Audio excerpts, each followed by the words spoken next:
Chapter 1. The System Version 20. The beginning of the Divine Emperor's journey. In the opening of this tale, Lin Dong, having acquired the formidable version 20 of the upgrade system, ascends to unmatched prowess and becomes the revered leader of the Huaxia sect.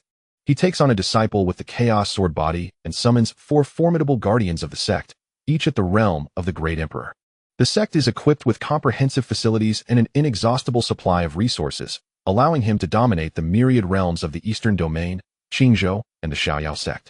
Nestled within an unremarkable mountain is a quaint courtyard, adorned with a pavilion and flanked by several towering trees, accompanied by the gentle rustle of flora and the occasional bark of a dog. System, I wish to sign in. Within the courtyard, an elderly man, exuding an aura of ethereal grace, gazes fervently at the sky, his voice resonating with excitement. It has been a full century, exactly 100 years. Do you have any idea how I have spent this time? Beep. Congratulations, host, on successfully signing in for 100 years. You have attained the realm of the great emperor. Will you claim your reward? Upon hearing the system's prompt reverberating in his mind, the elderly man, known as Lin Dong, finds himself awash in a torrent of thoughts. A native of Blue Star, he had traversed to this world a century prior. He vividly recalls that fateful day when, after a long day at work, he cheerfully strolled home, only to be abruptly struck by a truck while crossing the street, whisking him away to another realm. Upon opening his eyes, he found himself in this world, inhabiting the body of a child, a mere orphan, who had been rescued by the wandering Xiaoyao Taoist from the sect.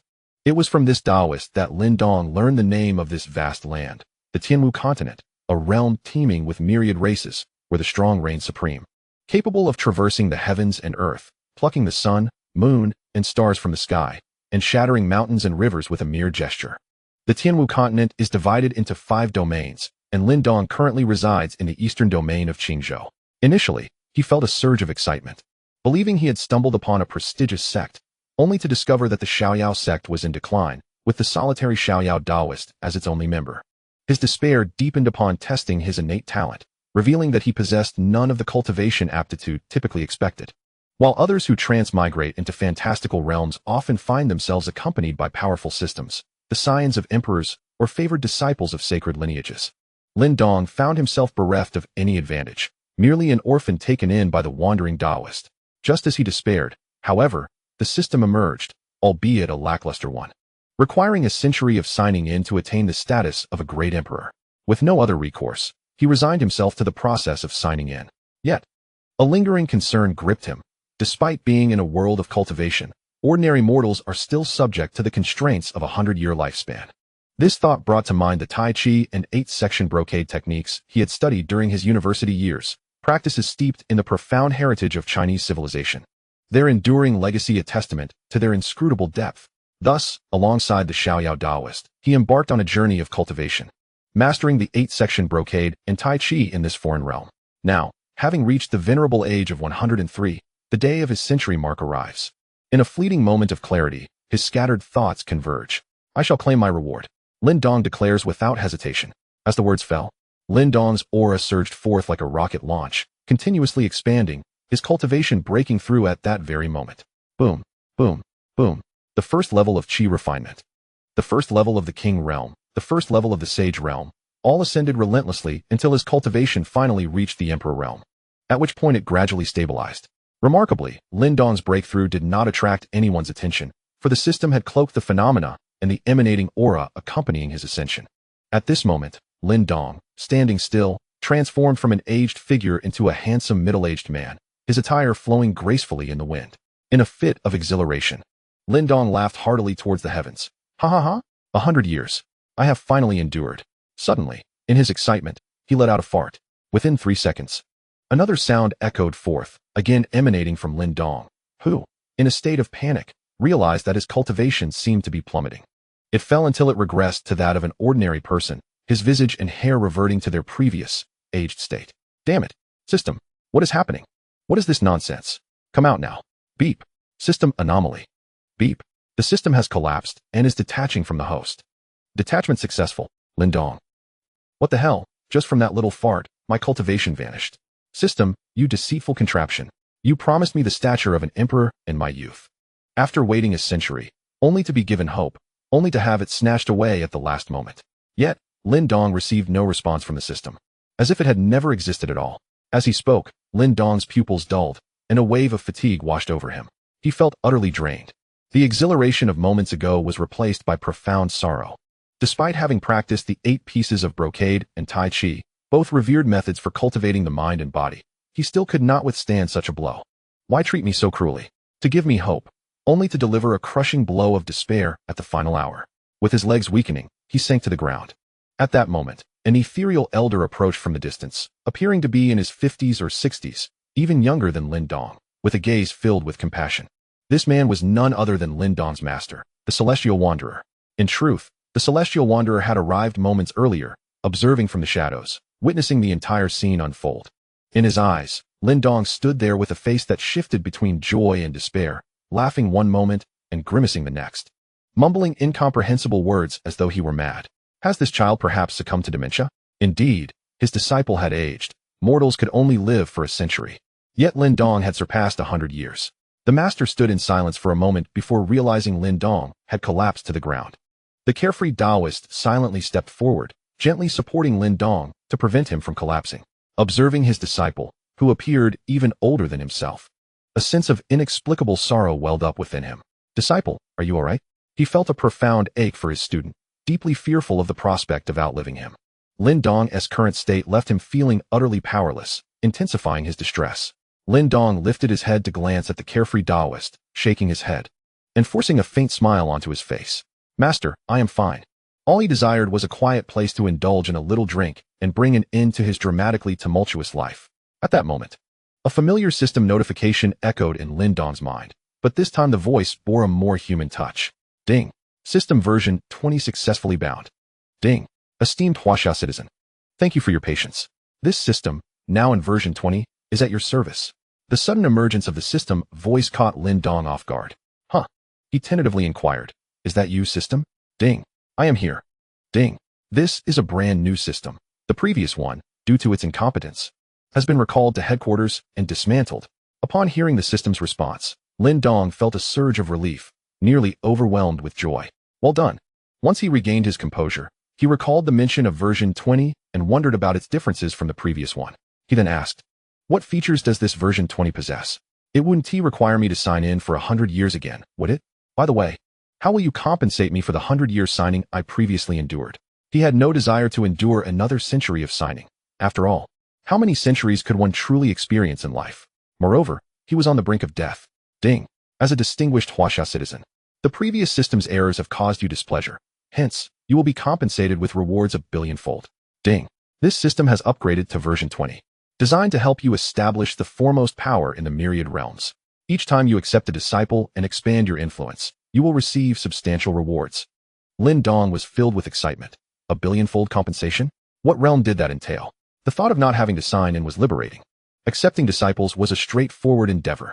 The Emperor realm was the pinnacle he knew, and a billionfold compensation meant he, Lin Dong, would be invincible in this world. Relieved that he would no longer need to sign in. After all, he had endured 100 years of it without reward. Lin Dong felt an interest piqued by the idea of building the foremost power in the myriad realms. The foremost power in the myriad realms? Tremble, heavens!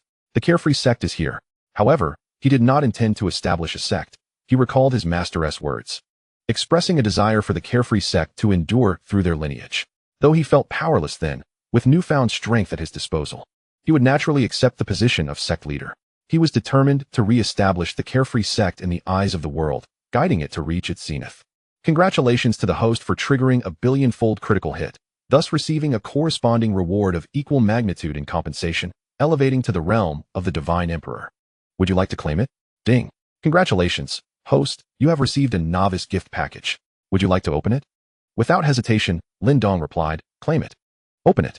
After a brief moment of anticipation, a sense of unease crept in. Surely nothing unexpected would occur this time. Chapter 2, The Supreme Force of All Realms. Where the holy rank is merely fit for menial tasks. Ding. Cultivation is being dispensed. Ding. The novice gift package has been opened. Congratulations, host. You have received a sect facility card, 3 bronze summon cards, a realm enhancement card, and a volume of the Supreme Freedom Technique. The system was quite considerate, providing explanations for these rewards. The sect facility card, when utilized, it grants a complete set of basic sect facilities.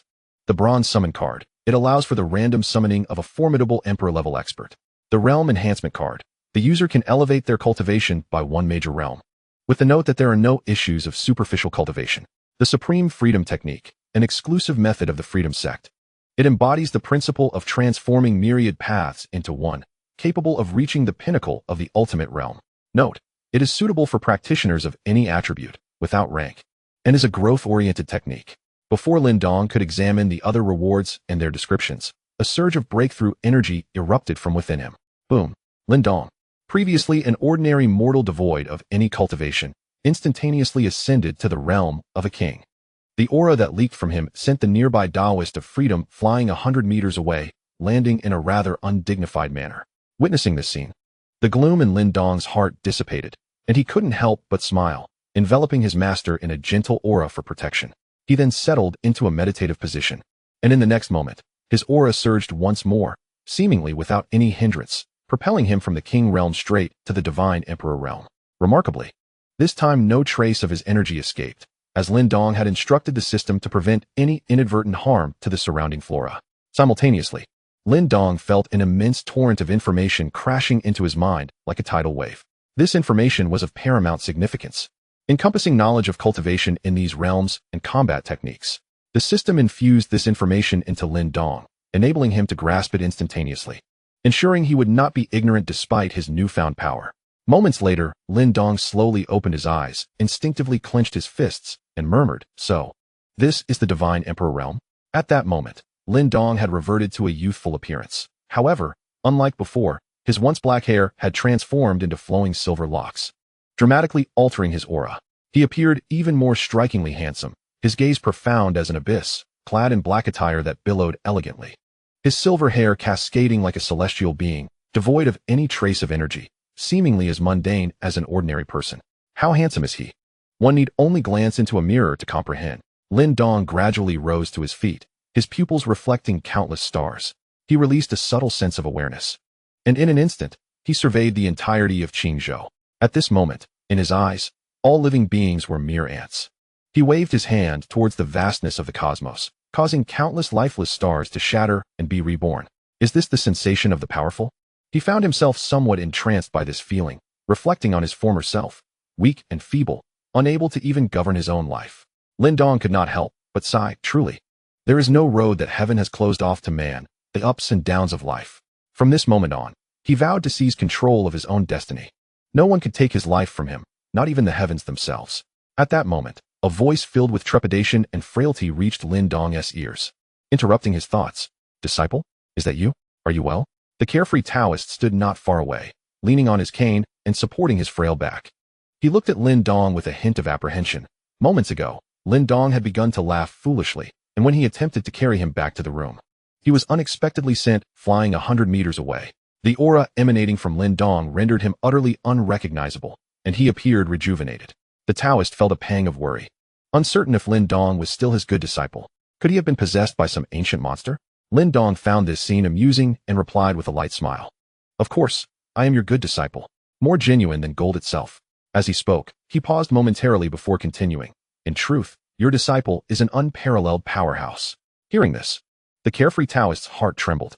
He had witnessed all that transpired with Lin Dong, and though he found it hard to believe, the current Lin Dong indeed seemed to have regained his youth. The recent aura he exuded confirmed the reality of the situation. A sense of joy welled up within him.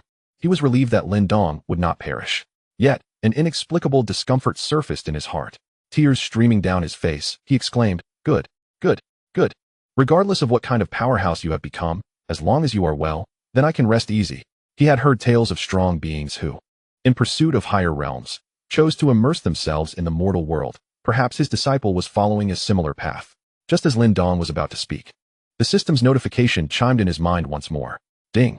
To become the foremost power in all realms, recruiting disciples is undoubtedly essential. Ding. System task issued. Recruit a disciple. Completion of this task will yield substantial rewards. Ding. As a disciple of the future supreme power, one must possess extraordinary talent. Those with qualifications below the divine rank cannot join the sect. Due to the low levels of this realm, standards may be lowered. However, those below the inferior holy rank cannot become disciples. Recruitment criteria. Inferior holy rank may be accepted as miscellaneous disciples, medium holy rank as outer disciples. Superior holy rank as inner disciples, top holy rank as core disciples, and those above the divine rank may be accepted as direct disciples.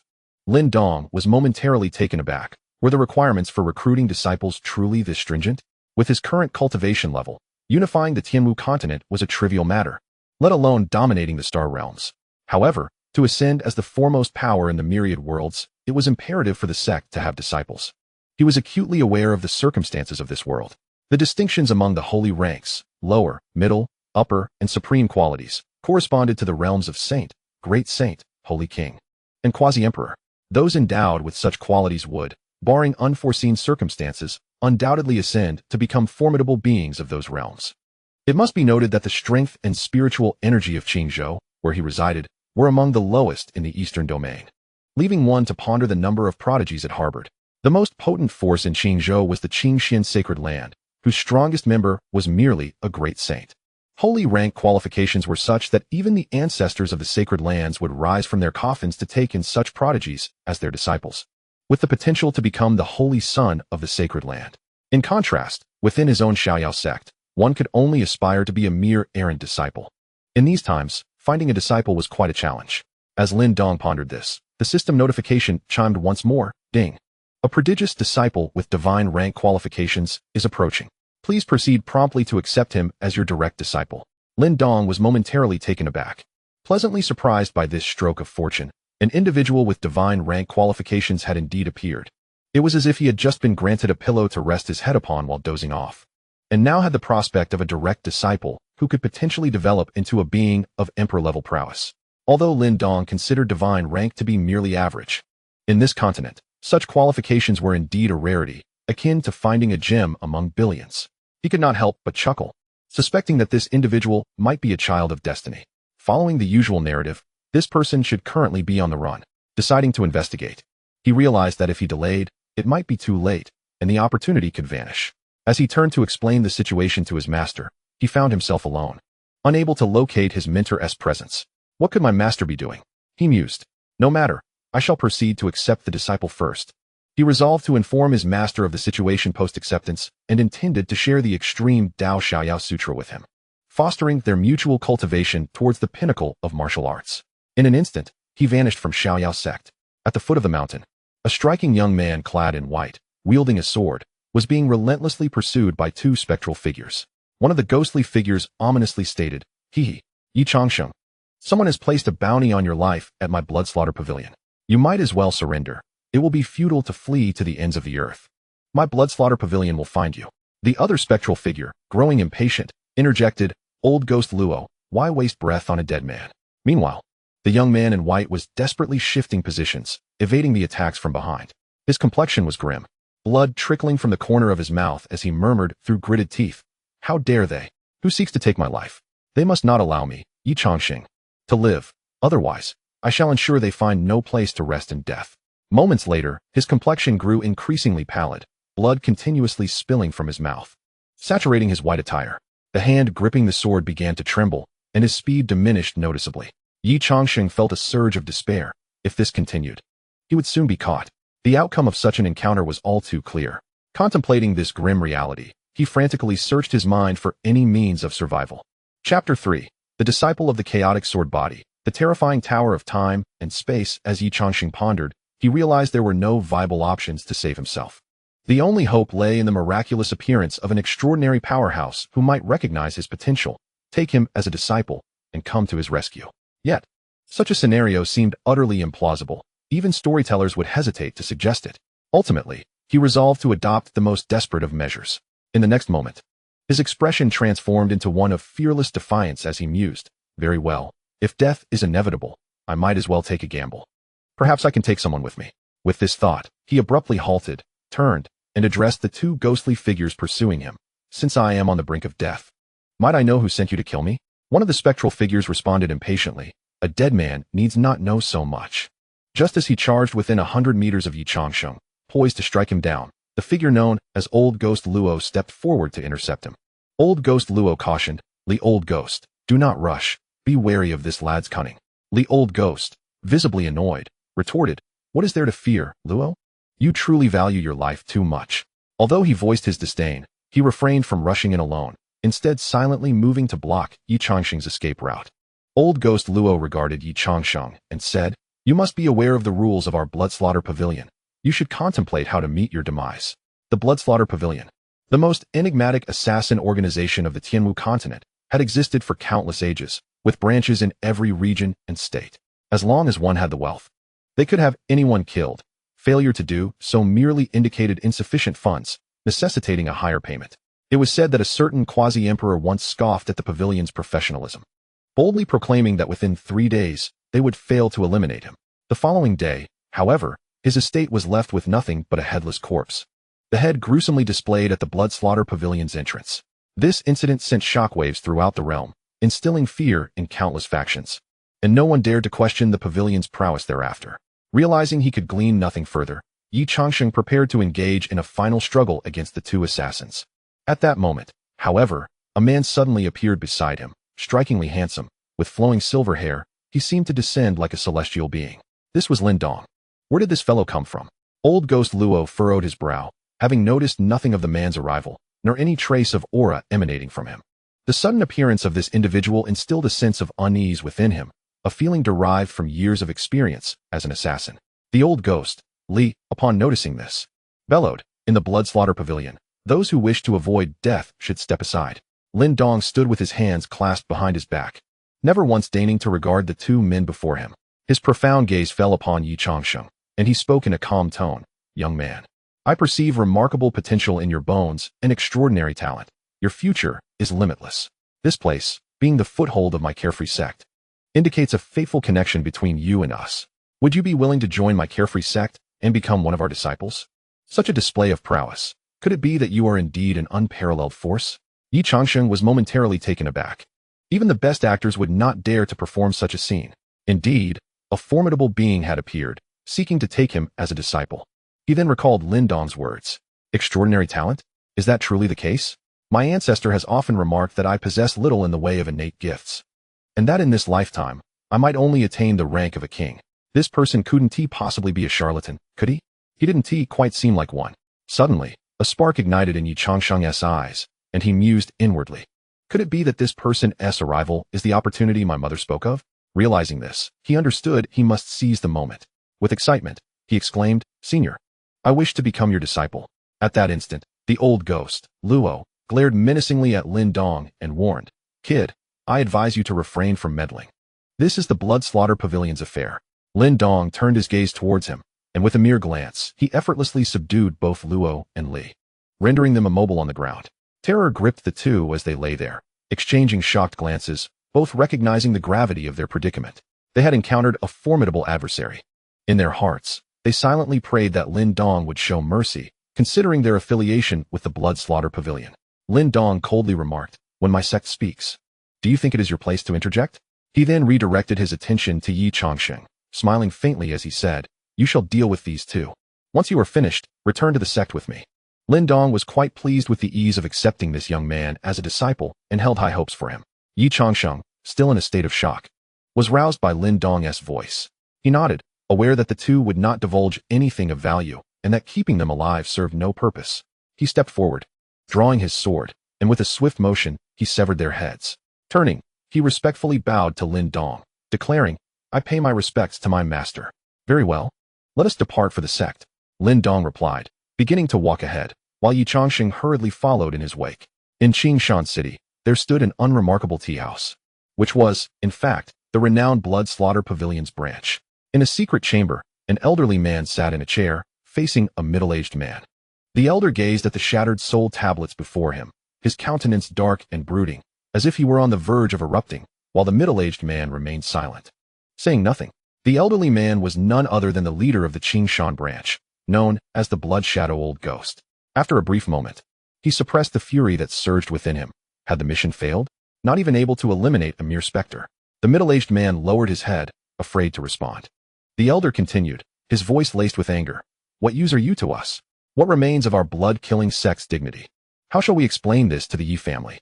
Speak. You accepted the benefits, yet in the end, you couldn't even eliminate a worthless target. Truly a disgrace to our blood-killing sect." The middle-aged man lifted his head and spoke slowly. "Esteemed sect leader, I believe this issue does not lie with our blood-killing sect, but rather with the erroneous intelligence provided by the Yi family. Oh, pray tell, elaborate. If you cannot provide a satisfactory explanation, you shall accompany them in their failure. The elder raised an eyebrow, intrigued. The middle-aged man continued.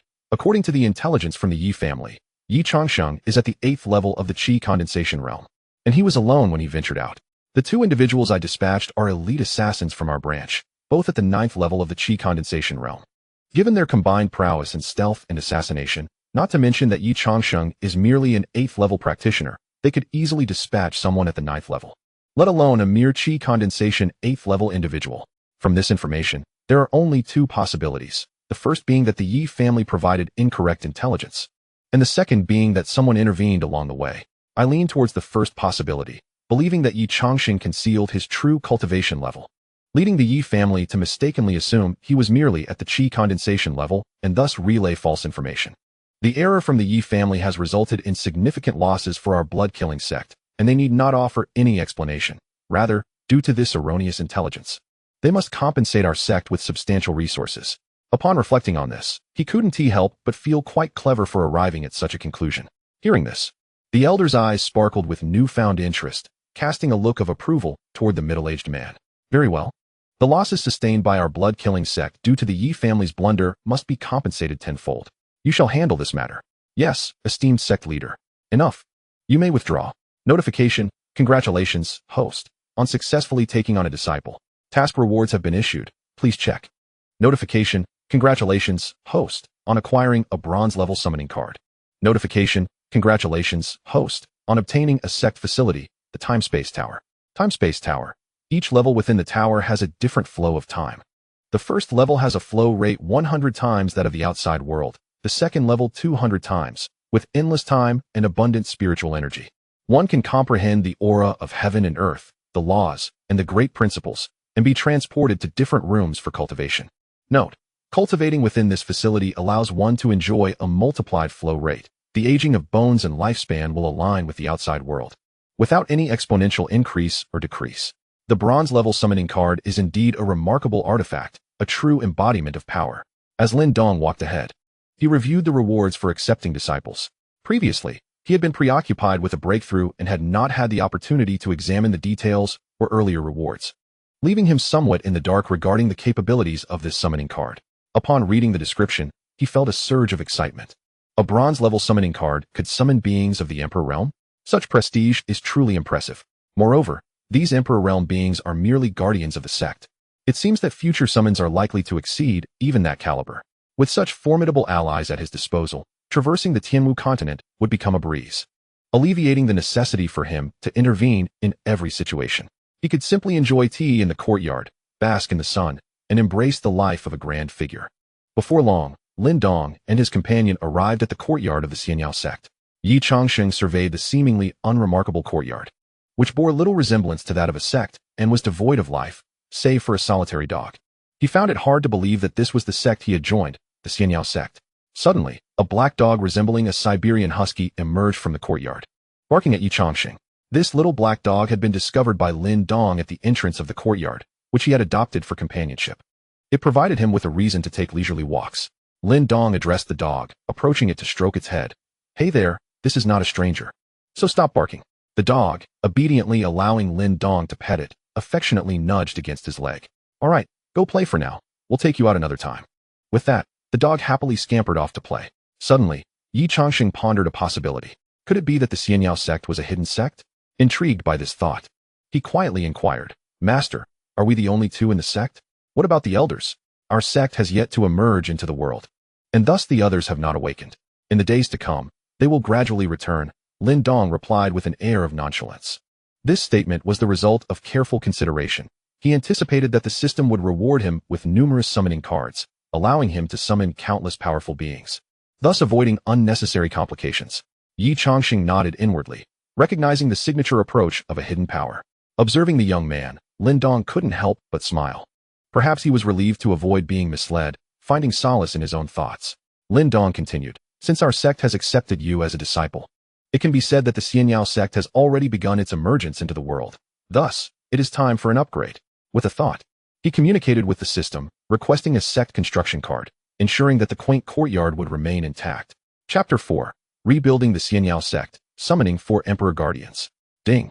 The host has successfully used the Sect construction card. As the scene unfolded, Lin Dong waved his hand, causing the divine laws of the Grand Avenue to swirl around him. Peaks rose majestically from the ground, and palatial structures towered amidst the clouds. Simultaneously, the courtyard beneath him ascended, positioning itself behind the most resplendent palace. The magnificent ancient halls, including the scripture repository and the elixir hall, appeared, revealing a premium spiritual vein that stretched for tens of thousands of miles, with spiritual energy surging forth. Ultimately, the protective formation of the sect materialized, enveloping the entire domain in a shroud of mist, resembling a celestial paradise. Yi Changxing was left astonished by this spectacle, his mouth agape as if one could fit an egg within. Such formidable power from my master. Is this truly the authentic visage of my Xianyao sect? Absolutely astounding. No wonder it is regarded as a legendary hidden sect. How fortunate I am to have been clever enough to join the Xianyao sect, seizing this opportunity. Otherwise, I would have lacked even the qualification to witness such a sight. Lin Dong, standing nearby with a faint smile, gazed down upon the entire sect. His courtyard was perfectly situated at the highest point, allowing the entirety of the sect to be captured within his view. Standing with hands clasped behind his back, Lin Dong spoke slowly. Disciple, you are indeed the chaos sword body, though you have yet to encounter the means to awaken your potential. Upon seeing Yi Changxing, Lin Dong had utilized the system panel to examine Ye's information, discovering to his surprise that Yi was indeed the chaos sword body. Although initially taken aback, he remained undeterred. After all, he possessed the system to guide him. Yi Changxing was momentarily stunned, then overwhelmed with joy. To think he was the chaos sword body. He could hardly believe it. Truly, he was the destined one, having crossed paths with a hidden master who took him as a disciple. With such fortune, would his path of cultivation not be smooth sailing? He had heard tales of the chaos sword body, renowned as the foremost among the 3,000 physical bodies. It was said that the chaos sword body required chaotic energy for activation, yet such energy did not exist in the Tianmu continent. Did this mean he was ultimately a waste of potential? A wave of disappointment washed over him as reality dampened his newfound excitement. But master, he queried, isn't it true that the chaos sword body requires chaotic energy for activation? Without it on the Tianmu continent, how can I awaken? Suddenly, his eyes sparkled with realization, as if a profound thought had struck him. Surely, if his master had spoken of it, he must possess a solution. Lin Dong smiled gently and nodded. Naturally. Since I can discern your constitution, I can also awaken it for you. Earlier, Lin Dong had inquired about chaotic energy from the system, which had informed him that such energy resided within the Tower of Time and Space. With a focused thought, Lin Dong commanded the system, aside from the Realm Elevation card, utilize all rewards. He summoned the Tower of Time and Space and simultaneously activated several summoning cards. Ding. The Tower of Time and Space has manifested. Ding. The host has successfully used 4 bronze summoning cards. Summoning in progress. Summoning successful. Congratulations, host, you have obtained 4 Sect Guardians. Power. Pinnacle of the Emperor Realm. The characters are being meticulously crafted, with Tang Fei Wang, Tang Fei Jia, Tang Fei Rong, and Tang Fei Yao on their way. At this moment, an unexpected event occurred, reverberating through the cosmos. Suddenly, a thunderous sound erupted from the heavens as a small tower descended from the skies, landing steadily on the ground. In an instant, it expanded, soaring into the clouds, disappearing from sight. Having witnessed the preceding spectacle, Yi Changxing exhibited a remarkable composure as he inquired of Lin Dong, Master, what tower is this? Lin Dong replied with a gentle smile, this is the Tower of Time and Space, capable of accelerating your cultivation. Within it lies chaotic energy that can activate your constitution. Now, let us proceed to awaken your potential. The notion of accelerating cultivation and the presence of chaotic energy was astonishing. Such phenomena were mere whispers in Yi Changxing's ears.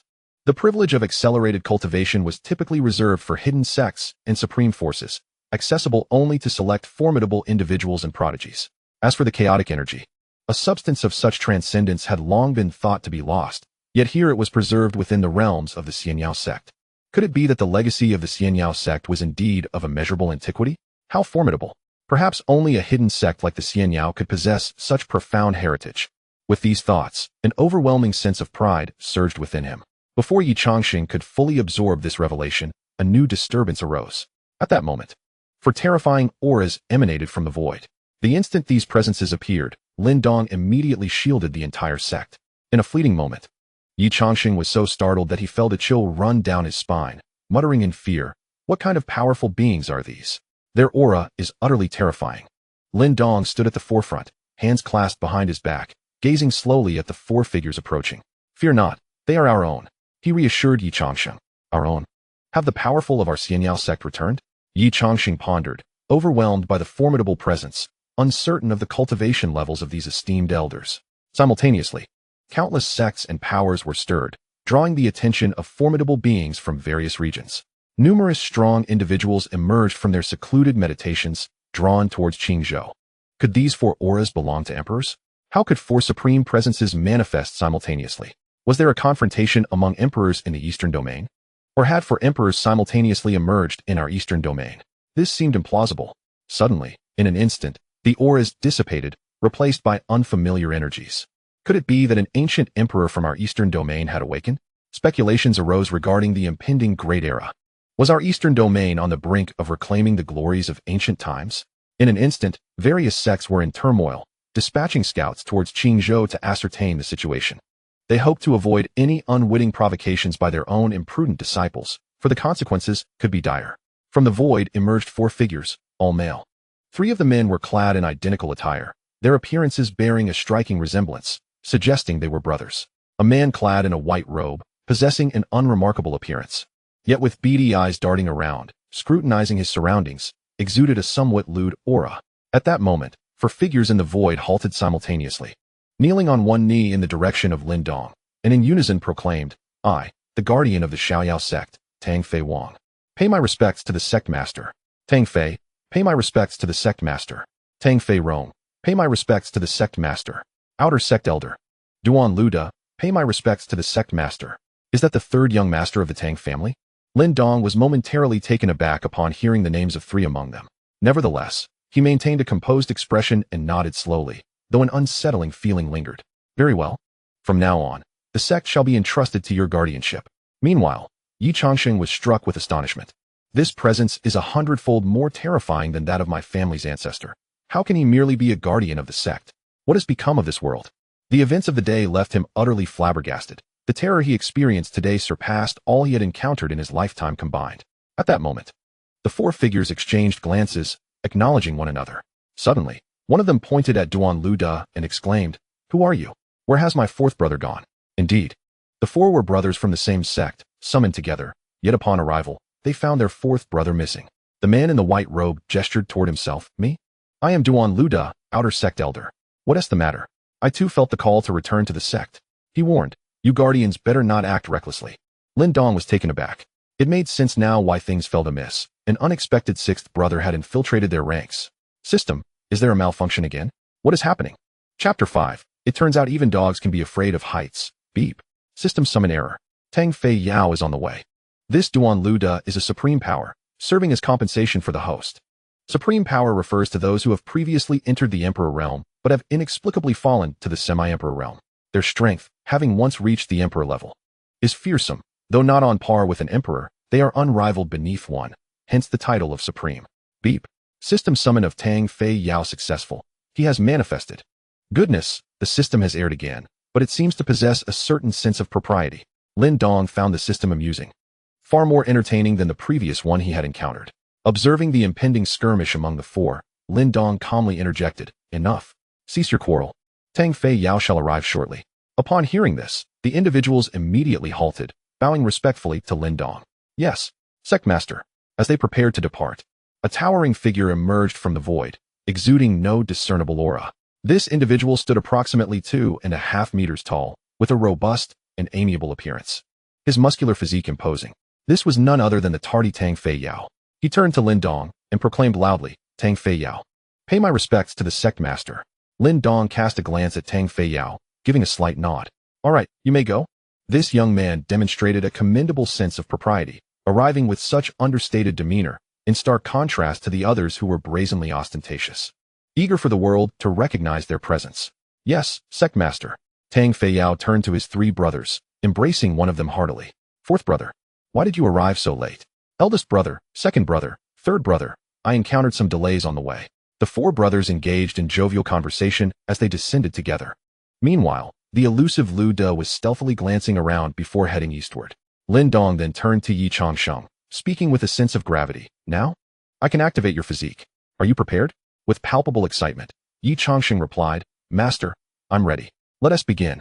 Lin Dong nodded slightly, gesturing with a wave of his hand before extending a finger to touch Yi Changxing's forehead. Immediately, a wisp of chaotic energy surged from Lin Dong's fingertip into Yi Changxing's brow, and a wave of chaotic aura emanated from within Yi Changxing's being. Sit cross-legged and attune to your own aura, guiding that wisp of chaotic energy to traverse every part of your body.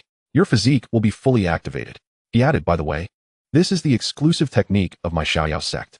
After activating your physique, you shall use it for your cultivation. In an instant, a bright light penetrated Yi Changxing's mind.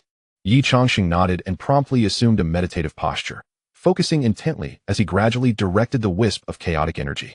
Simultaneously, with a grand gesture, Lin Dong transported Yi Changxing into the time-space tower. Activating this chaotic sword body may take some time, but with the assistance of this time-space tower, the process will be expedited.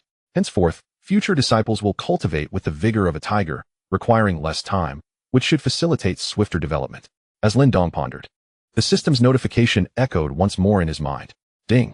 System task issued. Recruit a second disciple for the sect. The Qingxian Sacred Grounds Disciple Recruitment Conference will take place in 3 days, where a genius of divine tier aptitude will appear in Qingxian City. Please prepare to bring them into your fold. Lin Dong was momentarily taken aback by the system's task. Having just recruited one disciple, another presents itself. This time, a genius of divine tier aptitude. When did Qingzhou become home to such an abundance of prodigies? He mused. There are still a few days left, no need for haste. I shall take Yi Changxing along when the time comes, allowing him to broaden his horizons and not be so easily startled. Suddenly, several barks broke the silence, pulling Lin Dong back to the present. That must have been quite the expletive. Even my dog seems to think so. Just then, Tang Feiyao returned, carrying a person and a dog. The individual lay unconscious, while the dog, upon spotting Lin Dong, drooled excitedly and barked enthusiastically. Tang Feiyao placed the pair on the ground and respectfully addressed Lin Dong. Sect Master, this person and dog were trapped at the base of the mountain. Sensing your aura emanating from them, I took the liberty of bringing them back. The newly deposited dog collapsed on the spot, immediately retching. Observing the situation, Lin Dong couldn't help but feel a touch of dizziness and a hint of acrophobia. He placed one hand against his forehead, while the other gently patted the shoulder of the individual beside him, saying, Indeed, this is the esteemed master of our sect alongside his pet. You have done well. I hold great expectations for you. The person and the dog in question were none other than the carefree Taoist and his loyal companion, Erha. He had not released his divine sense, and was unaware that the carefree Taoist and Erha had managed to sneak out, failing to ensure their safety beforehand. Fortunately, they seemed to be unharmed. Tang Fei Wang, slightly taken aback, lowered his head and replied, Thank you, Sect Master. It is my duty to serve. He continued, If there is nothing else, I shall take my leave. After bowing respectfully, he stole another glance at the carefree Taoist lying on the ground. The master of the sect. Was he not akin to the ancestral figure of the sect? Yet, why did he appear so weak? Could it be that he had sealed his own cultivation and had yet to recover? Never mind, he thought. I shall instruct the brothers to show this individual the proper respect in the future. Lin Dong nodded. Yes, you may go now. I will take care of them. With a sweeping gesture of his hand, he directed a stream of spiritual energy that split into two, entering the bodies of both the man and the dog. Instantly, Erha was revitalized, leaping to his feet and affectionately rubbing against Lin Dong's leg while whimpering with tears in his eyes, resembling a child who had suffered considerable grievances. Finally returning home to recount his woes to his parent. Before long, the carefree Taoist also stirred awake, sitting up with great excitement. He first inspected his body, checking for any injuries, all the while looking around with lingering trepidation. Upon spotting Lin Dong, he exclaimed, Disciple, what has transpired? I merely stepped out to buy some wine and nearly could not return, wandering in circles. I thought I might never see you again. Initially, he believed Lin Dong was about to depart, having gone down the mountain to procure some wine, and had encountered Erha on the way back. Feeling somewhat embarrassed, Lin Dong realized that he had inadvertently trapped his master outside just as he was descending the mountain. To shift the conversation, he stepped forward with a steady demeanor, waving his hand and addressing his master below. Fear not, master. Look, I have rebuilt our Xiaoyao sect. Under my guidance, it shall flourish and thrive. The carefree Taoist was momentarily taken aback, struggling to comprehend the situation. He swiftly rose from the ground and followed Lin Dong's gaze. What met his eyes was a scene that illuminated his spirit, leaving him stunned and speechless, his eyes glistening with emotion and his lips quivering. Even though his heart brimmed with 1,000 words, all he could muster were 3 simple affirmations. Good, good, good. I truly did not misjudge you. He had initially feared that once Lin Dong regained his strength, he would abandon him. In his mind, he believed that the powerful were often heartless. Thus, he was astonished that his disciple not only remained by his side, but had also assisted in the reconstruction of the Xiaoyao sect, fulfilling a long-held wish.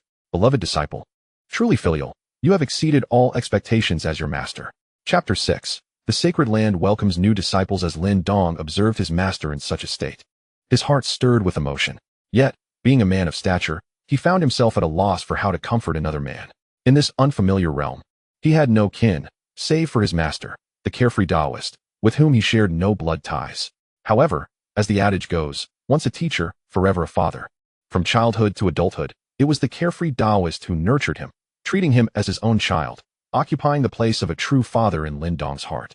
Thus, he had no reason to abandon him. Lin Dong had previously resolved to rebuild the carefree sect, allowing his master to cultivate alongside him, ascending to the pinnacle of martial arts and savoring all that the world has to offer. Suddenly, a thought struck him, and he smiled gently. Master, I have just taken on a remarkable disciple for you. Upon hearing this, the carefree Taoist was elated beyond measure. He stepped forward and grasped Lin Dong's shoulder, exclaiming, "Where is he? Hurry, bring him forth for me to see." He had anticipated some change in Lin Dong, having heard that the strong are often cold and unfeeling. Yet he found Lin Dong remarkably unchanged, lacking any pretense. This indicated that the carefree sect would have a successor, and in that moment, the carefree Taoist felt as if he had regained decades of youth. Lin Dong gestured towards the Tower of Time and Space, chuckling. Your disciple has gone to cultivate within the tower. After a brief pause, he added, by the way, your disciple's cultivation level surpasses yours. When he sees you, his esteemed ancestor, with such a low level, won't that be rather embarrassing? In truth, Yi Changxing's cultivation was not particularly high, only at the qi condensation realm, while the carefree Taoist was merely at the qi refining realm, indeed lower than Yi Changxing. The carefree Taoist puffed out his cheeks in mock indignation, saying, "You little rascal. How audacious you are to jest with your master." This boy had truly come into his own. He must find a way to extract something of value from him. Rubbing his hands together, he urged, quickly, "Dear disciple, provide me with some invincible techniques, and that skill for concealing one's cultivation as well. Do not hold back. In your youth, I generously provided you with the finest treasures, often at the expense of my own desires. I must first obtain the concealment technique, otherwise, it would be quite humiliating for an esteemed ancestor to be outshone by his own disciple. I have heard that such techniques allow one to cultivate in the manner of a hidden master." Lin Dong replied with a smile, "Rest assured, dear master, you shall not be left wanting. This is our sect's exclusive technique." With that, he snapped his fingers, and a beam of light flew into the carefree Taoist's brow. The carefree Taoist closed his eyes, meticulously absorbing the information. Moments later, he opened his eyes, astonished, and gazed at Lin Dong in disbelief. "Disciple, am I truly able to cultivate this technique with my innate talent? One transforms into myriad paths, and myriad paths converge into one, reaching the pinnacle of the ultimate way." He pondered for a moment. Although he did not fully comprehend its meaning, he sensed its extraordinary nature. Upon perusing this martial arts technique, he compared it to the methods he had previously practiced, deeming the latter utterly worthless, fit only for dogs. Lin Dong chuckled lightly, proclaiming, "Of course. The cultivation method of my Xianyao sect does not discriminate based on talent. It can even enhance one's inherent abilities. Even a dog could cultivate it." At this remark, the nearby husky became indignant, barking in protest. Lin Dong teased, "What is this? Do you wish to cultivate as well?" He then handed the husky a copy of the technique. Upon receiving this information, the husky stiffened and collapsed onto the ground. The husky exclaimed, "Thank you." The Xianyao Taoist, startled, hurried over to check on the husky, anxious to see if it was still alive. He urgently addressed Lin Dong. "Is it all right? Is the dog fine?" Lin Dong reassured him, "It's nothing serious. It simply couldn't handle such a vast amount of information at once and fainted." The Xianyao Taoist sighed in relief. "That's good. By the way, what about the hidden cultivation method?" He nearly forgot about this matter. Lin Dong rubbed his forehead and smiled. "Master, I currently do not possess such a technique, but I have a way to rapidly enhance your cultivation." He was surprised at how much his master valued face. He had just inquired of the system whether there were techniques in the scripture pavilion, only to receive the response that he must first complete a task and accept the second disciple of the sect for the system to fully unlock the techniques in the scripture pavilion. The Xianyao Taoist was immediately intrigued. "What is this method? Speak, so that I may hear." Lin Dong replied, "I shall take you to a place for cultivation. If you focus diligently there, you will soon surpass your disciple. As for the location, you need not concern yourself with that. Just cultivate well. Before the Xianyao Taoist could speak further, Lin Dong waved his hand, transporting him to the second level of the time-space tower. Lin Dong believed that even if he explained the time-space tower to his master, the concept would be too complex for him to grasp at the moment. It would be better to wait until the scripture pavilion was accessible, at which point he could catch up on knowledge. Thus, he sent him to cultivate in the time-space tower, just as he had with Yi Changsheng. The only difference was that while Yi Changsheng was on the first level, the Xianyao Taoist was on the second, with 100-fold difference in flow rates. It wouldn't be long before the Xianyao Taoist surpassed Yi Changsheng. Lin Dong stood in place, stretching lazily. Finally, nothing to attend to. Now I can return to enjoying tea and basking in the sun. That is the life. On the same day, a piece of news emerged from the Qingxian sacred land. Once this news spread from the Qingxian sacred land, it swiftly engulfed all of Qingzhou. The long-quiet Qingzhou erupted into a frenzy. Countless prodigies from all corners of Qingzhou hurried towards Qingxian city. Hey! It is said that the Qingxian sacred land is about to hold a disciple recruitment event. What? The Qingxian sacred land is finally accepting disciples again? You have just learned that in 3 days, beneath the sacred mountains of the Qingxian Holy Land, the city of Qingxian awaits. Come swiftly, my brother Wang. The journey to Qingxian city is rather lengthy, and should we delay, we may miss our opportunity. It has been 6 long years. Do you have any inkling of the trials I have endured during this time? At long last, my wait is over. My previous attempt ended in failure, yet this time I shall not falter. I must strive to enter the Qingxian Holy Land and become a servant disciple. Tinger, you possess the bearing of a king. I hope you can navigate through the challenges and enter the sacred domain this time. Brother, I am bound for Qingxian city. I entrust the care of my sister-in-law to you. Su Kuan, you need not attend the disciple recruitment event this time. For an elder from the Holy Land wishes to take you as a disciple. Across the lands of Qingzhou, countless sects, powers, solitary cultivators, and families are dispatching their talented youths to Qingxian city, all in pursuit of joining the Holy Land. Even attaining the status of a servant disciple would bring great benefits to the entire family. As the saying goes, when one ascends, even the chickens and dogs rise with them. Chapter 7. The Divine Body of Youth and the Mysterious Maiden. Meanwhile, in the lava valley of Qingzhou, a mysterious chasm of molten rock exists, its origins shrouded in obscurity. It is said to sporadically erupt with lava, presenting lethal dangers to those who dare to approach. A young man clad in black robes sits cross-legged atop the surging magma, his brow furrowed in what appears to be unutterable agony. Beads of sweat, resembling grains of rice, adorn his fair visage as he grits his teeth, emitting low growls. Roar, roar, roar. The endless magma beneath him visibly diminishes. Could it be that this young man is absorbing the essence of the molten fire for his cultivation? How terrifying. Beside him stands a man with silvery hair, his form slightly swaying. With a look of satisfaction, he observes the young man. Yinner, hold on. The essence of the Qinglian earth fire is a rare treasure. Soon to be fully integrated, do not let your efforts go to waste. Your endless divine fire body must undergo a rebirth through flames to awaken completely. Your future prospects are boundless. The young man grits his teeth, steadfastly enduring, as he focuses his mind, striving to communicate and merge with the foreign flames. In his heart, he fervently declares, I, Luo Yan, will succeed. Just wait, Lung Yanran. I shall prove to all that it is you who is unworthy of Luo Yan. Moments later, as the magma recedes, the young man's aura surges, eventually reaching the threshold of half-step king realm before it gradually stabilizes. Master, I have succeeded. The young man opens his eyes, their brilliance ablaze, as he eagerly conveys his joy to the elder. Indeed, Yinner, well done. The integration of your divine body with the Qinglian earth fire will unlock your full potential. The elder nods in satisfaction, feeling both pride and comfort for his disciple. Master, once my cultivation reaches fruition, I will prioritize reconstructing your body. Luo Yin chuckles lightly, and as he gazes upon the elder's ethereal form, a glimmer of determination flashes in his eyes. Well, I can teach such a disciple. My life shall have no regrets, the old man said, tears streaming down his aged face, filled with contentment. Indeed, the old man was merely a remnant soul, and the bracelet in Luo Yan's hand served as the sanctuary for his lingering essence. His life was not meant to end. After many years adrift in the eastern domain, he fortuitously discovered someone of Luo Yan's extraordinary talent, whose constitution harmonized perfectly with the techniques passed down from his apothecary valley. At this moment, Luo Yan inquired, Master, where shall we proceed next? The old man pondered briefly, his expression turning frigid. Let us go to Qingshan city. Master, what is the purpose of our visit? To retrieve some interest first. Outside Qinxian City, an ancient flying ship streaked across the sky, racing towards the horizon. Upon the ship's prow stood two stunningly beautiful young women.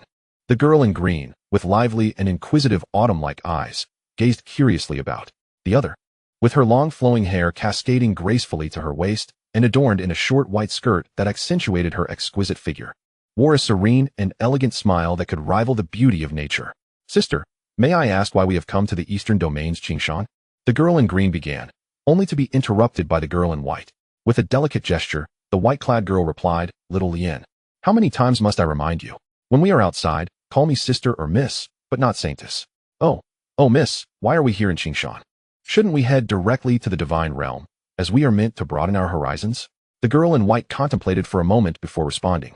As we pass through Qinxian City, it happens to be the time when the Qinxian sacred land is recruiting disciples. Many talented individuals are likely to arrive. We shall visit the mountain in a few days to witness the talents of the eastern domain. The girl in green appeared puzzled, her bright eyes reflecting her confusion. Miss, what talents could possibly emerge from Qingshan? The spiritual energy here is so scarce, and the resources for cultivating extraordinary talents are limited. Even a mere state in the northern domain surpasses this. The white-clad girl, with a calm demeanor, explained, do not underestimate the talents from various regions.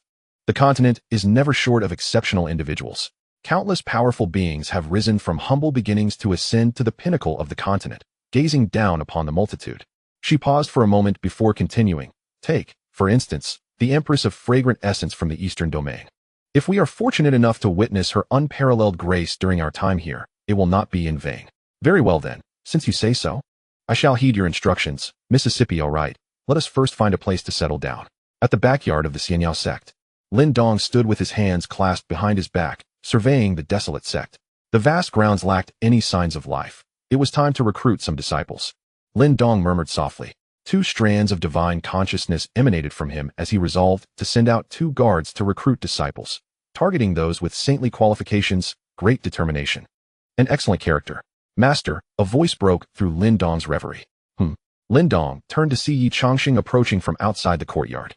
The person before us is Yi Changsheng, who has just emerged from the Tower of Time and Space. He feels as though he is floating in a realm of transcendence. Indeed, he has perfectly integrated the chaos sword body. Lin Dong, with a mere glance, perceives Yi Changsheng's state. Thanks to the intervention of his master, otherwise, with his apprentice's capabilities, he might never have activated the sword body in this lifetime. Yi Changsheng scratches his head and unconsciously flatters, Master, I feel I am at a bottleneck. No matter how I attempt to absorb spiritual energy, I cannot break through. I have come to seek your guidance. Through his recent cultivation, he has attained the threshold of a half-step sovereign. He senses an abundance of power within himself, yet remains ensnared by a barrier, unable to absorb spiritual energy for a breakthrough. So you have reached the half-step sovereign realm, Lin Dong remarks with a faint smile. He then proceeds to elucidate to Yi Changsheng various methods of cultivation pertinent to the sovereign domain. To transcend into the sovereign realm is no trivial matter. Relying solely on the absorption of spiritual energy, one may never achieve a breakthrough in this lifetime. Below the sovereign realm, one cultivates spiritual energy, whereas the sovereign realm requires the comprehension of the celestial spiritual energy, enabling one to soar through the skies. One must grasp the celestial spiritual energy, with spiritual energy serving merely as an auxiliary for cultivation. To understand the celestial spiritual energy, one must relax both body and mind, utilizing personal insight to commune with the celestial energies. The comprehension of celestial spiritual energy cannot be rushed if a breakthrough remains elusive. At this juncture, Lin Dong pauses, for a surge of sovereign aura erupts from within Yi Changsheng. Master, I have broken through to the sovereign realm. Yi Changsheng exclaims with excitement. Lin Dong's lips twitch slightly. Indeed, the chaos sword body is truly remarkable, drawing closer to the celestial path, allowing for such an effortless breakthrough to the sovereign realm. He did not anticipate that this young man would achieve a breakthrough so readily, leaving his master with little pride. All credit goes to your teachings, Master, Yi Changsheng replies, exhilarated, radiating the aura of the sovereign realm. How formidable! What astonishing speed of cultivation! In such a brief span, I have transcended 2 major realms. The journey of cultivation stretches far ahead. Do not let pride cloud your judgment, Lin Dong remarks with a gentle smile, refraining from revealing his own accomplishments. I shall heed your guidance, Master, Yi Changsheng bows respectfully, saying, I will continue my cultivation. With that, he He heads towards the Tower of Time and Space. Go on. Lin Dong waves his hand. As Yi Changxing strides away, Lin Dong smiles faintly. Cultivation? Why pursue cultivation? He has never engaged in it in this lifetime. Chapter 8. The City of Wutan. Luo Yin and the Blood Fiend Division 2.5 days swiftly pass. Qingshan City, situated adjacent to Qingshan City, appears somewhat desolate as Lin Dong walks down the sparsely populated street with Yi Changxing, accompanied by Duan Liuda and Tang Feiyao. In stark contrast to the bustling Qingshan City, Qingshan City seems rather quiet. There are so few people here. They must have all gone to the neighboring Qingshan City to enjoy the festivities, Yi Changxing remarks with a hint of nostalgia. He has visited here before, having been relentlessly pursued by the Blood Fiend Division after his departure. Master, what brings us to Qingshan City? I had thought you would take me to Qingshan City to enjoy the festivities. Yi Changxing continued, expressing his expectation. We are indeed heading to Qingshan City, but we will make a brief stop at Qingshan City to attend to a matter and eliminate some unsavory pests, Lin Dong replied. Yi Changxing, perplexed, decided not to question further. After all, following his master was all that mattered. Initially engrossed in diligent practice within the tower, he had been drawn out by Lin Dong. Very well, master. Suddenly, their footsteps halted, and they turned their gaze forward. At that moment, from a nearby tea house, an overwhelming aura emanated from a formidable king-level expert, followed by a multitude of powerful presences soaring into the sky. Boom, boom, boom. Lin Dong sensed the commotion, a slight smile gracing his lips. Indeed, this was the very reason for his visit to Qingshan City. Accompanied by an elderly gentleman. Was he perhaps a child of fortune? How intriguing. Let us go and investigate. He even accessed the system panel to glean further information. Luo Yin, young master of the Luo family from Wutan City, physique, endless divine fire body. Gu Chun, master of the divine domain medicine King Valley, cultivation, Saint King realm, status, remnant soul. Moments earlier, within the tea house, in an inconspicuous corner, sat a youth cloaked in black, a heavy sword strapped to his back. He sipped tea while occasionally glancing out the window. Yinner, prepare for action. I have surveyed the area with my divine sense. There is only one king-level expert here, and the rest are insignificant. The ancient voice echoed in the youth's mind. Indeed, this individual was Luo Yin. Their objective was the blood slaughter branch of Qingshan City. He had learned from his master that the latter's demise was closely tied to the blood slaughter pavilion. This journey to Qingshan City was to reclaim some interest, annihilate the branch, acquire resources, and test the extent of his current strength. Very well, master, let us ensure they repay some interest. The blood slaughter pavilion dared to lay hands on his master. They deserved to perish. In Luo Yan's heart, his master had granted him a second chance at life, and the blood slaughter pavilion had already been marked for extermination. His eyes turned cold as he crushed the teacup in his hand, his entire being erupting with fury. You scoundrels of the blood slaughter pavilion, I have come to collect my interest. Those who wish to live, step aside. As he spoke, flames coalesced around his hands, and fireballs were hurled forth, transforming the tea house into a blazing inferno. Countless patrons fled in terror, while those unable to react or lacking strength were incinerated to ash. What is this fire? Quick, save me. I do not wish to die. Damn it. Why does he attack without warning? In an instant, the aura of a king-level expert locked onto Luo Yin, and numerous powerful presences surged forth, converging upon him with lethal intent. Luo Yin unsheathed the heavy sword from behind him, striking at the formidable adversaries charging towards him. Half-step monarch? Who is this audacious youth daring to create chaos in my blood slaughter pavilion's branch?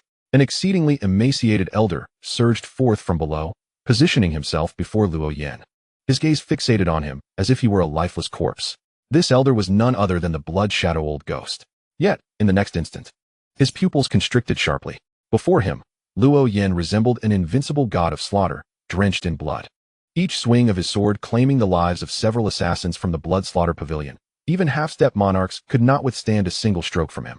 The blood adorning his form was not a drop of his own. It belonged entirely to those of the blood slaughter pavilion. Perish, you rabble. Ha ha, this feels exhilarating.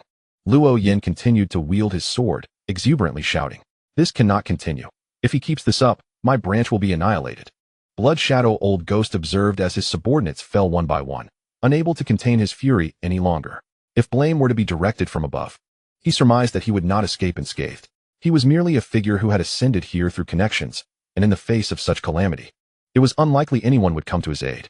With this thought, he charged towards Luo Yin with remarkable speed, almost instantaneously arriving behind him, intent on delivering a fatal strike.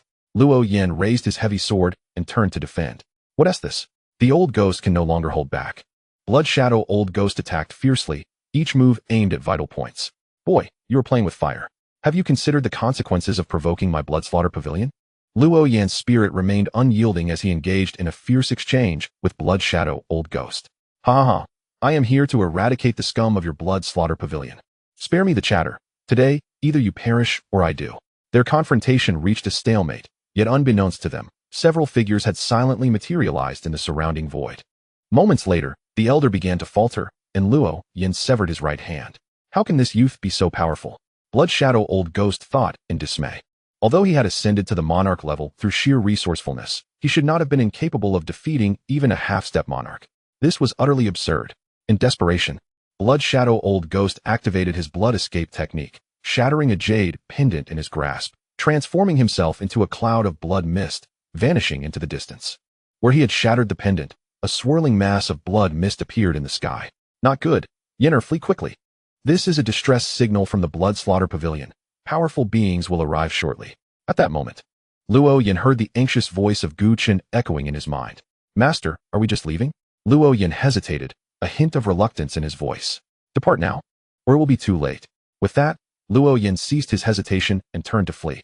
Just then, a formidable aura of a 6th-level monarch emerged, and a figure stood before Luo Yan. Kik, who dares to destroy my Blood Slaughter Pavilion branch?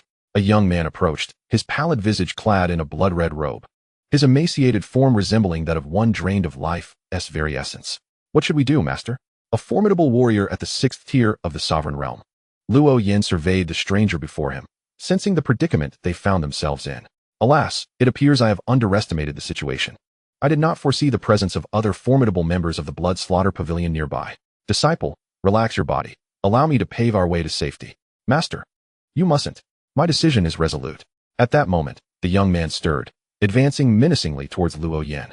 If you have come, you shall not depart unscathed. He was a killer from the Blood Slaughter Pavilion of the Qingxian branch, known as the Void Phantom King. He had been executing a mission near Qingshan City when he saw the signal and rushed over. To his astonishment, a mere insect dared to provoke the Blood Slaughter Pavilion.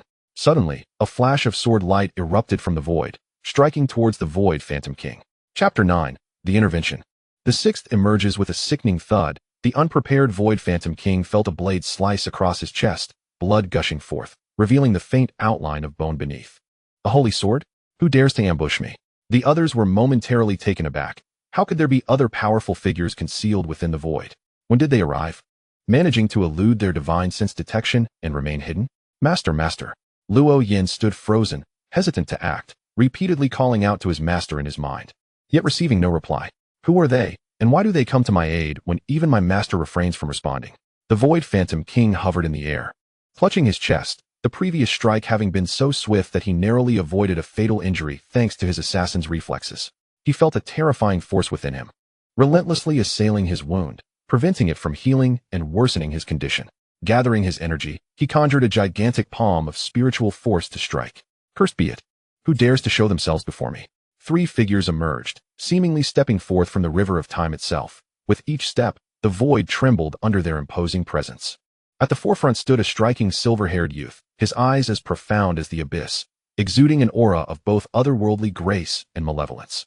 Beside him was a handsome man clad in white, wielding a long sword, his cold gaze fixated on the Void Phantom King. Behind them lingered a scruffy figure in a white robe, his beady eyes scanning the surroundings with keen interest. These 3 were none other than Lin Dong and his companions. Yet, before the gigantic palm of spiritual force could reach them, it dissipated into nothingness. The Void Phantom King, taken aback, regarded Lin Dong and his companions with an expression shifting between fear and fury, inwardly lamenting. How wretched! What kind of powerful beings have we provoked? It appears I have ventured forth without consulting the omens, and now I have struck a hard wall. He discerned that the 2 young men before him held positions of significant authority. The man clad in white wielded a sacred sword, a weapon not easily afforded by ordinary factions. Such a divine instrument is a rarity, even among saints. It was evident that he belonged to a prominent family. Behind him stood another man, resembling a devoted bodyguard. Contemplating this, he addressed Lin Dong and his companions with a slight bow, saying, "Gentlemen, this is the domain of the Blood Slaughter Pavilion, and I kindly ask that you refrain from intervening, lest you invite calamity upon your own clan." The others disregarded the words of the Void Phantom King, looking down upon everything with an air of superiority. Lin Dong waved his hand. dissipating the blood mist that lingered in the sky. He wished to avoid any nuisance that might disrupt their gathering. Glancing at Lin Dong, Yi Chongxing's eyes held a hint of inquiry. "Master," he said. Lin Dong smiled faintly, understanding Yi Chongxing's intent. "Go forth. I shall handle everything. With the strength of our Xiaoyao sect, we fear no worldly power. Let me witness how your prowess has evolved since your ascension to the realm of kings." Previously, the blood slaughter pavilion had pursued Yi Chongxing, and although he had eliminated the two assassins, the enmity remained unresolved. Yi Chongxing sought clarity on who had wished him harm, and with his master's approval, he felt emboldened to act. With that, Yi Chongxing transformed into a streak of light, swiftly charging towards the void old ghost. Lo Yin watched in astonishment, marveling at this young powerhouse, who appeared to be of similar age yet could contend against a 6th-level king with the strength of a 1st-level king, gaining the upper hand. He found it hard to believe that there existed a talent in the eastern region surpassing his own. At that moment, the void beside Lin Dong stirred. Tang Feiyao emerged, dragging an elderly man along. He first bowed to Lin Dong before unceremoniously dropping the old man to the ground. "Master, I have brought back this old ghost. And he is still alive. Though alive, he is somewhat on the brink of death." This old ghost was none other than the blood shadow old ghost. As he fled, Lin Dong had instructed Tang Feiyao to retrieve him, which explained why only Lin Dong and his companions were present. Lin Dong nodded slightly. "Very well. We shall properly entertain him upon Chongqing's return and inquire further. Ensure he is treated with care." The blood shadow old ghost gradually opened his eyes, his pupils quivering as if witnessing something unfathomable. His mouth trembled incessantly as he thought, "Yi Chongqing, how could he be so powerful? Even the void old ghost is no match for him." His countenance turned ashen as he inwardly cursed the Yi family. Damn it, the accursed Yi family. If they seek death, that is their choice, but why drag us into this? Why not nurture their own genius instead of sending him to assassinate? Moments later, the battle on Yi Chongqing's side concluded, with the void ghost king lying vanquished at his feet. With his 1st-level king cultivation, combined with the chaos sword body and the sacred sword, he felt confident that even against a stronger opponent, he would prevail. Yi Chongqing sheathed his sword and approached Lin Dong with a smile. "Master, I hope I haven't embarrassed you too much." Lin Dong replied with a faint smile. "You did reasonably well. If you couldn't handle such trivial opponents, you ought not to claim to be a disciple of my Xianyao sect." This outcome was entirely within Lin Dong's expectations. Although Yi Chongqing had only attained the 1st level of the sovereign realm, his recently awakened chaos sword body possessed the foremost ranking among the 3,000 physiques. While he was yet unable to fully harness its potential, it still wielded considerable power. Most notably, the chaotic energy emanating from the chaos sword body was devastatingly lethal. Anyone struck by its chaotic sword aura would find it exceedingly difficult to counter, risking severe injury or even death. Behind them, Duan Liota cleared his throat and inquired, "Cough. How's the sword treating you, lad?" Yi Chongqing responded with a grin. "It feels quite comfortable, and I owe much to Elder Duan's sword." Duan Liota puffed out his chest in pride, saying, "Indeed.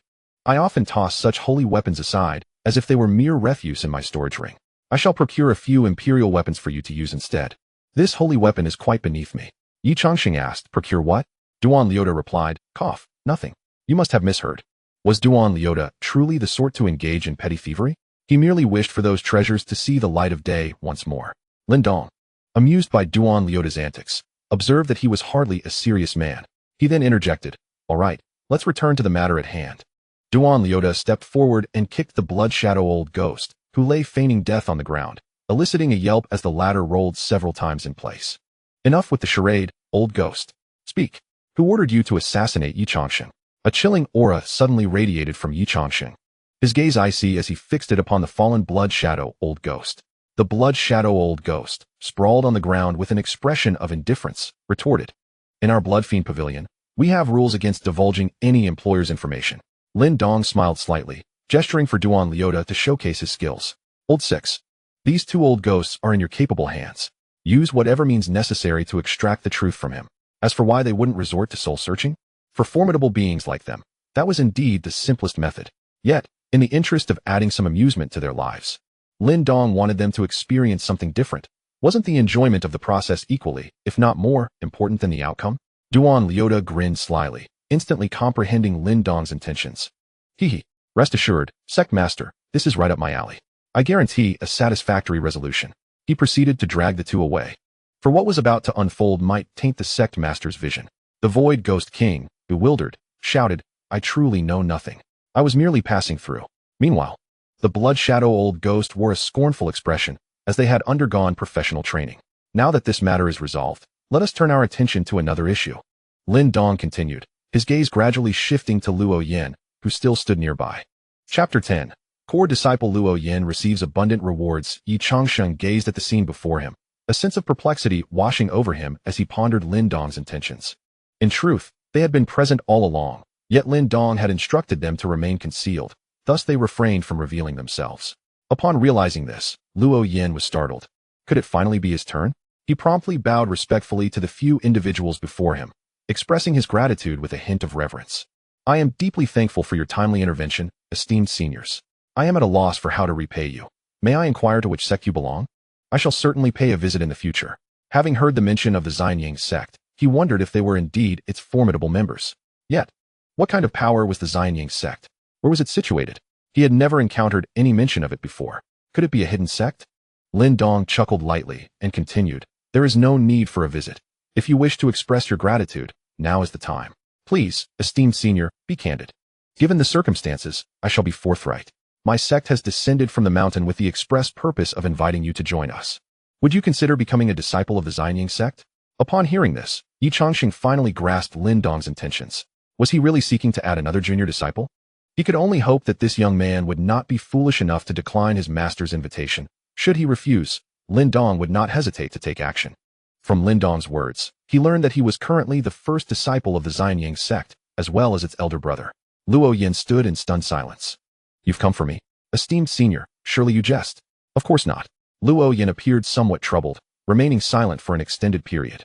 To any observer, it seemed as though he was pondering deeply. Master, please come forth and rescue your disciple. He silently implored, his thoughts echoing in desperation. What should he do? Lin Dong had just saved his life, and by all rights, he ought to accept immediately. Yet, with his master unresponsive, he found himself at a loss. After a brief moment of contemplation, he hesitantly spoke, Esteemed senior, I am already bound to a sect. I hope you can forgive my inability to accept, or perhaps suggest an alternative that I might be able to fulfill. Seemingly perceiving Luo Yan's apprehensions, Lin Dong responded, that is of no consequence. Did you not come here with the intention of joining the Qingxian Holy Land? The likes of the Qingxian Holy Land are easily extinguished by even a single member of the Xianying sect. Why not join us instead? Luo Yan was taken aback. What kind of power dared to utter such audacious words? Just then, Lin Dong's voice resonated once more. Or perhaps you wish to return and discuss your decision with your master, Guqin? Indeed. How did you know I wished to consult my master? Luo Yan exclaimed, astonished. This is uncanny. Yet, he soon realized the inconsistency. How was Lin Dong aware of his master? Taking a step back in shock, he murmured, esteemed senior upon hearing this. Guqin, who resided within the bracelet, was equally astonished. After all, he was a being of the Saint King realm. Though reduced to a mere remnant of his former self, only another entity of the Saint King realm could perceive his existence. He had never disclosed his identity to anyone, and he was taken aback that the other party could discern it. When had such formidable beings emerged in the eastern region? Could they possibly be hidden masters? Since the other party was already aware of his existence, it would be better to reveal himself. With this thought, Guqin voluntarily soared from his bracelet, first offering a smile to Luo Yan. Luo Yan was momentarily stunned and quickly inquired, Master, how did you come out? Guqin waved his hand to signal him not to panic. Since Lin Dong had intervened to save them, there was no longer any need to threaten them. If he had intended to strike, he would have done so earlier. He then bowed slightly to Lin Dong and spoke, I am Guqin, pleased to make your acquaintance. Lin Dong nodded slightly. I was beginning to think you wouldn't dare show yourself. How about this? You and your disciple join my Xiaoyao sect. As an exception, I will appoint you as an elder of the alchemy hall. Who knows? If I am in a good mood one day, I might even assist you in reconstructing your body ahead of time. It's a buy one, get one free. Take on a disciple and receive an elder in return.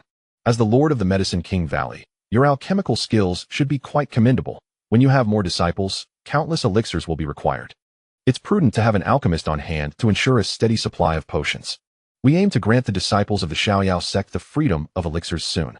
Both Guqin and Luo Yan were taken aback by his words. Reconstructing his body was something they had longed to achieve. Meanwhile, Yi Changsheng, who had been displeased, suppressed his irritation upon considering that Luo Yan might become his junior apprentice. He interjected, Hey, kid, what are you hesitating for? Look at me. I broke through from the Qi condensation realm to the monarch realm in just 2 days after entering the sect. Luo Yan felt a flicker of temptation and turned to his master with a questioning gaze. Gu Chun smiled gently. Yenner, this matter is for you to decide. Your master will always be by your side. Follow your heart. Senior, I am willing to join the Xiaoyao sect. But I have one condition. I kindly ask you to expedite the reconstruction of my master's body. He understood that his disciple valued loyalty and had always sought to restore his master's form, though such matters could not be rushed. He was not overly concerned about Lin Dong deceiving them. Even if the other party was a Saint King, he would fight to the bitter end to ensure their well-being. Upon hearing this, Lin Dong chuckled lightly, nodding in satisfaction. Rest assured, since he is an elder of my Xiaoyao sect, his affairs are my affairs. From this day forth, Luo Yin shall be a core disciple of my Xiaoyao sect, and Gu Chun shall serve as an elder of the alchemy hall. Obey the orders of the sect master. At that moment, a notification sound echoed in Lin Dong's mind. Ding! Congratulations to the host for successfully accepting a disciple. Task rewards have been issued. Please check them. Ding! Congratulations to the host for receiving an elder of the sect. Rewards have been issued. Please check them. Ding! Congratulations to the host for obtaining the reward, Invincible Sword Body. Ding! Congratulations to the host for receiving a realm advancement card. Congratulations, esteemed host. On receiving the reward, a Nirvana Ascending Dragon Pool for the sect. It has manifested. Ding! Congratulations, esteemed host. On receiving the reward, a War God Tower for the sect. It has manifested. The Invincible Sword Body, unmatched across all realms, with unparalleled defense and offense.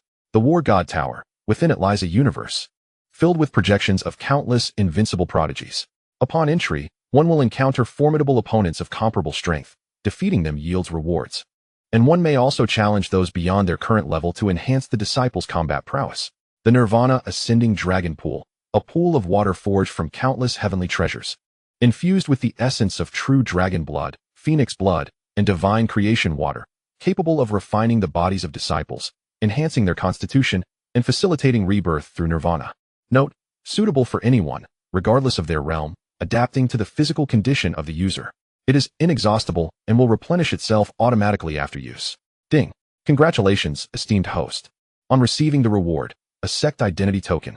Congratulations, esteemed host, on completing the task and unlocking all resources of the sect, including the divine weapon tomb, the realm of 10,000 medicines, the sect's secret realms, and the sect's divine veins. Note, it has manifested. Lin Dong gazed at the myriad of task rewards and descriptions, feeling a surge of excitement. He planned to use these rewards upon returning to the sect and to observe any changes within. At that moment, Duan Liuda returned, dragging the blood shadow old ghost, whom he unceremoniously cast onto the ground. Sect Master, this fellow has confessed. The blood shadow old ghost lay motionless on the ground, his gaze vacant and spiritless, as if he had just endured something profoundly terrifying. The Void Ghost King, however, was nowhere to be seen, indicating that he had yet to confess. Chapter 11. Terrifying Sect Facilities, Astonishing the Master and Disciple. What did he say? Lin Dong inquired, nodding slightly as he turned to Duan Liuda. Upon seeing Lin Dong, the blood shadow old ghost's dazed eyes flickered with a glimmer of light. Please, kill me. I have revealed everything. Just end my life. He scrambled to his feet, crying out for mercy. Tang Feiyao looked on in astonishment at the blood shadow old ghost, pondering to himself, is this all it takes for him to confess? Could this be the sect master's approach to confrontation? First, they establish a cordial relationship, and soon after, they become confidants? Indeed, the sect master possesses a magnanimous spirit, treating even adversaries with such kindness. Unlike him, who would merely send enemies to meet their ancestors, who says foes must always engage in violence. Sometimes, sitting down for a sincere conversation can forge friendships. Lin Dong remarked, you truly have a vivid imagination. Lin Dong was momentarily taken aback, glancing at Duan Liuda with an expression of astonishment. He was bewildered by what had transpired to transform such a fearsome assassin into this state in such a short time. Duan Liuda, slightly flustered, hesitated to speak, but upon glancing at Yi Changsheng, he decided to continue. It's nothing, Sect Master. This old ghost claims he was hired by the Yi family of Qingxian City to pursue Changsheng, though he seems unaware of the specifics regarding who exactly contracted them. After he finished speaking, he glanced at Yi Changsheng's expression. Yi Changsheng's face was filled with disbelief, as if struck by lightning, standing there in a daze. He muttered to himself, impossible. How could this be? He could not fathom that those pursuing him were members of the Yi family. Who could it be? Could it be that there was a traitor within the Yi family? Why were they after him? With these thoughts, he looked helplessly at Lin Dong. Master, I wish to return home briefly to investigate this matter. Until this issue is resolved, I cannot focus on my cultivation. Lin Dong replied, very well, let us go together. I have been in this world for quite some time and have yet to explore its cities. We can also visit the Qingxian sacred land to see if there are any talented disciples there. He then turned to Luo Yin and the others. Oh, by the way, do you two wish to accompany us, or will you return to the sect first? With a wave of his hand, 2 white tokens appeared, flying towards the 2 of them. These are your identity tokens. Take them. The 2 caught them, their eyes filled with curiosity as they examined the tokens. One side bore a sword, elegantly inscribed with the words Xiaoyao Sect, while the reverse indicated elder and core disciple. Lin Dong's voice rang out again. By entering your consciousness into it, you can access some information and cultivation knowledge of the sect. You can instantly relay information back to the sect from anywhere. And each month, you may use the protective shield twice to withstand attacks from those at the emperor level and below. With that, Luo Yin and Gu Chun vanished in an instant. Master, they have returned to the sect. No worries. I have instructed them to familiarize themselves with the sect and to cultivate diligently. All resources are available to them. Yi Changsheng rubbed his hands together, eagerly looking at Lin Dong. Master, what about my token? He had heard of the various uses of the identity tokens, and since his junior brother had one, he, as the esteemed senior brother, surely deserved one too. Lin Dong waved his hand, and 3 tokens flew out, each directed towards the 3 of them. They received the tokens. But before they could fully appreciate them, Lin Dong's voice echoed again. All right, let us attend to the important matters first. In the teleportation hall of Xiaoyao Sect, Luo Yin inadvertently triggered the teleportation command, arriving at the receiving point of the Xiaoyao Sect with the identity token. Wow, Master, the spiritual energy here is so rich. As Luo Yin materialized, he was immediately enveloped by the dense spiritual energy. Is this really our Xiaoyao Sect? Have we been teleported back to the sect? Indeed, Yinner. According to the information from the token, this should be the receiving point of our Xiaoyao Sect. Gu Chen flew out from the bracelet, surveying the surroundings, sensing that the spiritual energy here was distinctly different. To his surprise, the spiritual energy was so abundant, possibly several times stronger than that in the divine realm. Come on. Master, let us go outside and take a look. Upon stepping outside, the 2 stood frozen in place. Before them lay a landscape suffused with spiritual energy, shrouded in mist, with countless peaks rising majestically, among which palatial structures appeared to flicker in and out of sight. Master, am I not mistaken?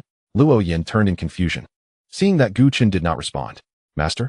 Gu Chan was lost in thought, gazing at the serpentine river flowing beneath the mountain. Could it be? I cannot be mistaken.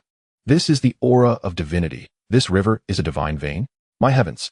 Initially, Gu Chan had approached the idea of joining the Xiaoyao sect with a sense of skepticism, but upon witnessing this divine vein, he was overwhelmed with excitement.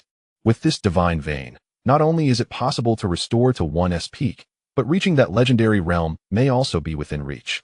Gu Chun had assumed that the Xiaoyao sect was merely a secluded sect, but it was now evident that it is indeed a divine sect. Master, what is the aura of divinity? Luo Yin inquired, somewhat puzzled. Without turning his head, Gu Chan's gaze remained fixed on the sect's divine vein as he replied. The aura of divinity is a superior form of spiritual energy, said to be cultivated by those greater than the Emperor realm. It is rumored to originate from an unknown land beyond the Tianwu continent. Those who cultivate the aura of divinity are exponentially more powerful than those who have never encountered it. The realm of the gods is so named because it contains this aura, although it is exceedingly rare even there.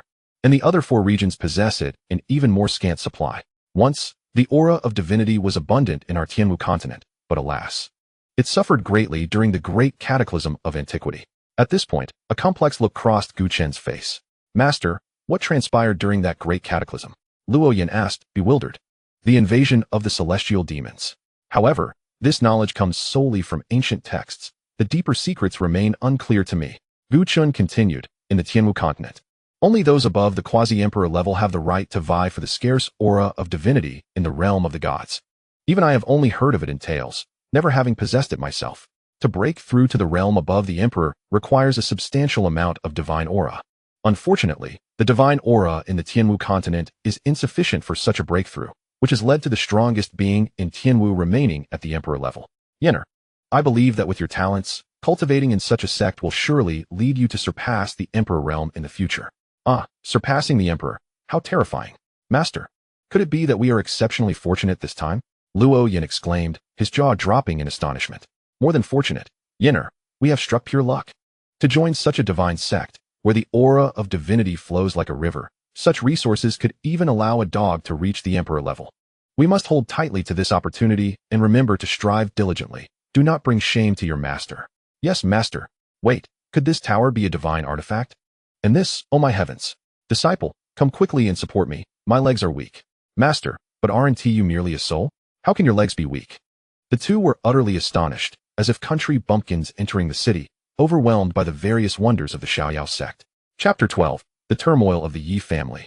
Journey to the sacred land in Qingzhou. At Qingxian City, they tore through the void and arrived in an instant.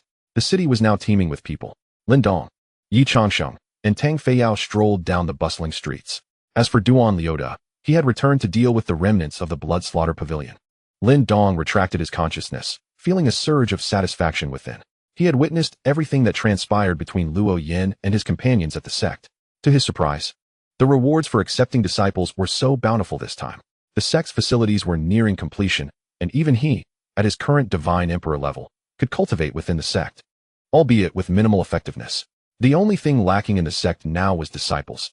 It seemed he needed to devise a faster method for recruitment. Here we are, master. That is my home, Yi Changxing announced, pointing to a residence ahead. Shortly, they arrived at the entrance of the Yi family. Upon seeing Yi Changxing, the two guards at the gate changed their expressions dramatically. Young master, they exclaimed in unison, quickly regaining their composure. Lin Dong keenly observed this exchange, his brows furrowing slightly. Yi Changxing nodded, about to step inside when a voice laced with mockery rang out from within. Oh, who might this be? It is our young master Yi returning home. A few individuals emerged from the doorway, led by a young man accompanied by several guards. Let us go, master.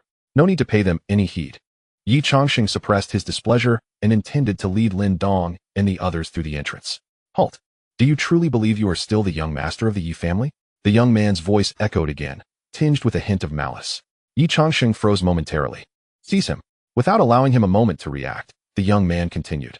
Yes, second young master, the guards replied in unison, swiftly drawing their swords and surrounding Lin Dong and his companions. The young man stood aside, grinning maliciously, his eyes filled with venom as he observed the scene unfold. Inwardly, he sneered. A stray dog returned, daring to show his face. Go greet your deceased parents. Lin Dong and the others refrained from intervening, simply watching silently. This matter belonged to the private affairs of the Yi family, and they felt it inappropriate to meddle. Yi Changxing's expression shifted to one of shock. Even he could discern the gravity of the situation. An ominous premonition began to loom in his heart. The young man, named Yi Kunlong, was the second son of his uncle, who had previously been subservient to him. Now, these guards dared to act against him. Were they not afraid of his father's wrath? Why had the Yi family dispatched individuals to hunt him down? The only plausible explanation was that a tremendous upheaval had occurred within the Yi family during the month of his absence. Otherwise, how could the members of the Yi family dare to send someone to pursue Yi Changxing? He had already utilized his divine sense to probe the entire Yi household. Yet he sensed not a trace of his father's presence, nor any sign of his mother. They had both vanished without a trace. This unsettling realization stirred a vague sense of anxiety within him, as he feared that his parents might have met with misfortune. His sole desire now was to ascertain the safety of his beloved parents.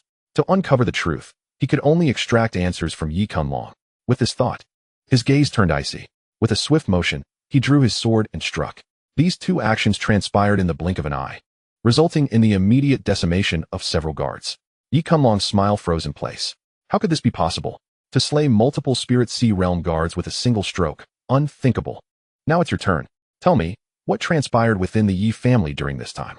I promise to grant you a swift end, Yi Changxing declared. His cold eyes locked onto Yi Kunlong. The latter, intimidated by Yi Changxing's frigid glare, stumbled back 2 steps. Feigning composure, he scoffed. Yi Changxing, do you believe you are still the esteemed young master you once were? Do you truly wish to know what has happened? Very well, I shall enlighten you. Ha! My father is now the head of the Yi family, while your father is likely unaware of where he has met his end. Ha! What has happened to my father?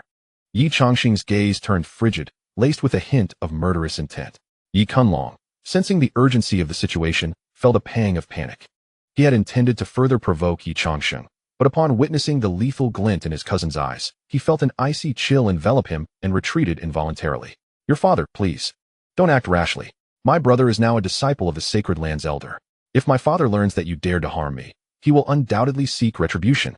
With a swift motion, Yi Changxing placed his hand upon the hilt of his sword and executed a clean strike, severing Yi Kunlong's right arm. Ah! How dare you cut off my arm? Yi Kunlong's anguished cries echoed. It seems you still fail to comprehend your predicament, Yi Changxing warned. His hand poised once more on the sword's hilt, ready to strike again. Stop! Stop! Brother Changxing, I was mistaken. I will tell you whatever you wish to know. With another swift stroke, Yi Changxing severed Yi Kunlong's leg, causing him to collapse to the ground, writhing in agony. Please, spare me. A profound fear gripped Yi Kunlong, compelling him to plead for mercy. I shall repeat myself. Tell me everything that has transpired within the Yi family during this time.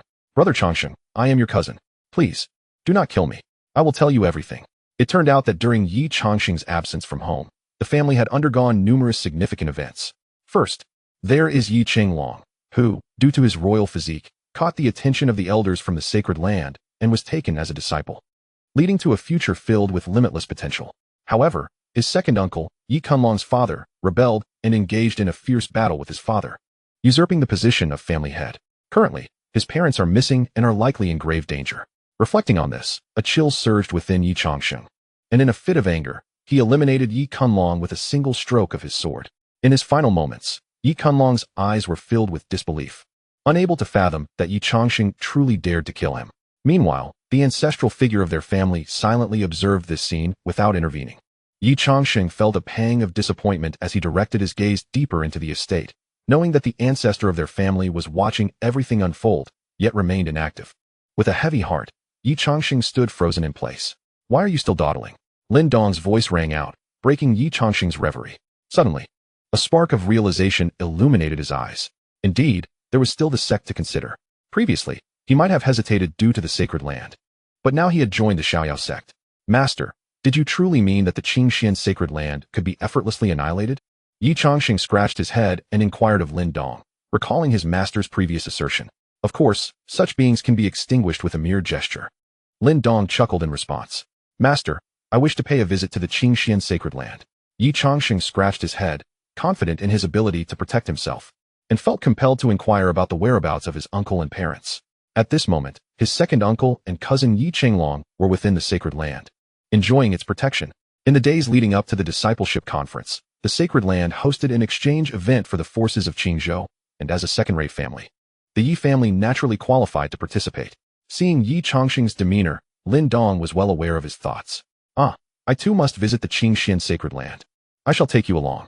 Lin Dong nodded, fully understanding Yi Changxing's intentions. Coincidentally, he also wished to explore the sacred land to scout for talents. Changxing, remember, when outside, do not tarnish the reputation of our Xiaoyao sect. Should anyone from the sacred land dare to harm you, then that sacred land shall no longer need to exist. His voice was filled with an unmistakable authority. How absurd, daring to lay a hand on my cherished disciple. They shall have no place in this world. Even if it is the sacred land, so what? Yes, master, Yi Changxing replied, warmth blossoming in his heart. Rest assured, your parents are fine. Do not underestimate their resilience. Lin Dong stepped forward and patted Yi Changxing's shoulder in a comforting gesture. After all, Yi Changxing possesses the chaotic sword body. Is it so simple for someone of that caliber to exist? By the way, how did your parents meet? Listening to my father recount his youthful adventures, I learned that he inadvertently saved my mother during a perilous moment, leading to my own existence.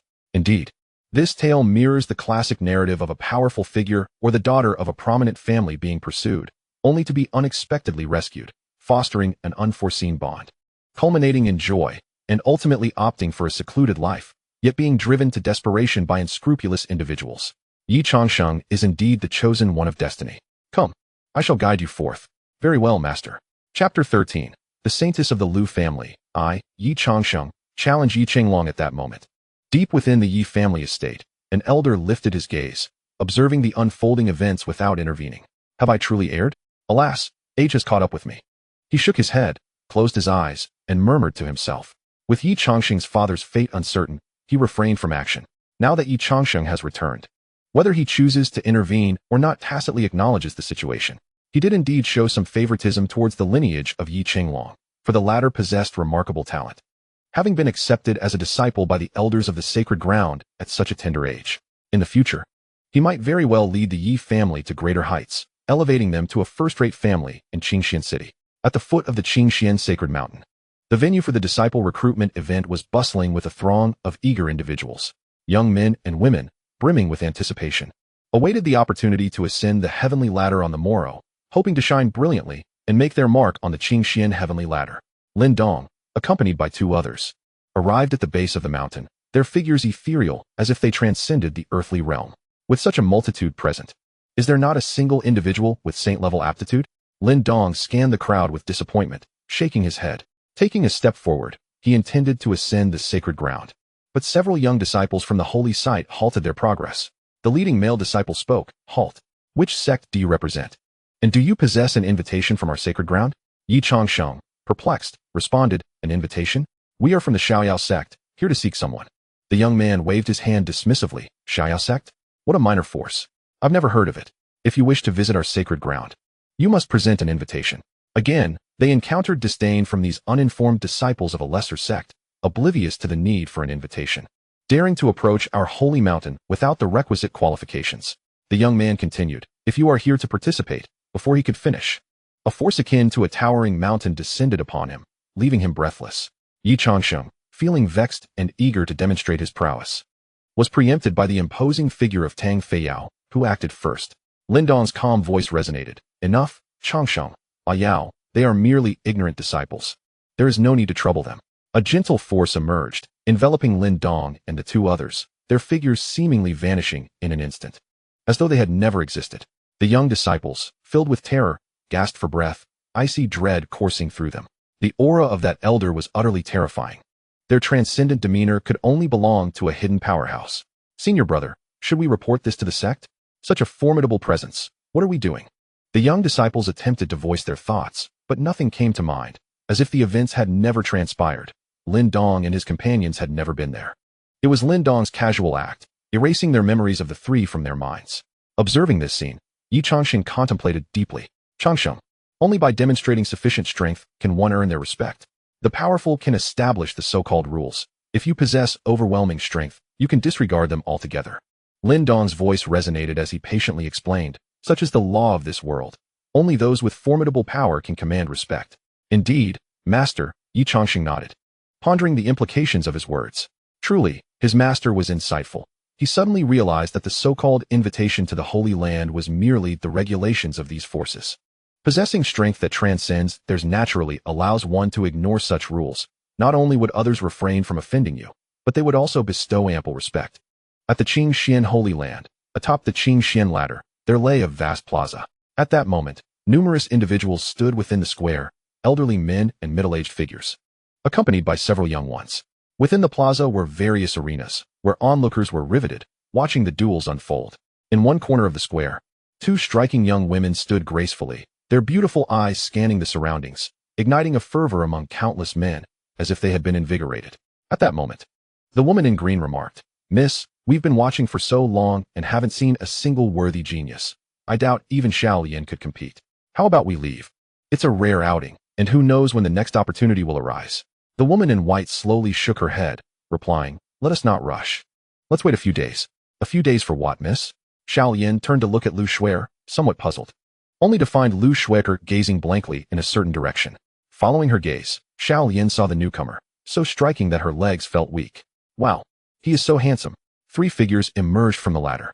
At the forefront was a striking silver-haired youth, seemingly stepping forth from the river of time, his eyes reflecting countless stars, as if a celestial being had descended. Beside him stood a handsome young man clad in white, wielding a long sword. Following closely was a tall, imposing man with a majestic presence. It was indeed Lin Dong and his companions. If I may be so bold, while these gentlemen possess considerable charm, they pale in comparison to our esteemed readers, who are undoubtedly the most handsome.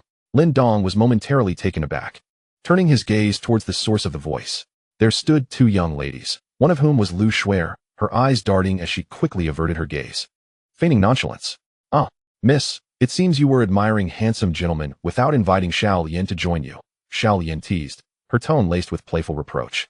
She was surprised to see the typically serene and elegant miss exhibiting such behavior. Lu Shuer promptly realized her misstep, a delicate blush gracing her stunning visage, enhancing her beauty. Xiaolian, do not speak nonsense. I merely find these three individuals rather extraordinary. That young man in white is undoubtedly a genius, while the other two are enigmatic. What? Miss has taken a liking to that young man in white. Lin Dong's eyes flickered, an abyss of chaos unfolding within them. How intriguing. The holy maiden of the Lu family from the northern region, possessing superior holy tier talent. He had not anticipated such an unexpected boon, having initially harbored no hope. With superior holy tier qualifications, she could become an inner disciple. Whether she could enter the sect would depend on fate. He soon dismissed these thoughts, gesturing for Yi Changsheng to seek out someone. Changsheng, have you found anyone? He refrained from assisting Yi Changsheng in the search, wishing for his disciple to cultivate independence. He also employed a sliver of divine consciousness to scan the crowd. Yi Changsheng shook his head. Master, this martial arts arena is vast. I haven't located anyone yet. It may take some time. Even with Yi Changsheng's use of divine consciousness, he had yet to find the person. After a moment of contemplation, Lin Dong suggested, how about this? You take to the stage and challenge your cousin. They will naturally appear. Yi Changsheng's eyes brightened. Master, you are indeed clever. Lin Dong jested. Enough of the flattery. Off you go. Subsequently, Yi Changsheng casually ascended a platform, proclaiming, Yi Changsheng of the Xiaoyao sect, I seek your guidance. Wu Ming of Weiman. I welcome your challenge, replied the disciple opposite him, his expression grave, although he was unaware of the Xiaoyao sect standing. Any sect that could participate in such an exchange must be formidable, at least a second-tier sect. The battle was imminent. Wu Ming exerted his pressure as a second-tier Spirit Sea realm practitioner upon Yi Changsheng, who met him with equal force, further honing his combat skills. Xiaoyao sect? Why had I never heard of this sect before? Indeed, it must be a lesser-known second-tier sect. We shall soon ascertain their capabilities. The various sects in the square murmured among themselves. The holy site hosted this exchange to scout for talent. Outstanding disciples from the various sects could be exceptionally recruited by the holy site. Xiaoyao sect? Lu Xuer's beautiful eyes sparkled, and her lips curled slightly. She had been closely observing this man, only to discover that he possessed the cultivation of a sovereign realm, yet for some unknown reason, he was concealing his true prowess. Xiaoyan, have you heard of this sect? Miss, I have not. After a brief moment, the battle concluded, with Yi Changsheng sweeping through with a single strike, defeating Wu Ming. The onlookers were momentarily astonished before shifting their gaze to other arenas. Just then, Yi Changsheng uttered a startling declaration that left everyone in attendance taken aback.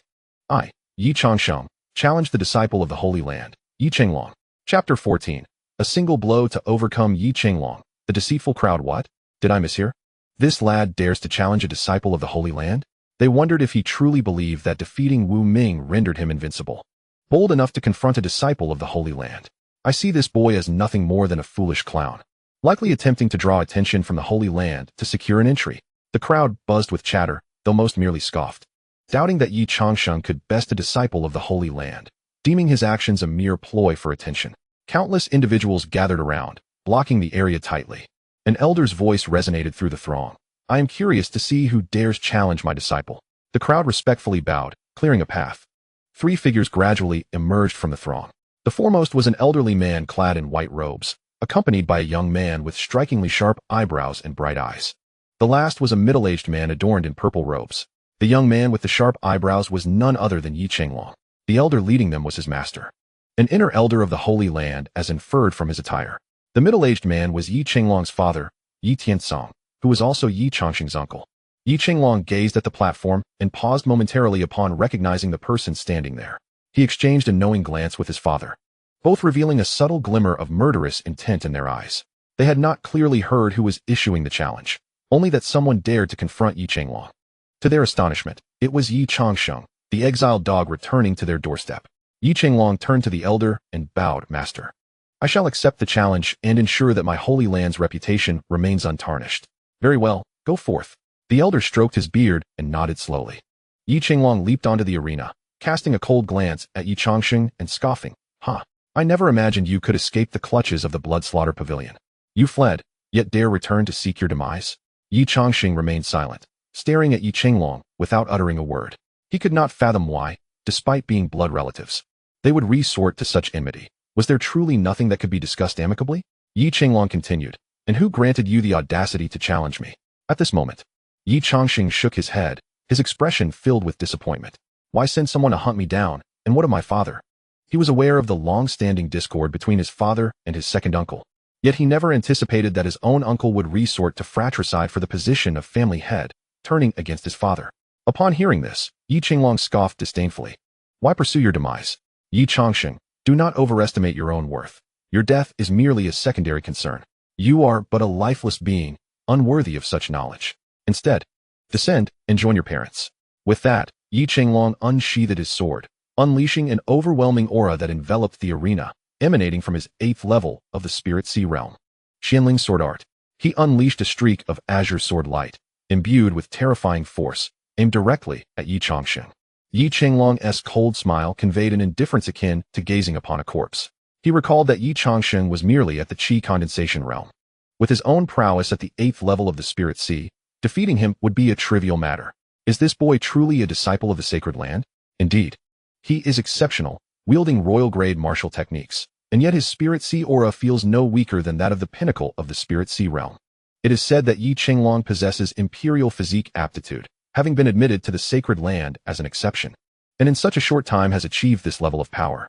Given time, suddenly, voices erupted in the square. Look, this lad is nothing but a pathetic wretch, a product of some worthless sect, yet he stands there motionless. Yi Changsheng disregarded the surrounding chatter. Gripping his sword and unleashing a powerful strike, a gray sword light surged forth, clashing head-on with the azure beam. The aura of the first level of the monarch realm exploded, leaving the crowd in stunned silence. The sound of a pin dropping could be heard. This young man has attained the monarch realm? So young. They knew that even the heads of their respectable second-rate factions were merely at the monarch realm. With a resounding clash, the two sword lights collided. The azure beam was extinguished, while the gray light surged toward Yi Qinglong at an alarming speed. Not good. Yi Qinglong's pupils constricted, realizing he had no time to evade. With a piercing sound, the gray sword light struck him, causing him to spew blood and be violently propelled backward, crashing into the arena. This transpired in an instant, leaving the onlookers in shock. Unable to fathom the depths of Yi Changsheng's hidden strength, they had believed Yi Changsheng incapable of surpassing Yi Qinglong, yet he had emphatically silenced his detractors through action. No longer could they underestimate Yi Changsheng. This is impossible. How could you be stronger than me? Aren't you at the qi condensation realm? You must have utilized some trick.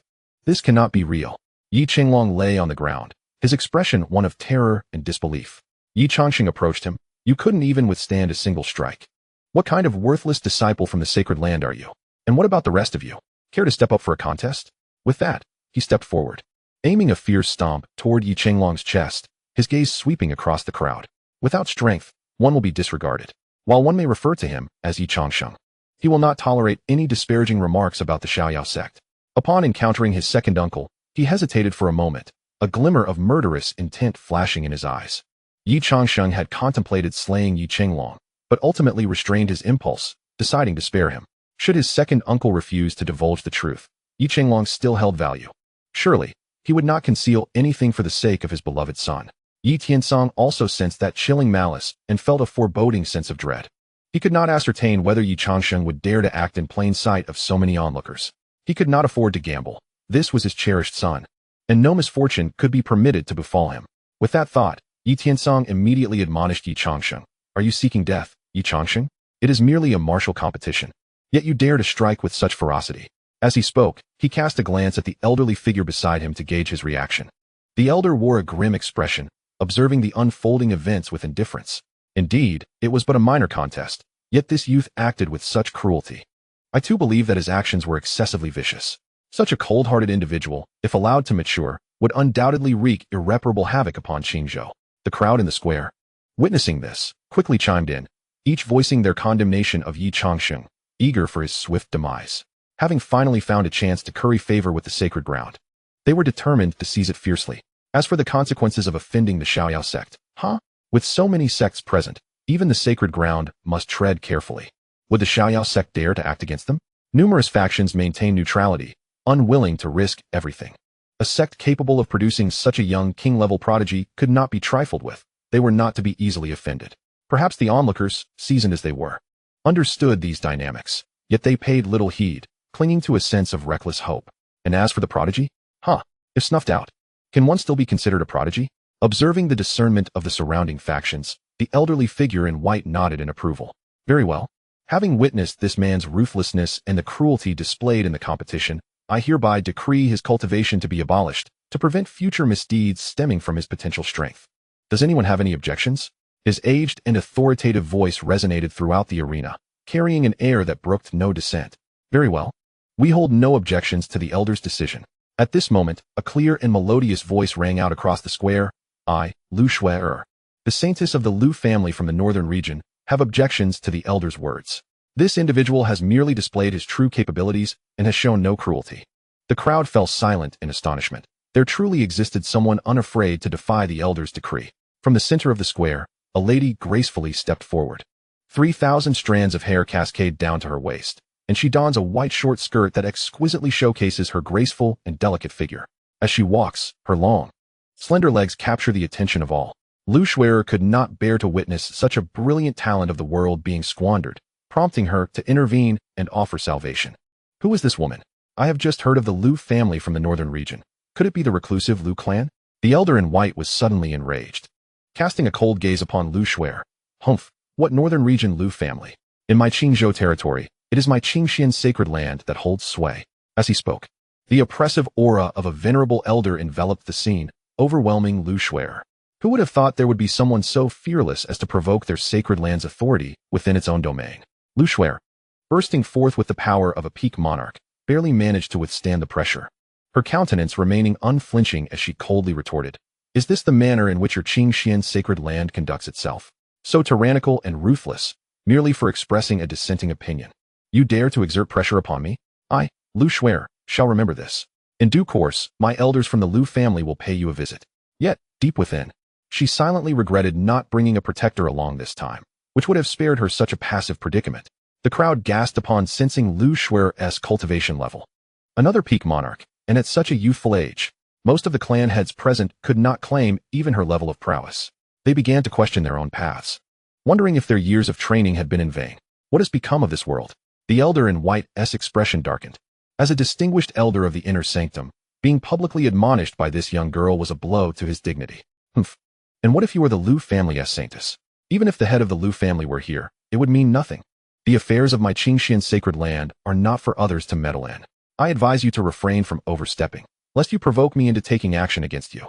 His gaze bore down upon Lu Shuer, exuding an unmistakable intent to chastise. I shall see who dares to harm a member of my Xiaoyao sect, declared Tang Feiyao, standing tall and speaking with an air of unmatched authority that instantly subdued the crowd, leaving them in awe. With him present, no harm would come to Yi Changxing. Although he emitted no oppressive aura, a subtle pressure emanated from him, warning all that any attempt to act would result in dire consequences. This instinct made it clear that he was no ordinary individual. The elder in white's expression fluctuated between grim and uncertain.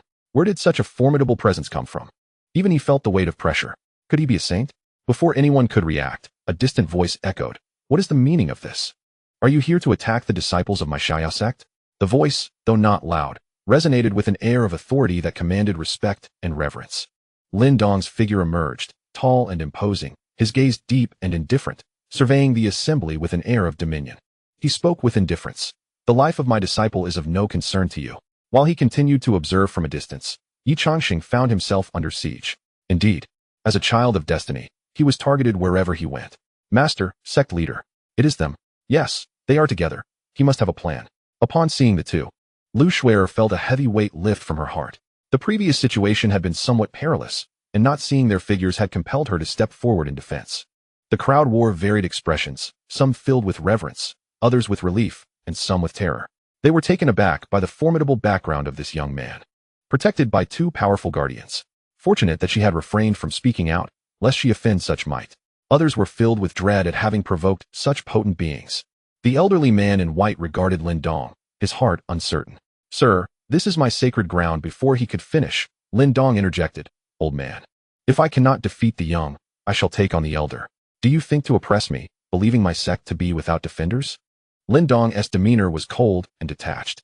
His consciousness enveloped the area, making him acutely aware of all that transpired.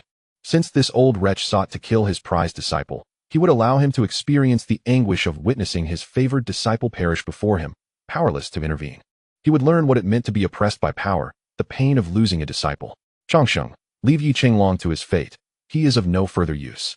At that moment, Lin Dong's voice resonated in Yi Changsheng's ears. Yi Changsheng was momentarily stunned. "Yes, master." It was the voice of his revered master. And although he was unsure of his master's intentions, he unconditionally obeyed. "No, you dare." The elderly man in white, consumed by fury, charged toward Yi Changsheng, intent on rescuing Yi Qinglong. Yi Changsheng disregarded the old man's wrath, lowering his gaze to Yi Qinglong, drawing his sword. With a swift motion, Yi Qinglong's head separated from his body, rolling slowly to rest at Yi Changsheng's feet. In his final moments, his eyes widened in disbelief. He could not fathom that he had met his end in such a manner. Only recently had he joined the Qingxian sacred ground, and his journey in martial arts had barely begun. The most tragic part was that he died before his master. crushed beneath the foot of one he had always looked down upon, slain by a single stroke. You truly dare. The old man's eyes bulged with rage. Unable to believe Yi Changsheng had actually gone through with it. Then you shall join my disciple in death. He raised his hand, intending to crush Yi Changsheng with a single gesture. Humph. Tang Feiyao unleashed a wave of pressure, moving with astonishing speed and an overwhelming force that bore down upon the elderly man. This is bad. The old man's expression changed drastically as an overwhelming aura approached from behind. What a formidable presence. It felt utterly insurmountable. What to do? The message jade token sent by the sect leader. He retrieved a jade pendant from his robes and shouted, "Sect leader, save me." Smack. The aged figure clad in white was crushed under an overwhelming pressure, instantly reduced to ash. The square fell into an eerie silence. Everyone dared not utter a sound, fearful that any inadvertent noise might attract the attention of Lin Dong and his companions. If even the elders of the sacred land could be slain, what chance did they have? At that moment, Lin Dong's calm voice resonated once more. Eliminate those who dare to speak disparagingly of my Xiaoyao sect as well. A wave of shock rippled through the crowd. What? This individual is truly domineering. Does he genuinely intend to confront such a multitude of factions? The onlookers held their breath. With so many forces present, surely he could not remember which had dared to speak against him. Some still clung to a glimmer of hope. Lin Dong continued. Make sure to leave behind the second uncle of Changsheng. He may still prove useful. Understood, Sect Master. Boom.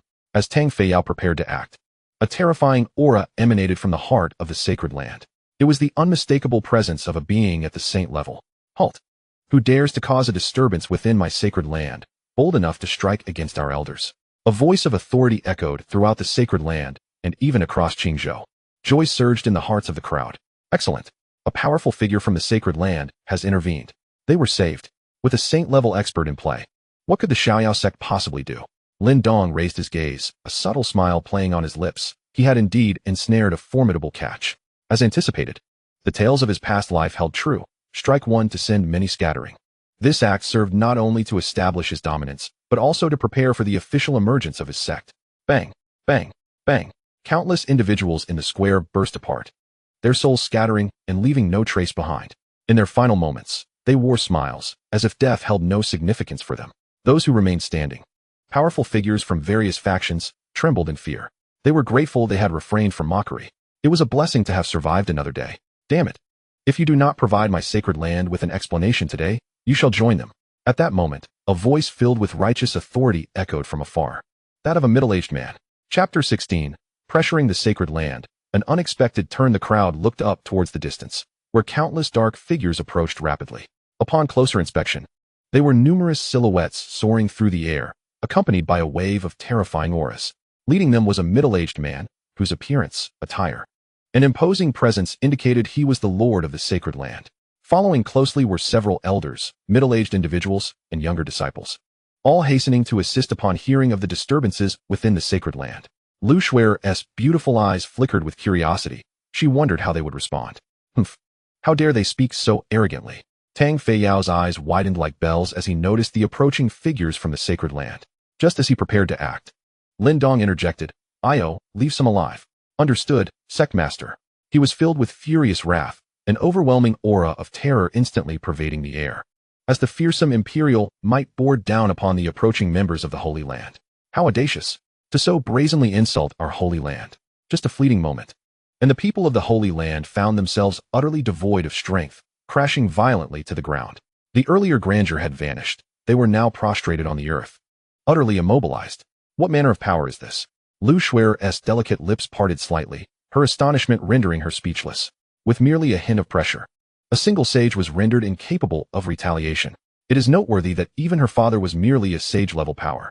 Does this imply that had her father been present, the outcome would have been identical? Contemplating this, her beautiful eyes sparkled as she gazed at Lin Dong, filled with awe. This man, the master of the Xianyao sect, possessed such might as a guardian. Surely, his strength and background were beyond imagination. What kind of aura is this? How can it be so formidable? Predecessors, spare us. Quickly, please summon the ancestor. The members of the Qingxian Holy Land, grievously injured, lay on the ground, wailing in despair. The leading middle-aged man, disregarding the oppressive force, prostrated in terror, his lips quivering incessantly. Imperial might. After a while, those two words surfaced in his mind. This pressure was as heavy as a mountain. While the others were oblivious to its significance, he understood. It was the might of an emperor, and there were but a handful of emperors in the entire eastern domain. Furthermore, these emperors had not emerged for countless years.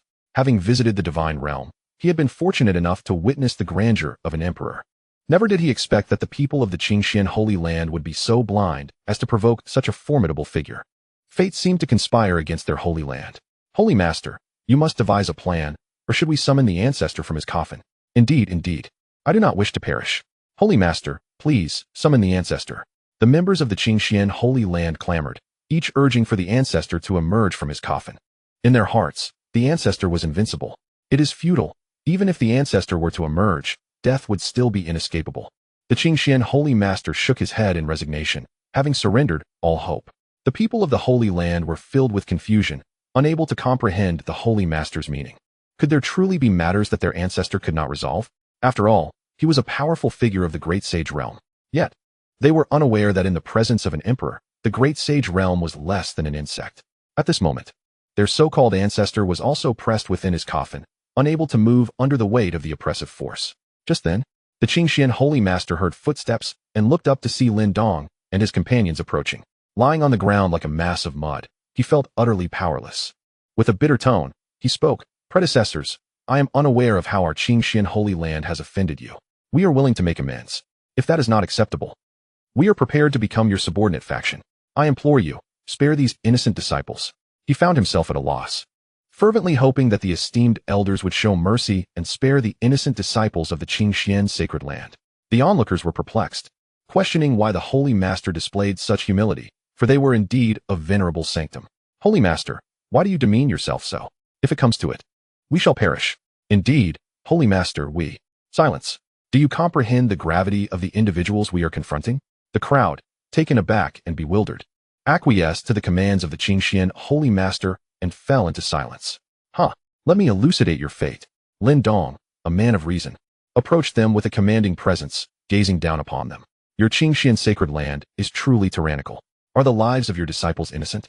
What of my disciple's life? If you cannot best us in competition, do you resort to murder?" Lin Dong had no intention of sparing them. He found the conditions proposed by the Qingxian Holy Master utterly devoid of allure. As for reparations, he found it laughable. Killing them would ultimately benefit him. The affiliated forces were inconsequential, a mere minor sect lacking any growth potential. Being a man of reason, Lin Dong resolved to clarify matters for them, lest they perceive him as unreasonable. After a brief pause, he continued, "Earlier, did you not suggest that I remain to accompany them? How audacious of you to utter such words." It was a jest. With Lin Dong's prowess at the level of a divine emperor, there was truly no one on this continent capable of challenging him. The Qingxian Holy Master implored once more, "Oh, great emperor, esteemed elder, I beseech you to overlook the transgressions of the lesser and spare their lives. I am willing to bear the consequences of my earlier actions in hopes of granting them a sliver of mercy." In his desperation, the Holy Master inadvertently revealed too much. Divine Emperor? Good heavens, what have we just heard? The crowd was left in stunned disbelief, mourning for those who had already perished, lamenting their misfortune in provoking a divine emperor. Now, it seemed, no one could save them. Suddenly, a dreadful thought struck their minds simultaneously. The energies they had sensed days prior bore a striking resemblance to this one. Could they also belong to a divine emperor? Surely not all were from the Xianyao sect. The very notion was terrifying. Panic-stricken, the members of the sacred land realized the magnitude of their folly in offending a divine emperor. Even their ancestors could not ensure their safety. A divine emperor, a figure of legend, one they had never even had the privilege to behold. And now they were to pay the ultimate price for their encounter. At that moment, the members of the Qingxian sacred land began to grasp the implications of the Holy Master's earlier words. With this realization, they fell to their knees, pleading for mercy. Witnessing this scene, Lin Dong felt a wave of disinterest wash over him. He coolly declared, any forces unrelated to the Qingxian sacred land, wishing to preserve their lives. Made apart, countless individuals fled in haste, exerting every ounce of strength, transforming into streaks of vibrant rainbows vanishing into the distance. At that moment, a shadowy figure also sought to escape. "Yi Tiansong, does the sect permit your departure?" Indeed, this individual was none other than Yi Changxing's second uncle, Yi Tiansong. Lin Dong had not forgotten the purpose of this journey. Yi Tiansong halted, standing still, timidly uttering, "Senior, this insignificant one has no connection to the Qingxian Holy Land." As he spoke, he immediately fell to his knees, repeatedly bowing his head in a plea for mercy. Lin Dong's expression remained indifferent as he stood with his hands clasped behind his back, ignoring him. He beckoned Yi Changsheng. Changsheng, come here. Yes, master. Yi Changsheng flew in from a distance, and upon seeing his uncle, his gaze turned cold as he angrily approached and seized Yi Tiansong's robe, demanding, "What have you done to my father and mother?" Yi Tiansong raised his head, not particularly surprised by Yi Changsheng's presence. He offered no resistance, allowing Yi Changsheng to grip his robe. With a self-deprecating smile, he muttered, "If I were to confess the truth, would you spare my life?" Yi Changsheng paused, unsure of how to respond, and turned to Lin Dong. Lin Dong replied, "This matter is yours to decide. I shall not interfere." Yi Changsheng halted his movements, pondering deeply. Just then, an unexpected turn of events occurred. Yi Tiansong suddenly sprang into action, and with his cultivation at the 5th level of the monarch realm, he captured the unprepared Yi Changsheng, pressing a dagger against his throat. Chapter 17. Raising a hand to annihilate the Holy Land. Is a great calamity upon us? Yi Tiansong had hoped for his son to achieve greatness, yet today, he found himself in the tragic position of sending a black-haired man to mourn a white-haired one. In deep sorrow, he shouted to Lin Dong, "Spare my life, or I shall slay this wretch." Lin Dong, witnessing this scene, smirked disdainfully and replied calmly, "You overestimate your own capabilities." He then addressed Yi Changsheng, saying, "Changsheng, remember, mercy towards one's enemies is cruelty towards oneself." Lin Dong had been observing Yi Tiansong's subtle movements, but refrained from intervening. It was an opportune moment to impart a lesson to Yi Changsheng, allowing him to experience the harsh realities of the martial world. Without such first-hand experience, how would he ever comprehend it? Lin Dong had long recognized that Yi Changsheng was a straightforward individual, devoid of cunning or suspicion towards others, as those who practice the sword are often forthright. This experience would likely serve as a valuable lesson for him. With a flicker of his gaze, Lin Dong's eyes transformed into deep, black voids, ensnaring Yi Tiansong's consciousness. To uncover information regarding Yi Changsheng's parents, Lin Dong resorted to the soul-searching technique. He filtered out irrelevant details, focusing solely on the information pertaining to Yi Changsheng's progenitors. 3 breaths later, Lin Dong opened his eyes, and Yi Tiansong, utterly drained, collapsed backward, lifeless. Having glimpsed Yi Tiansong's memories, he comprehended the entirety of the events. It was indeed Yi Tiansong who had dispatched individuals to the blood slaughter pavilion, offering a bounty for the assassination of Yi Changsheng. Without bringing the matter to light, the recent upheaval within the Yi family is anything but ordinary, as it bears the shadow of the Holy Land. Yi Chenglong's master dispatched a formidable warrior of the Emperor realm to assist Yi Tiansong in seizing the position of family head. Yi Changsheng's father, Yi Tianxiong, was gravely injured by this Emperor-level warrior's strike. In a moment of peril, Yi Changsheng's mother produced a void teleportation talisman, whisking Yi Tianxiong away from the Yi family. Thus, Yi Tiansong ascended smoothly to the position of family head.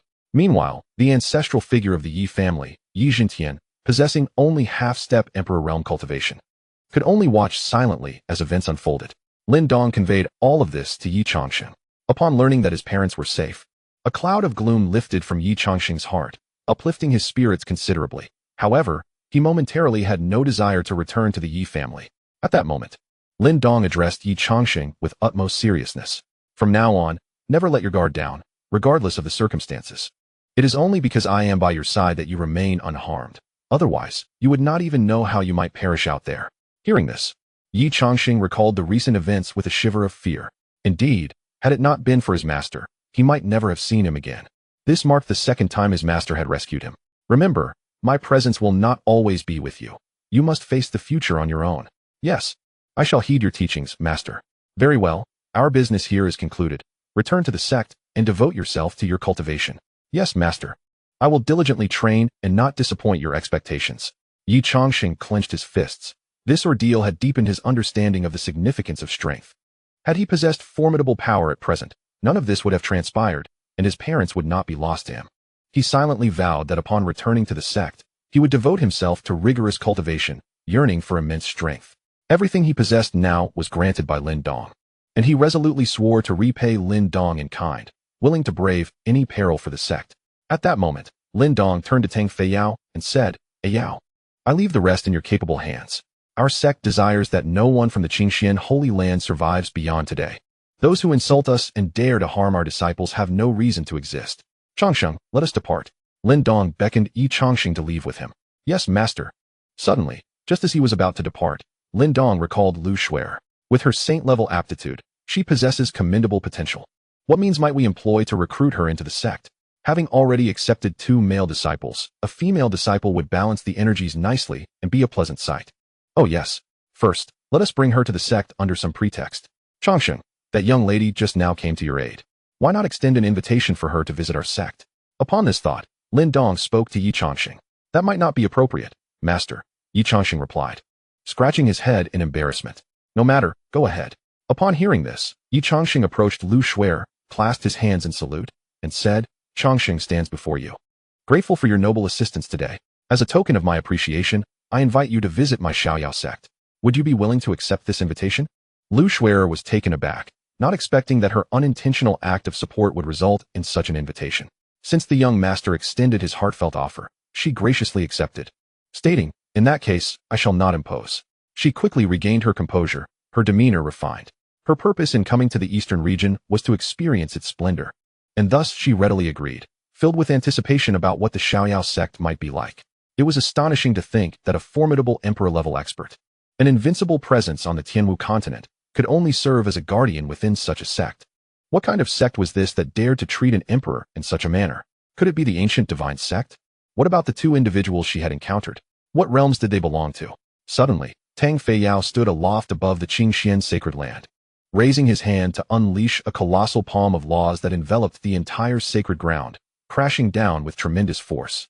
Thus, the illustrious Qingxian sacred land, which had stood for countless generations in Qingzhou, met its demise. Yaozi, what is happening? Why have the sect leaders departed? At that moment, Duan Liuda rushed over from a distance, his gaze fixated on a certain point within the yawning abyss before him, his eyes glimmering with intensity. This wretched sacred land dares to act against the sect master's direct disciples and speaks insolently to the sect master. Their existence is a waste of air. Tang Feiyao proclaimed with unyielding authority. Though his expression appeared somewhat foolish, his imposing physique commanded respect, and none dared to underestimate him. Indeed, some deserve to be extinguished. There is nothing else to be done. I shall return to the sect to report. Go. Old Duan replied. If the sect master inquires why I have not returned, tell him that old Duan is inspecting the sacred land for any remaining threats. Duan Liuda hurriedly responded, his hands rubbing together in excitement as he headed towards a specific direction within the sacred land. Should any disciples of the sacred land still be alive, they would be astonished to discover that Duan Liuda was heading straight towards the ancestral grounds of their sect. Within the ancestral grounds, a coffin lay still. An elderly man with graying hair rested inside, his eyes firmly shut. Suddenly, he opened his eyes, a look of confusion washing over him. The might of the emperor? He felt a terrifying imperial pressure locking onto him, rendering him completely immobile. After a long pause, a massive hand descended from the heavens. Sensing the overwhelming power of this hand, he closed his eyes once more, ashen-faced, quietly awaiting the arrival of death. The emergence of an emperor heralds a great calamity. Does it not? Alas, what force could remain unscathed amidst such a catastrophe? Well, I have lived long enough. To perish beneath the great calamity of the celestial demons is perhaps my fate, he thought in his final moments. What he will never comprehend in this lifetime is that it is not the impending calamity that has arrived, but rather the commendable deeds of his dutiful disciples. Such filial piety. Chapter 18. The name of freedom resounds across the eastern domain at the foot of the mountain. Let us rewind time by several breaths. From the summit, a multitude of terrifying auras emanated. The crowd, taken aback, gazed upwards in confusion, utterly perplexed by the situation. Could it be that a great battle had erupted in the sacred land? Figures began to emerge from the celestial staircase of the Qingxian sacred land, each bearing expressions of horror, their spirits unleashed as if they were exerting every ounce of strength. They fled down the mountain in a frenzy, as though pursued by the specter of death itself. It was utterly terrifying. One of the great sovereigns, a certain plant, clear the way. Who dares to hold me back? Son, do not blame your father for being ruthless. As the ancient said, a son sacrificed to the heavens possesses boundless power. In due time, I shall offer more for you. Father, I do not wish to perish yet. Second father, save me. My mother claims you are my true father. Some were so consumed by their own desperation that they neglected their own children, abandoning them on the mountainside to fate. What on earth was happening? The crowd below was filled with bewilderment. Just as they were about to voice their inquiries, an even more formidable presence surged from behind them. They all turned to witness a host of powerful figures arriving from various directions, having overheard the words of those descending from the sacred land. An elderly man spoke in a deep voice. Is this the Qingxian sacred land? I never anticipated that this humble sacred site in Qingzhou would harbor an emperor. A distinguished middle-aged man remarked. Is this the source of the imperial aura? A seemingly ordinary man's eyes sparkled. Quickly. Inform the family to bring substantial gifts to the Qingxian sacred land. We must not miss this opportunity for alliance. A square-faced middle-aged man shouted, rallying the crowd. Quickly. Let us ascend the mountain together. With so many powers coming with sincerity to offer their congratulations, surely even the emperor will personally receive us. With that, the square-faced man surged ahead. Ever since the emergence of the aura of an emperor in the eastern domain days prior, their respective factions had dispatched them to gather intelligence. However, the whereabouts of such formidable beings were elusive. If they did not wish to be found, there would be no traces for them to pursue. Just as despair began to settle in, another aura of an emperor manifested, guiding them finally to their target. Some powerful individuals charged straight up the mountain, heedless of others, while cautious ones paused at the foot, observing the unfolding situation. Yet, others remained skeptical of the earlier statements. At that moment, an unremarkable man clad in white approached the celestial staircase, raising his hand to halt a gray-robed figure rushing down the mountain. Who dares to seek death? Clear the way. Do not obstruct my descent. If you wish to die, do not drag me into it. The man in white narrowed his eyes, an unintentional aura of authority pressing down upon the man in gray. The latter found himself rooted to the spot, unable to move. What is this? Is today the day that heaven seeks to claim my life? I barely escaped one calamity, only to encounter a cunning cockroach. Observing the situation, the expression of the man in white softened considerably. Can I now receive a proper response to my inquiries? The man in gray nodded. There are indeed emperor-level forces atop the mountain, replied the man in gray, suppressing the fury that simmered within him. The man in white, upon hearing this, chose to disregard the gray-clad figure and charged directly towards the mountain. The arriving crowd's eyes gleamed with excitement. It is indeed an emperor. Quick! We must not allow other factions to seize the opportunity first. Let us ingratiate ourselves with the emperor and secure our presence. One by one, they raced towards the Qingxian sacred land. Meanwhile, those who had just descended the mountain were utterly baffled. Have they lost their minds? Why are they so eager to court death? The gray-robed man finally reached the base of the mountain, glancing back with lingering trepidation. I have finally escaped. Suddenly, a thought crossed his mind, and he smirked coldly, muttering to himself, who dares to intimidate me, acting all high and mighty? Let them perish. As these words left his lips, an invisible pressure enveloped the crowd. A cacophony of anguished cries erupted. A colossal hand materialized above the Qingxian sacred land, casting a shadow over the entire area before descending with a thunderous crash. Boom! The crowd beheld the immense chasm before them, as if the specter of death had just swept past. Moments later, gasps of disbelief echoed from below the mountain. Did I not see correctly? The sacred land has been obliterated. They had narrowly escaped annihilation alongside it. Who can explain what transpired? Oh, wasn't there a throng of people fleeing from the mountain just moments ago? In an instant, countless eyes turned towards the group that had just descended. The onlookers, filled with curiosity, were those who had come to seek entry into the sacred land. The recruitment event had failed to take place, yet they dared not voice any grievances. The sacred land was an unattainable force for them, let alone one capable of annihilating it. With the sacred land destroyed, what hope is there for discipleship? They could only watch the unfolding drama as mere bystanders. Those who had not managed to rush to the sacred land cast disapproving glances. How absurd. They had nearly been led to their doom by this group. How could they possibly harbor any goodwill? Wasn't it said that the Qingxian sacred land housed emperor-level power? The fleeing crowd could only respond. You merely inquired whether there were emperor-level forces atop the mountain. We answered truthfully. You did not ask us about anything else. The emperor is indeed present, yet his intention is to annihilate the Holy Land. It is their own folly for charging forward without ascertaining the situation, resulting in their demise. Who can they blame? Did they not witness us fleeing down the mountain as if our lives depended on it, only to charge upwards? Is this not akin to courting death? Through inquiries among the crowd, the entire truth was revealed. The elders and the sovereign of the Holy Land, utterly tyrannical, dared to strike against the sovereign of the Celestial Freedom Sect and his direct disciples, showing blatant disrespect to the Emperor's sect's leader. Thus, they incurred the Emperor's wrath, prompting him to command the obliteration of the Holy Land. The onlookers displayed no sympathy. Instead, they wholeheartedly supported the actions of the Celestial Freedom Sect, a formidable emperor. How could such a being be insulted by mere trash? Those who failed to ascend in time expressed their relief, grateful they did not rush into the fray. Otherwise, they would now be reduced to ashes. As for those who charged upwards and could not escape, their fate was likely sealed as well. No power would jeopardize their standing for the sake of insignificant figures like them. Rather, they would be the ones to offer apologies to the emperor. This is the martial world, where the weak are devoured by the strong, and the powerful reign supreme. The Celestial Freedom Sect. This is the Emperor's Sect. One by one, individuals retrieved their communication talismans, transmitting this news back to their respective factions. The eastern region erupted in fervor. The name of the Celestial Freedom Sect spread across the eastern region with astonishing swiftness.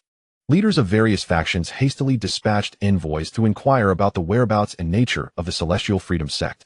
Many factions even aspired to become affiliated with the Celestial Freedom Sect. However, what puzzled the factions of the eastern region was that the Celestial Freedom Sect seemed to have never existed. There were no traces to be found. Despite their exhaustive searches through the entire eastern region and ancient texts, they had never heard of this Emperor's Sect. Could it be that an ancient, reclusive divine sect had emerged? As for the lesser sects, they were dismissed entirely, not even warranting a glance. Meanwhile, Lin Dong and his companions had returned to their sect, with Yi Chongxing escorting Lu Shui for a tour of the premises. The sights and experiences along the way left them all profoundly astonished. In the rear courtyard of the Celestial Freedom Sect, the trees outside the pavilion swayed gently. Lin Dong sat within, a steaming cup of tea before him. In the distance stood 2 tea trees, exuding an aura of profound law and mystery, embodying the legendary Enlightenment tea. It appeared to be a reward bestowed by the system. 2 Enlightenment tea trees, which he was eager to sample. The tea is rather average. Lin Dong took a sip of the Enlightenment tea. It had a slightly bitter taste initially, followed by a sweet aftertaste. There was nothing particularly remarkable about it, feeling no different from ordinary tea, and it provided him with no special effects. Having returned to the sect to enjoy his tea, he allowed the 3 young ones to entertain themselves. Within a grand hall of the Celestial Freedom Sect, he beckoned, "Ladies, please take a seat and enjoy a refreshing cup of water." Yi Chongxing beckoned Lu Shui and the others to take a seat, casually pouring each of them a cup of water. The 2 sat there somewhat absent-mindedly, clearly still in shock, unable to gather their thoughts. Yi Chongxing, however, remained relatively composed. His previous experience during the mountain opening event had endowed him with considerable resilience. Please sit for a moment while I prepare some tea for you." With a gentle chuckle, he fostered a simpler interaction that drew them closer. He retrieved a packet of tea leaves from his storage ring, a gift stealthily given to him by his master. "Young Master Yi, perhaps we should let Xiao Lian handle this. She excels at such tasks," suggested one of them. Xiao Lian stepped forward eagerly. "That won't do. The young lady is a guest of Chongqing's. It would be improper to impose such duties on her." Yi Chongxing replied with a light laugh. "It's fine. Xiao Lian is accustomed to it. These are her responsibilities." With a lively smile, Xiao Lian accepted the tea leaves and deftly began brewing the tea. Lu Shui picked up the cup of water before her, her parched throat betraying her shock, and drank it in one go. In the next moment, her beautiful eyes widened, as an ineffable sensation washed over her. It seemed as though her comprehension had deepened, leaving her utterly astonished. "This water, young Master Yi, it cannot be ordinary," she asked anxiously, her heart racing with newfound understanding. "This water? It's quite ordinary, just the daily use from the sect," Yi Chongxing replied candidly. "Oh right. My master mentioned this is the divine water of creation." The very phrase divine water of creation struck Lu Shui like a thunderclap. Heavens! Is it truly such a miraculous substance? She gasped. Such a legendary water was said to have descended at the dawn of creation, capable of transforming one's comprehension and aptitude. She could hardly believe she had the opportunity to partake in it. Stunned, she remained rooted to the spot, her emotions a tumultuous sea. After a brief moment, the tea was ready, and Xiao Lian poured it for both of them. Yi Chongxing gestured for Xiao Lian to sit, and courteously remarked, "My master says our sect lacks fine tea. This is merely modest fare. I hope you won't be offended. Young Master Yi sure knows how to jest." Lu Shui replied with a resigned smile, unconvinced by his words. Given that divine water had been presented, how could the tea be so simple? Lifting her delicate hand, she drank the tea in one swift motion. The warm liquid coursed through her, transforming into a comforting flow that spread throughout her body. She suddenly felt an unprecedented closeness to the heavens and earth, entering an entirely different state. This tea was indeed the legendary Enlightenment tea. She understood that for the imperial sect to present such tea, it must be of exceptional quality, yet she never imagined it would be the Enlightenment tea. Overwhelmed by astonishment, she marveled at the legendary sect, unveiling 2 divine treasures in one sitting, drinking divine water as if it were mere water. And even the Enlightenment tea was deemed coarse in comparison. Recognizing the opportunity for enlightenment before her, she swiftly closed her eyes to attune herself to the powers of the universe. Miss Xiao Lian was taken aback upon witnessing the scene. "What has happened to the young lady?" she inquired anxiously. "Do not disturb your mistress. She has merely entered a state of enlightenment. Let her seize this rare opportunity." A figure materialized from the void, seemingly from the mists of antiquity. Lin Dong appeared at the forefront, preventing Xiao Lian from interrupting Lu Shuer. With nothing pressing on his mind, Lin Dong had come to observe. "Master," Xiao Lian exclaimed, "I pay my respects to the sect leader Lin." She quickly bowed, filled with joy upon hearing his name. "Has the young lady achieved enlightenment? Splendid. Please, have a seat and enjoy a cup of tea. Perhaps you too may attain your own insights and rewards."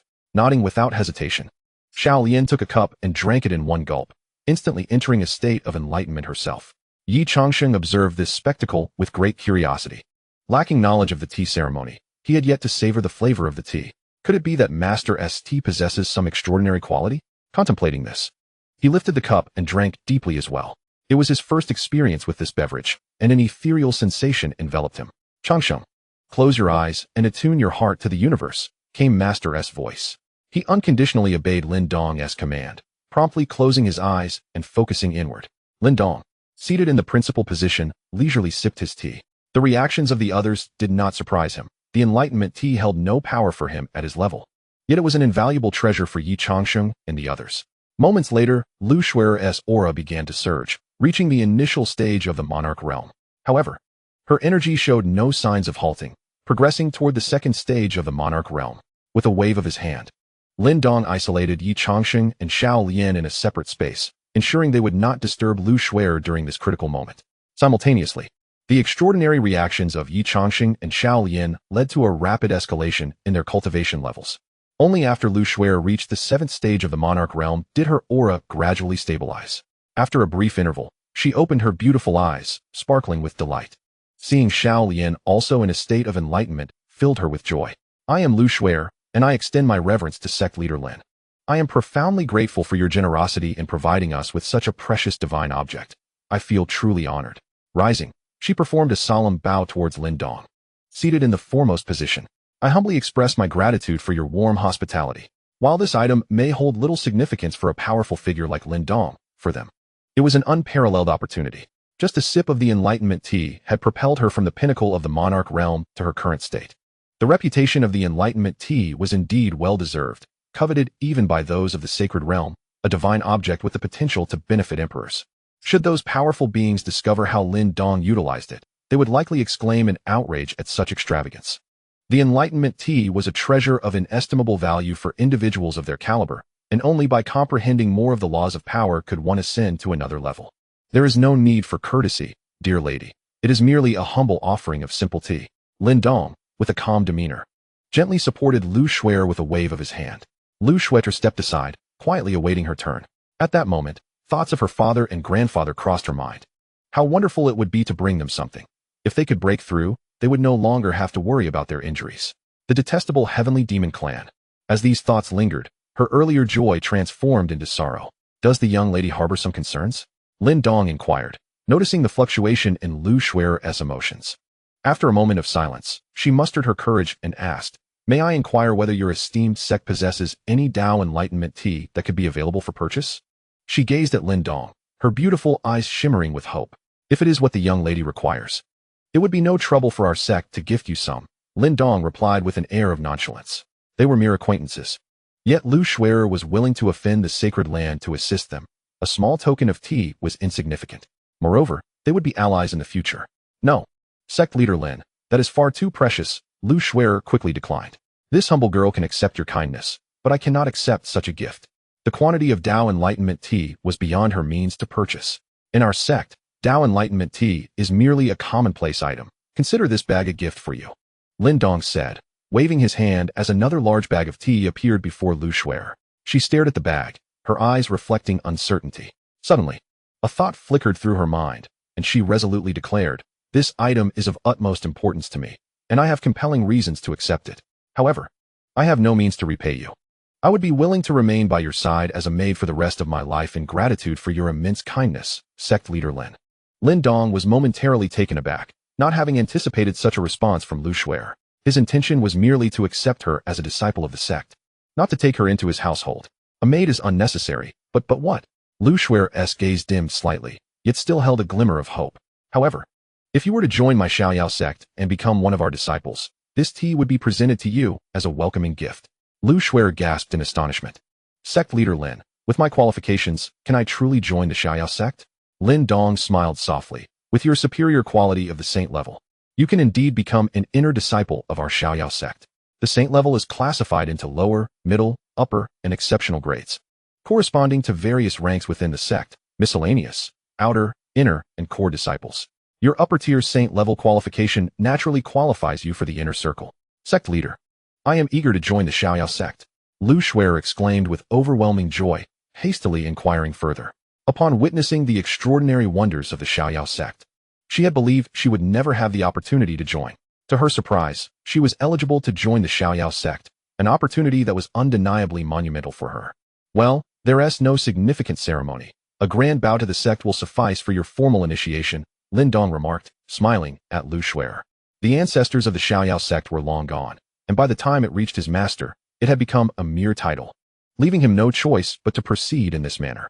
Lu Shuer then performed a deep bow toward Lin Dong, declaring, Disciple Lu Shuer pays her respects to the sect master. From this moment forth, you shall be an inner disciple of the Xiaoyao sect, he stated, presenting her with an identity token.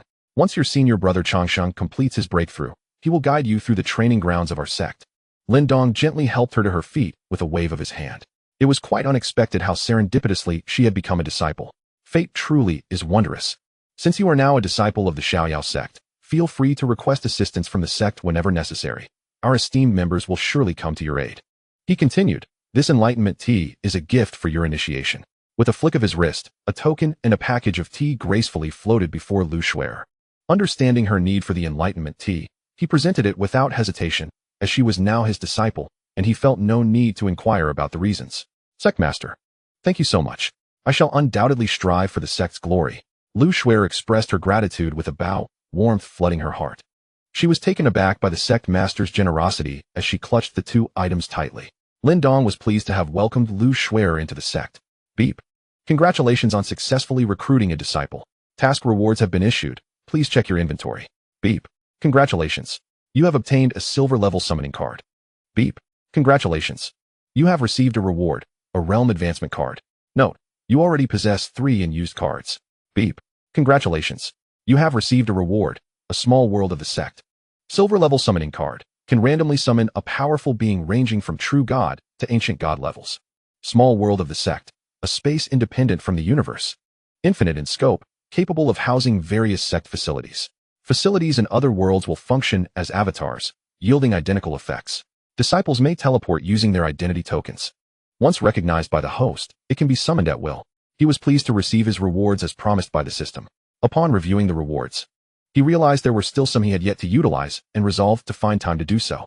At that moment, Yi Changsheng and Xiao Lian ceased their training simultaneously, opening their eyes.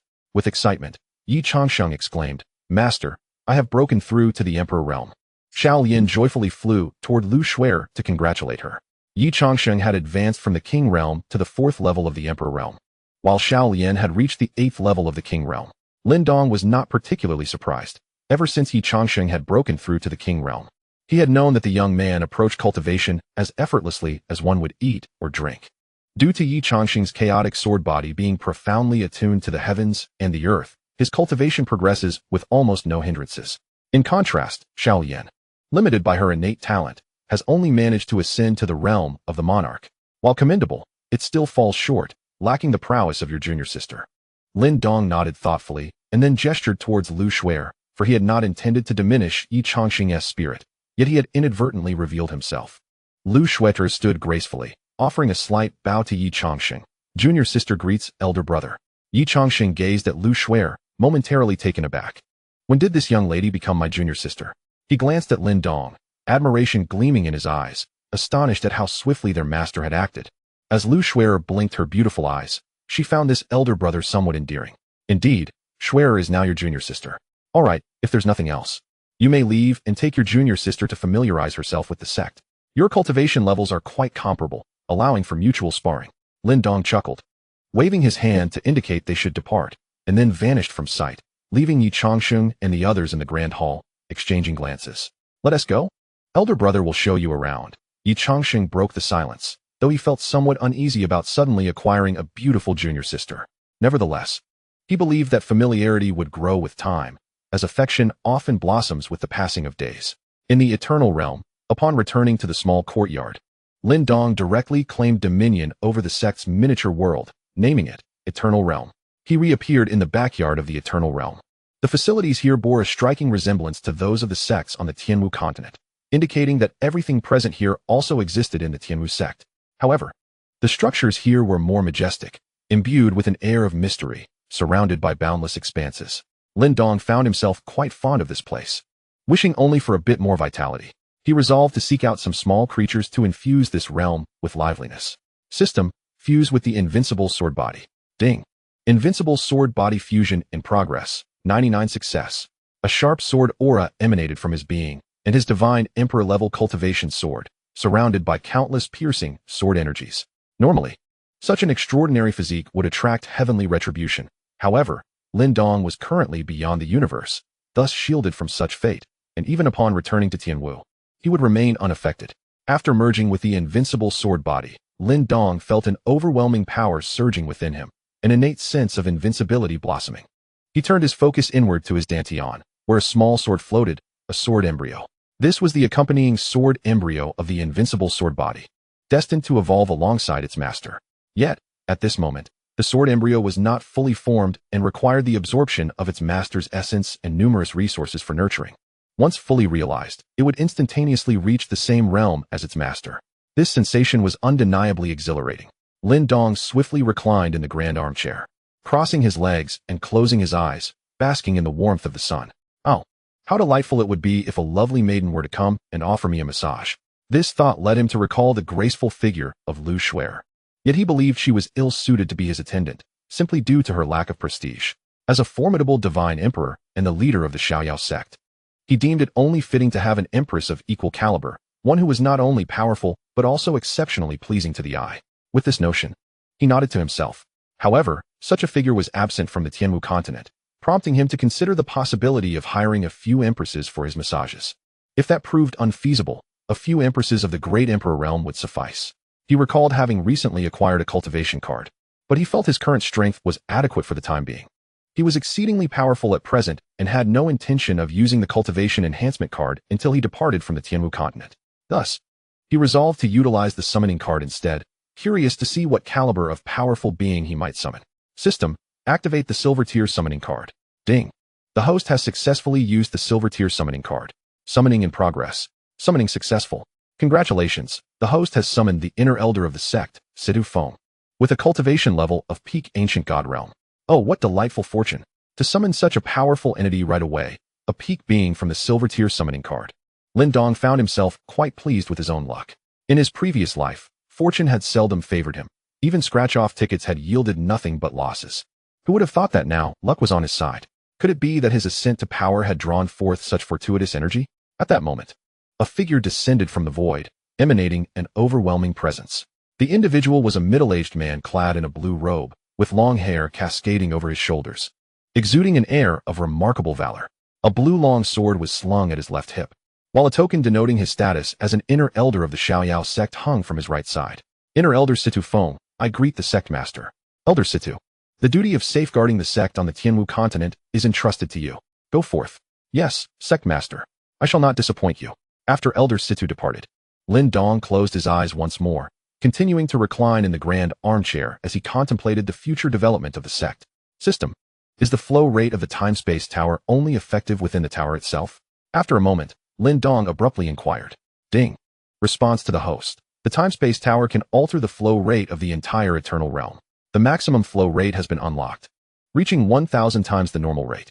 For every year in the Tianwu continent, 1,000 years will pass in the eternal realm. Lin Dong was taken aback by this revelation. He had merely asked casually, never expecting such a capability. Wait, does the sect in the Tianwu world also possess a time-space tower, and is its flow rate effective in expansion? During his time at the sect, he had not paid close attention to such details. Ding. Response to the host. Indeed, the Tianwu continent is effective. The flow rate of the Xiaoyao sect's mountain range has been synchronized with that of the eternal realm. In the several hours since the host departed from the sect, over 400 days have elapsed in the Tianwu continent. 6 batches. In the realm of the eternal year and the celestial freedom sect, where a millennium has passed in the blink of an eye, Lin Dong's consciousness swept across the vastness of the Tianwu celestial freedom sect. At this moment, Luo Yin engaged in fierce combat against the prodigies of past generations within the War God Tower. Under the guidance of Guqian, he had remarkably advanced to the third level of the sovereign realm. The old sage Guqian diligently nurtured various sacred and divine herbs in the Divine Herb Valley, his spirit having recovered to the status of a holy king, now striving towards the threshold of quasi-emperor level. Both were diligently following Lin Dong's directives, utilizing the abundant resources of the sect to reach their current heights. A grand scheme began to take shape in Lin Dong's mind. The sect was brimming with inexhaustible resources and well-equipped facilities, merely lacking the presence of disciples and elders. He contemplated casually sending a group of individuals into the fold, allowing them to harness these resources for their cultivation. Talent was no obstacle, as the sect's water supply now consisted of transformative divine water capable of altering one's innate abilities. He merely needed to find individuals with resilience and commendable character, placing them on the heart cultivation ladder, and those who could succeed would suffice. In a year or so, they would emerge transformed, ready to be utilized as warriors, a delightful prospect indeed. Resolute in his decision, Lin Dong instructed the sect members to begin recruiting disciples. While he planned to explore the Tianwu continent, having arrived in this world, he had yet to traverse its vast lands and felt compelled to witness its wonders firsthand. He also intended to capture some small creatures to bring back for cultivation, solidifying his plan. After a brief respite, he would set forth. As time passed swiftly, a few days went by. Junior brother, are we nearing the armament tomb? Yi Chongxing inquired anxiously, eager to arrive without delay. Senior brother, junior sister. The armament tomb lies just ahead, Luo Yin replied, gesturing towards the colossal ravine before them, his hand resting proudly on the massive sword at his back. I recently acquired a formidable greatsword from within. Look at you, so smug. I assure you, the weapon I obtain will surpass yours, Yi Chongxing retorted, a hint of disdain in his tone. Meanwhile, Lu Shuer followed gracefully, her delicate hand covering her lips as she stifled a laugh. Over the past few days, Yi Chongxing and Lu Shuer had encountered Luo Yin, who had spent the longest time in the sect and thus served as their guide. The trio quickly bonded, and Luo Yin, initially puzzled by Yi Chongxing's absence of over 400 days, soon learned that the flow of time within the sect was exponentially faster than that of the outside world. This revelation, while astonishing, became a mere fact of life for them.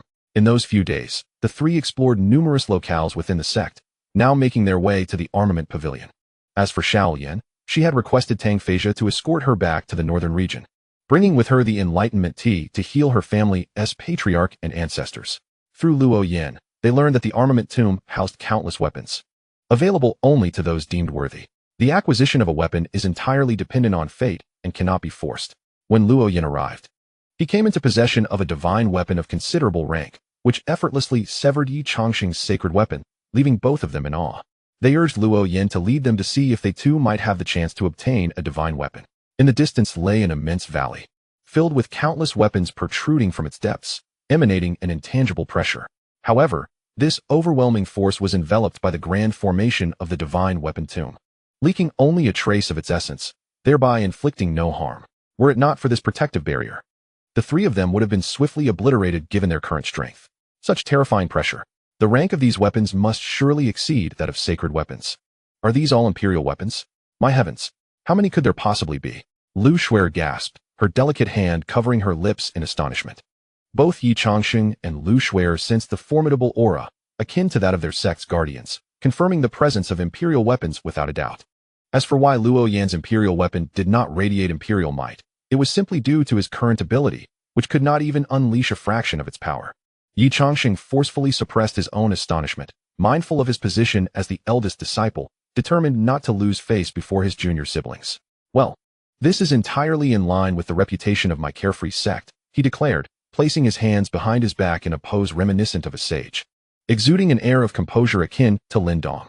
However, his hands, though concealed, trembled slightly. After all, it was an imperial weapon. How wonderful it would be if he could obtain one himself. Observing the reactions of the two, Luo Yin couldn't help but chuckle inwardly, thinking, look at you two, so naive and inexperienced.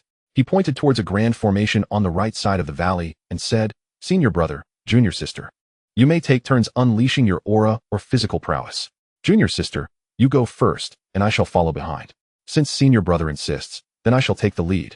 Lu Shuer replied with a gentle smile, stepping forward and instantly appearing at the heart of the formation. With a light exclamation, she released the formidable energy of her 7th level of the Emperor realm. The multitude of weapons within the divine weapon tomb trembled slightly, yet none took flight. Junior sister's aura is truly formidable. I wonder what kind of weapon she will obtain, Luo Yin remarked, both astonished and curious as he observed her ethereal figure within the formation. Moments passed, yet no weapons emerged. Lu Shuer's gaze dimmed slightly. And just as the two were about to offer words of comfort, a chilling aura began to emanate from her, signaling the manifestation of the Xianbing's sacred body. In an instant, a streak of light hurtled toward her from afar, coming to a halt before Lu Shuer. Upon closer inspection, it revealed itself to be a blue and white staff, radiating a luminous white sheen. She extended her hand to grasp it, closing her eyes to fully appreciate the sensation. This weapon is known as the Xianbing staff, a treasure of imperial grade, once wielded by a revered Xianbing saint body. So that is the reason it has chosen me as its master. Fear not, Xianbing staff. I shall not tarnish the illustrious name of the Xianbing saint body. From this day forth, let us together safeguard all that I hold dear. The Xianbing staff hummed in response, as if acknowledging Lu Shuer. Congratulations, junior sister, on acquiring such a divine weapon. Truly, your talents are extraordinary.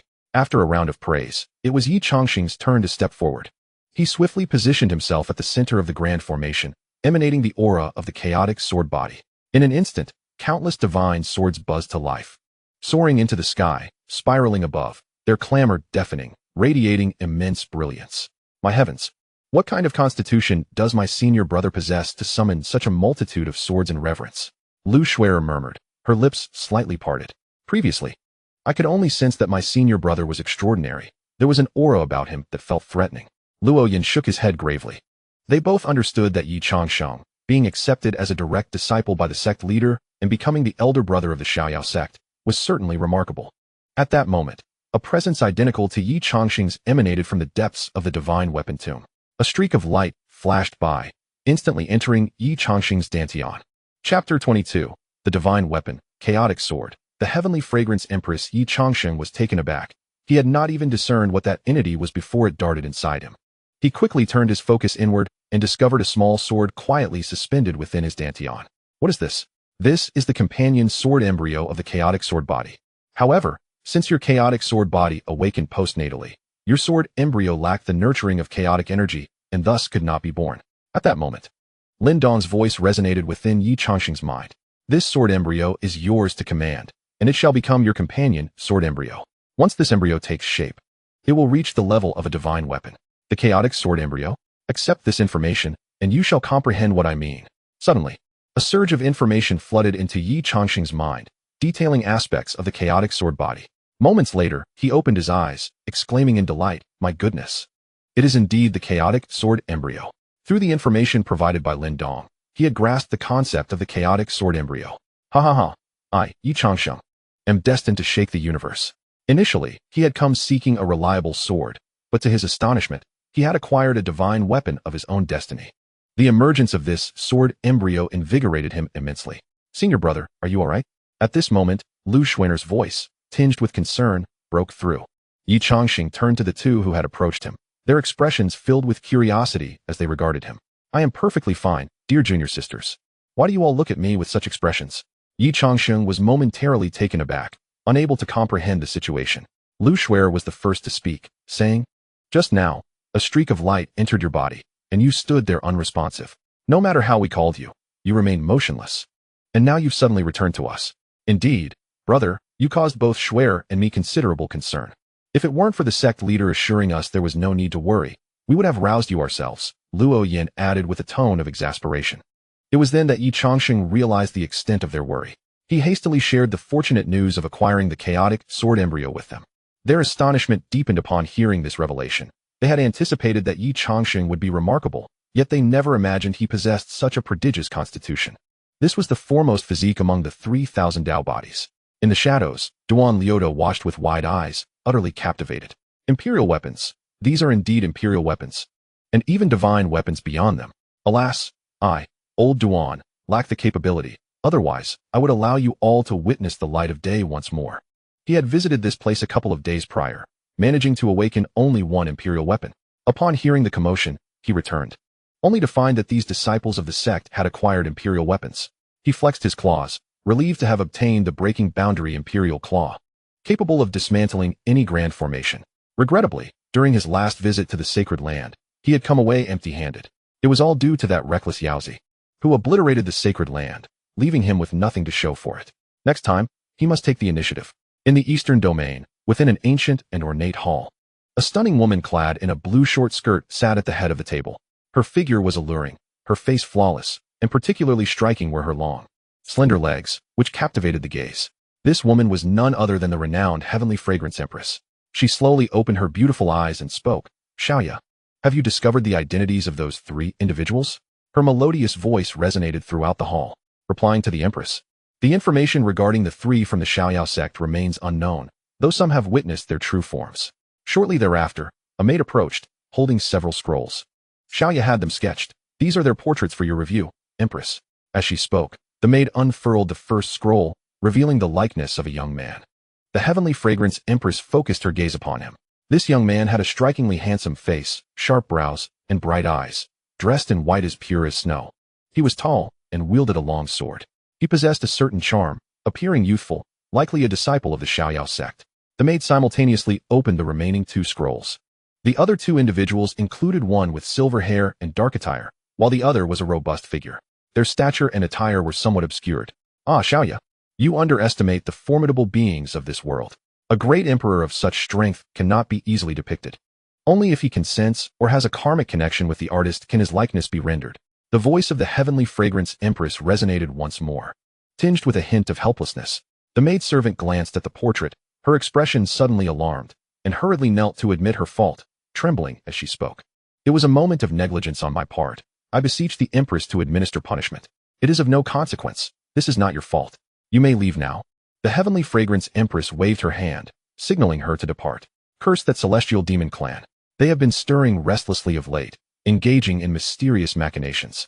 In the eastern domain, factions occasionally vanish entirely. Could it be the work of these demons? It seems I must journey to the tranquil sect myself. Upon hearing this, the maidservant promptly rose to express her gratitude and hastily exited the grand hall. The tranquil sect is indeed audacious, daring even to slay my people. After a lengthy silence, the empress's ethereal voice once again filled the hall.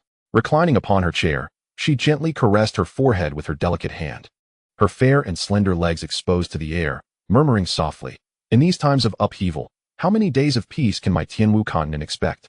Recently, there have been several displays of imperial might in Qingzhou, coinciding with my standoff against the demon emperor of the eastern domain. I dared not act recklessly. Thus I could not visit personally, instead dispatching a subordinate from the Holy King, only to have them slain by the tranquil sect in a single blow. I had presumed they were allies, yet the tranquil sect proves elusive, and now they have seemingly vanished without a trace. Just as she became lost in thought, a voice, as ethereal as mist, echoed within the hall, arriving before its owner did. "What troubles you, my lady?" Startled, the heavenly fragrance empress maintained her composure and inquired, "Who are you, that you can appear so silently in my grand hall?" "I happened to pass by and came in uninvited," the voice responded once more. And at the center of the hall, a figure materialized, seemingly stepping forth from the annals of time. This was Lin Dong. The tranquil sect? The heavenly fragrance empress's gaze sharpened as she scrutinized Lin Dong, noticing that his attire and visage bore a striking resemblance to one of the men in 3 portraits. "Wait. I cannot perceive even the faintest trace of his aura. It is as if he exists apart from the world. How can there be such formidable beings? Has he transcended the realm of mortals, reaching a state beyond the emperor, perhaps even the divine? He claims to be from the sect. Could he be the leader of the tranquil sect? I hope he harbors no ill intentions." Thus, the heavenly fragrance empress, keeping her demeanor composed, inquired, "Might you be the leader of the tranquil sect?" "Indeed," he replied. "May I inquire as to the purpose of your visit, esteemed leader?" "Oh, is it not you who wish to meet with my sect? I have been here for quite some time, yet you have not extended the courtesies of a host. I fear this is rather inappropriate." Lin Dong raised an eyebrow, expressing his displeasure.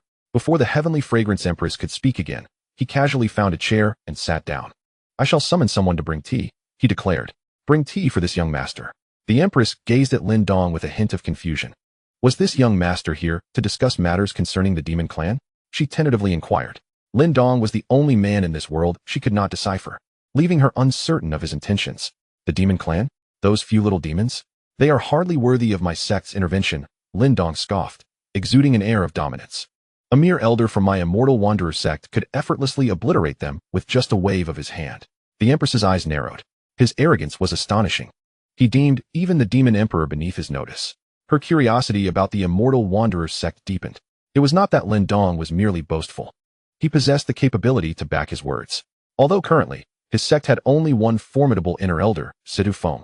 Eliminating several demon emperor and true demon realm experts on the heavenly martial continent would indeed be a trivial task.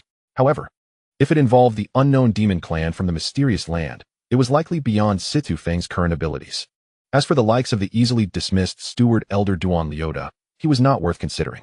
Do not speculate further, young lady. Since we are at this point, allow me to clarify my intentions. Lin Dong gestured dismissively, his voice clear. In truth, we have come to recruit you as a maidservant. A maidservant? The heavenly fragrance empress was momentarily taken aback. Her expression quickly soured as she coldly replied, Immortal Wanderer Sect Master, I advise you to choose your words wisely. Do not presume that my inability to defeat you permits you to act recklessly. Even if it means my demise, I shall not allow you to succeed. As the esteemed empress of the eastern region, she had never endured such humiliation.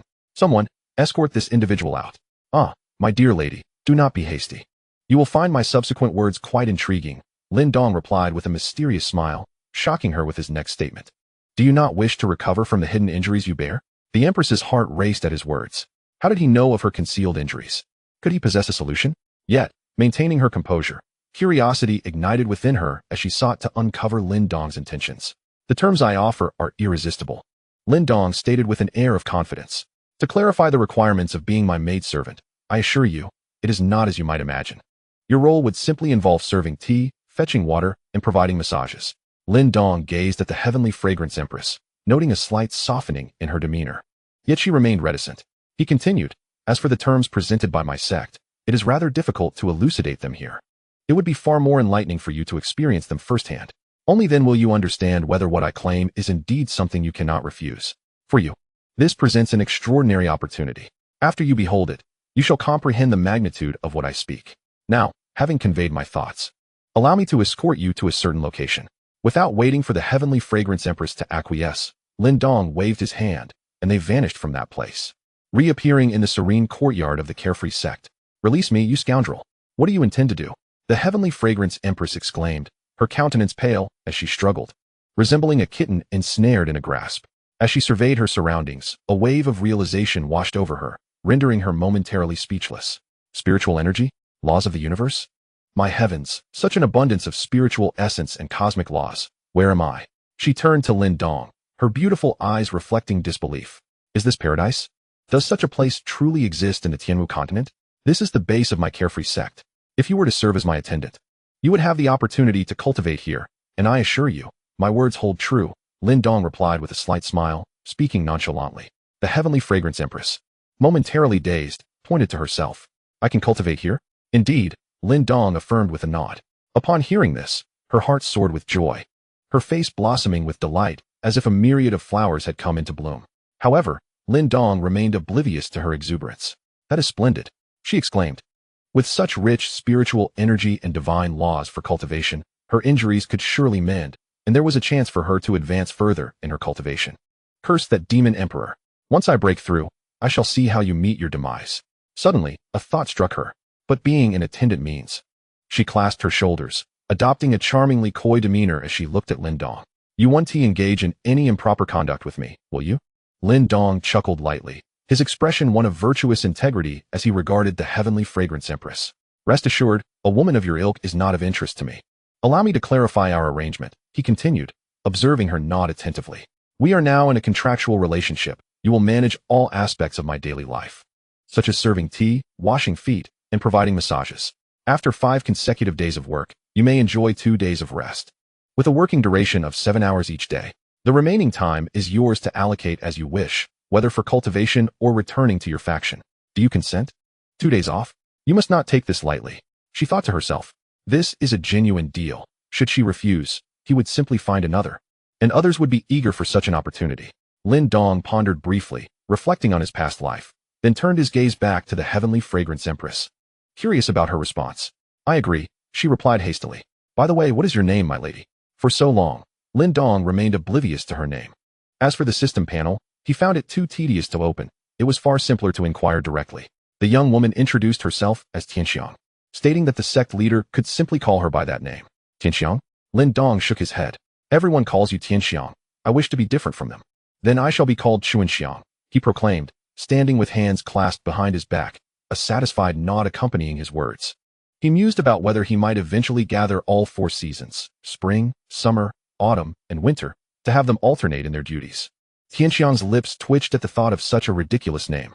Yet, for the sake of her cultivation, she endured it.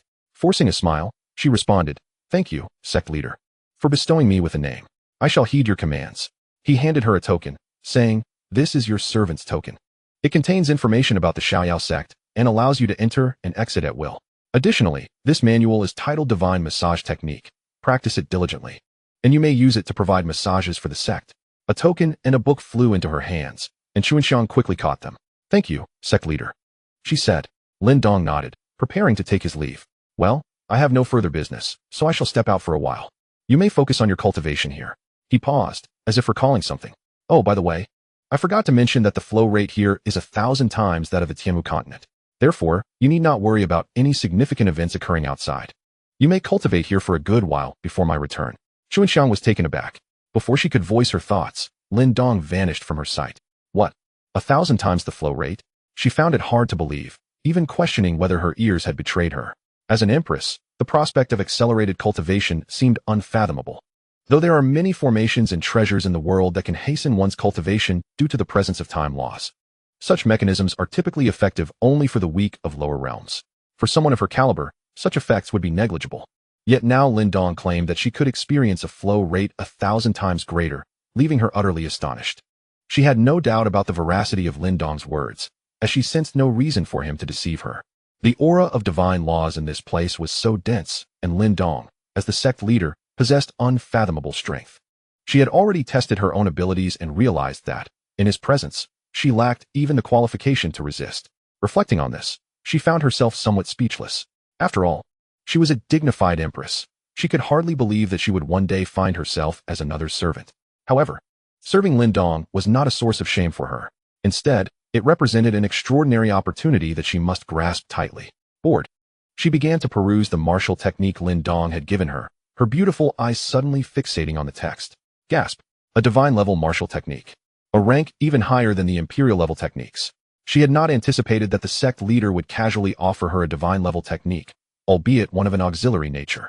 What manner of sect is this, so infused with divine essence and wielding unparalleled martial techniques? It is truly terrifying. She simply yearns to step outside and catch her breath. Approaching one side of the courtyard, she focused her gaze and was instantly stunned by the scene before her. She stood frozen in place, her long, pristine legs trembling slightly. Murmuring softly to herself, "What kind of sect is this?" Having just entered the free and easy sect, she found that the deeper she delved into its mysteries, the more she could sense its terrifying nature. In the eastern region, at the blood slaughter branch in Qingzhou. Blood 3. How is your investigation regarding the Qingshan City branch progressing? A foreboding voice echoed, instilling discomfort in those who heard it. A figure clad in a blood-red robe sat at the head of the grand hall, savoring a goblet filled with a crimson liquid. This man was none other than the master of the Qingzhou blood slaughter branch, Blood Vengeance Heaven. Chapter 24. The Terror of the Blood Slaughter Pavilion. King of Demons Jin Kuan. Report, Master. I have gathered information regarding the destruction of the Qingshan City branch through various clues. A middle-aged man appeared in the center of the hall and reported. However, this matter may be more complicated than it seems. Speak, Blood Vengeance Heaven commanded coldly. What could possibly be so complicated? Is there a power in Qingzhou that my blood slaughter pavilion cannot afford to offend? Yes, Master. The middle-aged man felt a chill enveloping him. While in Qingshan City, I encountered a survivor from the Qingshan City branch, who revealed that the branch attempted to assassinate a cultivator named Yi Changsheng, but failed. They may face retaliation from him. Upon finishing, the middle-aged subordinate lowered his head. Falling silent. Hiss. Blood Vengeance Heaven swirled the contents of his goblet, taking a slow sip, and remarked, "Do I need to teach you how to handle such matters? Issue a blood slaughter order to hunt down Yi Changsheng. Regardless of who he is or what power he belongs to, he cannot escape the pursuit of my pavilion's decree." Hearing this, the middle-aged man broke into a cold sweat, involuntarily twitching at the corners of his mouth. He quietly cautioned, "Master, this person named Yi Changsheng may be the Yi Changsheng of the free and easy sect." Blood Vengeance Heaven's gaze turned frigid, and his words spilled forth.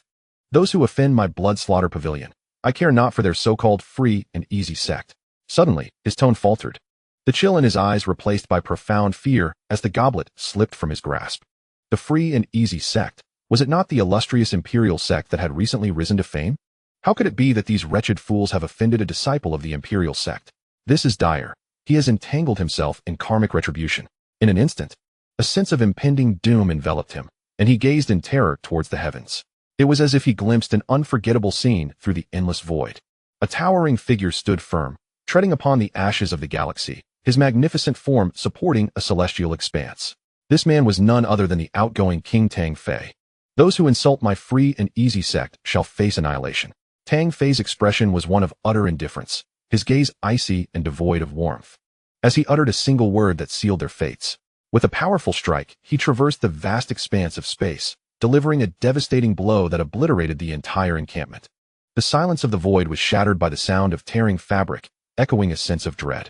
The colossal hand, imbued with the overwhelming aura of a sovereign, crushed the fabric of reality itself as it traversed great distances, engulfing the entire blood slaughter division in its impending doom. As that enormous hand approached, a profound terror filled Xue Qiutian's heart. It was the might of an emperor. The emperor had personally intervened to annihilate his blood slaughter division. He could not comprehend why such a formidable being would deign to concern himself with the words of a mere insect. In his final moments, he could only cry out in anguish, "Injustice! I spoke rashly, never foreseeing that he would be ensnared by fate, leading to his demise." With a resounding crash, the massive hand descended, extinguishing all semblance of life, leaving behind only the imprint of its enormity where once a vibrant realm thrived. The colossal entity of the divine domain saw the obliteration of the blood slaughter division. This event sent ripples through the world, drawing forth countless powerful beings, who marveled and applauded the spectacle. Such vermin, hidden from the light, had finally been purged for the good of the people. Some speculated that the emergence of the Eastern Domain Emperor heralded the advent of a great era. The intervention of such a powerful emperor was a monumental event that resonated throughout the Eastern Domain. Even if the main division were to learn of this occurrence, they would not dare to offend an emperor over a mere subordinate division. Alas, his brother remained as volatile as ever. Tang Fei shook his head with a bitter smile. Yet he could not help but wholeheartedly agree with his brother's actions. The blood slaughter division indeed deserved obliteration. His gaze shifted to a certain direction, a glimmer of insight flashing across his eyes. There he spied a remarkable talent, one worthy of recruitment into their sect. In a desolate mountain hollow, a scholar knelt before two graves, his expression vacant and motionless, his head wrapped in a white cloth. His name was Ru Jing, a 20-year-old scholar from the kingdom of Luoyu, who had traveled to take the imperial examination. He had succeeded, only to have his name usurped by another. Lacking connections within the kingdom, he learned that the impostor was of royal blood. The kingdom had long since decayed, and the common folk saw no hope of rising. The examination was merely a formality. Disheartened, he returned home, only to find that where once stood a well-kept house and living parents, now lay chaos and bloodshed. Everything of value and sustenance had been stripped away. Overcome with grief, he buried his parents with great sorrow, pledging to mourn at their graves without food or drink for 3 days. He could not fathom why the heavens would treat him so unjustly. Because you lack strength. Without strength, one is at the mercy of others. A gentle voice resonated in Ru Jing's ears. A figure appeared behind him, Tang Fei standing with hands clasped behind his back. The more he observed, the more satisfied he became. This young man possessed the bearing of a great sage and was indeed worthy of inclusion in their sect. This was a task entrusted to him by the master, to venture forth from the sect and recruit disciples. What should I do then? Ru Jing's voice emerged hoarsely, filled with confusion and helplessness. Then you must grow stronger, powerful enough that even the heavens cannot contend with you. Since the heavens are unjust, you shall defy it. But how can I become strong? How can I defy the heavens? Simply join my Xian Yao sect, for we can transform you into such a person. Are you willing? Yes, I am willing. From that moment forth, the world gained a righteous scholar swordsman, a champion of justice. Fengyun City, a remote settlement in Tianzhou, sprawling over 10,000 miles with a population barely exceeding 1 million. Cackling. A deafening demonic sound resonated through the void, echoing across the skies. Cackling. I am the holy demon King Jin Kuan. Today I emerge from seclusion. My stomach is somewhat hungry, and you are fortunate to become my blood feast. Tremble, you insignificant ants. The city trembled, and from the cracks emerged a figure cloaked in black. Strangely, its legs were not human feet, but 2 golden claws. Its name was Jin Kuan, an ordinary member of the Golden Rooster clan, who inadvertently acquired supreme resources, rapidly advancing in cultivation. After leading the Golden Rooster clan to solidify their foothold in the mountains and secluding himself for 250 years, he emerged today. longing for the delicacies of the world. This is bad. It is a demon cultivator. Everyone flee. A great demon has arrived. Help. I do not wish to die. I have yet to marry and have children. Who will save me? The crowd gazed in terror at the figure in the void, and countless people fled in a frenzy, causing the entire city to descend into chaos. Cackling. The figure in black laughed triumphantly in the sky, relishing the expressions of fear and the scene of chaos below. Suddenly, its form began to expand, revealing an enormous golden-clawed chicken in the void. Its feathers glimmered in gold, exuding an aura reminiscent of the golden palm. Yet the comb atop its head unmistakably marked its identity as a rooster. It cackled with glee. The size of this chicken is unfathomable. Spanning hundreds of miles, 10 roasting racks could not contain it. Have you ants had enough of the spectacle? In the face of my absolute power, you can only submissively await your fate to be devoured, transformed into my strength. Just as the people of Fengyan City were plunged into despair, believing they were destined to become the blood feast of the holy demon King Jin Kuan, an abrupt voice echoed across the heavens. What is this creature? A chicken that has gained sentience? Chapter 25. Roasted chicken wings, my favorite dish. The demonic clan's conspiracy half of a swallowing heavenly demon body? Such a remarkable physique. Yet it seems you are about to waste it. Whispers drifted through the void, tinged with a hint of regret. What is this golden-clawed demon Kuan plotting? Could it be that it starts with a chicken and evolves into a Kuan? Cackling, who are you? Have you come to deliver blood feasts to me? The holy demon King Jin Kuan scoffed, for the world is never short of small fry seeking to play the hero. Who is this master? You are not worthy to know. Do you wish to consume this master?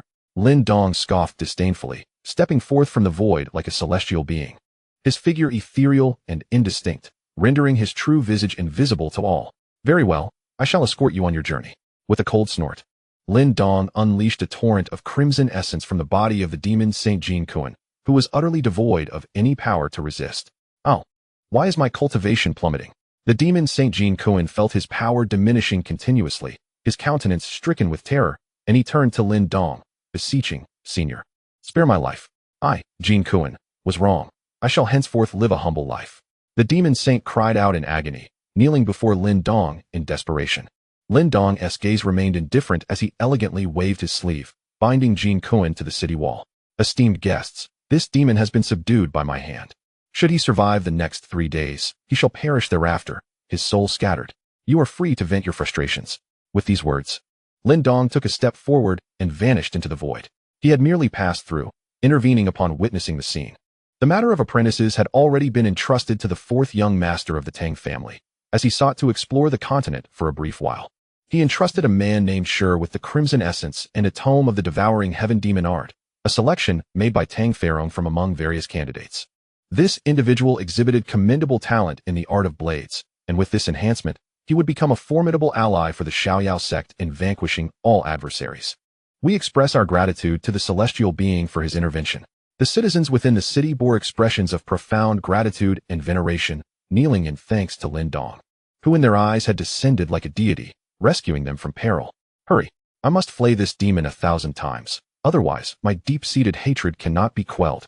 A man, his trousers stained, covered his groin with one hand while brandishing a knife with the other, rushing towards the demon. No, you insignificant ants dare treat me in this manner? I shall annihilate you.